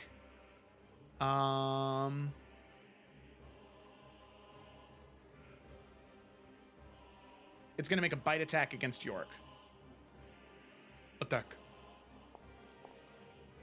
That is a 26 to hit. Hit. And Yorick, you will take a whopping 24 points of damage. Okay. It is now Zevran's turn. Okay. Zevran is going to Okay. be a little tricky guy. Ooh. He's gonna run up here. And then he's going to cast Misty Step next to Danny. Ooh. And then he is going to Dimension Door him and Danny over here. Okay, good. No? Okay, I won't do that. You can't cast two leveled spells in the leveled same turn. spells. Yeah. Oh, is Misty Step not a bonus action? Well, it is. But it's a leveled spell. So that's one thing Baldur's Gate 3 lets you do is cast two Okay. leveled I will spells. say, Yeah. Danny's gonna be fine. Okay, then I won't do that. Then he will just Also, run. not to be a dick, if you want to get York out of there, that'd be really fucking cool. Sure. Then he'll go over here, walking, and then he'll Dimension Door him and Yorick over here. Thanks, homie. All right. Dimension There we doored go. away, quite far away. The whip successfully taken. All right. Is that the end of Zevran's turn? Yes. Okay. I apologize. I'm sorry. I'm sorry. What? No, it's okay. No, it's okay. I was trying to make big plays that are illegal big plays. That was a good thought, though. I was conditioned by the boulders. Yeah. Okay. All right. It is now the Shadow Horror's turn. Yeah. It is going to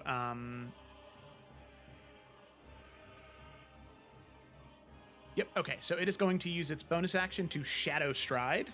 So it is pretty much going to disappear into the shadows and appear 60 feet away right here. And then I believe that is still enough. Holy shit, 60 feet? That's crazy. Okay, so yeah, 60-foot radius will hit everybody. So the Shadow Horror is going to use its Lashing Shadows ability, so I need everybody to make a Dexterity saving throw. Didn't Zevran and I Dimension Door like 300 feet away, though? Oh, Like, yeah, would you're we good. really be Yeah. hit? We Yeah, we outie. We're just at the end of the map. We can't go any further. And you, by everyone, you don't mean Danny, right? Or do you mean Danny? I mean Danny, yeah. So Nalfi Oh, and you Lila mean and Danny. Okay. What save? I'm sorry. Dexterity. There's Lila's. Dexterati. Now You have underestimated my dexterity. he will use his Indomitable. Dominable. that. Okay. Hey! That's a good use I of couldn't- Indomitable. On my screen, it like hit the corner, so I couldn't tell if it was 2 or 20 until the confetti popped up. All right. So Nalfian and Danny will succeed. Lila, you will fail, sadly. She's struggle busting today. Oh my god, yeah, this is... I feel really bad for Lila. So Lila, you take 32 points of necrotic damage. Nalfian and Danny will take 16 points of necrotic damage. I was like, can we take a nap soon? We have the whip. We could just keep it and destroy it tomorrow. Like, Okay. but like maybe good idea. Hold on to all of them and destroy them all. But do they go back to their like? Now that we have them, would they disappear or I like? don't know. I don't know. We're also not carrying that mirror around. We already made did that that one joke last. No, today. We made that joke today, Link. All right. You said 16 points of damage To Danny, yeah. Danny. Okay. Danny, I do know what he's gonna do, but I just need to do the math. Okay. So Nalfian, this shadow is going to move to you, except you do get your attack of opportunity against it. Okay. Say less. Okay. He's gonna get a little bit of slice-a-rooney, hopefully. Some Schleicheruni. 24 does hit. Okay, here's some damage for you. And then that's Radiant, right? Of the Dawn's That Wrath. is Wow, so that is radiant going to... damage, baby. Radiant damage is especially effective against these shadows, so you deal a whopping 31 points of damage to it. With your held attack, you kill the Shadow Nalfian. Oh yeah. Splat. For some reason, it bleeds. Okay. Alrighty. Danny's turn. Flanked by shadows. Yeah, so he's gonna do I something walk super the wild, lonely crazy. Let me, okay. He's gonna Classic disengage Danny. as an action Oh, Whoa. and run his movement speed away. Danny like dodges both shadowy claws. Nah, fuck this, I'm out of here. Yeah, exactly. Danny's like, where the fuck is everyone going? And that's Okay. it. That's, I mean, honestly, that's a canonical turn for Danny. Yeah. Yorick, there's a turn if you want to do anything. Since we're pretty far ahead, York's not going to move further. Well, yeah, he's just going to hold his Eldritch Blasts for if a creature comes in range while everyone's trying to escape. Okay, sounds good. Some suppressing fire. All right. I'm typing in my stratagem. Eldritch Blast. Ding, ding, ding, ding, ding. Okay. All right. Fucked it up. Doing it again. The shadow is going to move here. Does not nearly get close enough for Nalfian, so that's going to be the end of its turn. Nalfian, it's your turn. You are the only person that is not outside of the map. I will run and I will Spider-Man dash. out of there. And then I will fly. Yeah, I'm just getting out. Okay, yeah, you're gonna Spider-Man web swing out of there. Okay, alrighty, sounds good. So as you do that, Nalfian, you're able to usher Lila a little bit along the way to help speed her up a bit, as she is just a little bit injured right now. Mary Jane. Mary Jane. For the broken back part. We won't do that. Ooh. Final. As That was going Stacy. Oh. yeah. I don't know my lore. Get your comic lore right. How I dare you? believed you. I was like, yeah, Thank that you. one. So Maybe I wasn't talking about that scene. you do eventually No. run from the serpent. Yes. You return to the forest, ready to head south to your next objective, but you do have the whip in your hand, Yorick. All right, well, we should try to destroy it, right? Just to make sure we know what we're doing. We'll save the lantern for last. Yeah. Sure. All right, cool. Throw down the whip. Yorick's gonna cast Remove Curse. Okay.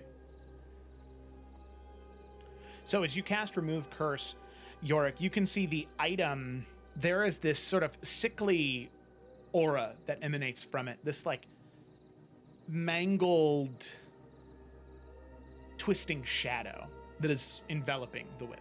As you cast Remove Curse, you can see for a brief moment it fades away, leaving the magical item exposed to potential damage. All right, and then I'm gonna take my glaive and I'm just gonna cut down at it, try and smash it, slice it, whatever. Okay. Go ahead and roll your damage, and add a smite if you'd like. I that's will something. add a smite. Do you guys think just a level 1 will be fine? Yeah, Like, it's just an item, right? Okay. I think so. All right. So you said just roll damage. I don't need to roll to Yeah, hit, just correct? roll damage, yeah. Okay. Cool. It rolls out of the way. Wow. Really? Okay. I rolled 2 1s initially. Thank you, Great Weapon Master. And then... Well, 1's 2d8, right? Yep. Alright, 25 points of damage. Okay, 25 points of damage on the whip. As you bring the glaive up, Yorick, and bring it down like an executioner's axe. As you hit the whip, it snaps and breaks. The twigs and bramble keeping it together dissipated from the radiant energy poured into it. It seems as though these items are also vulnerable to radiant energy. The whip shatters. You can feel like a lock unclick.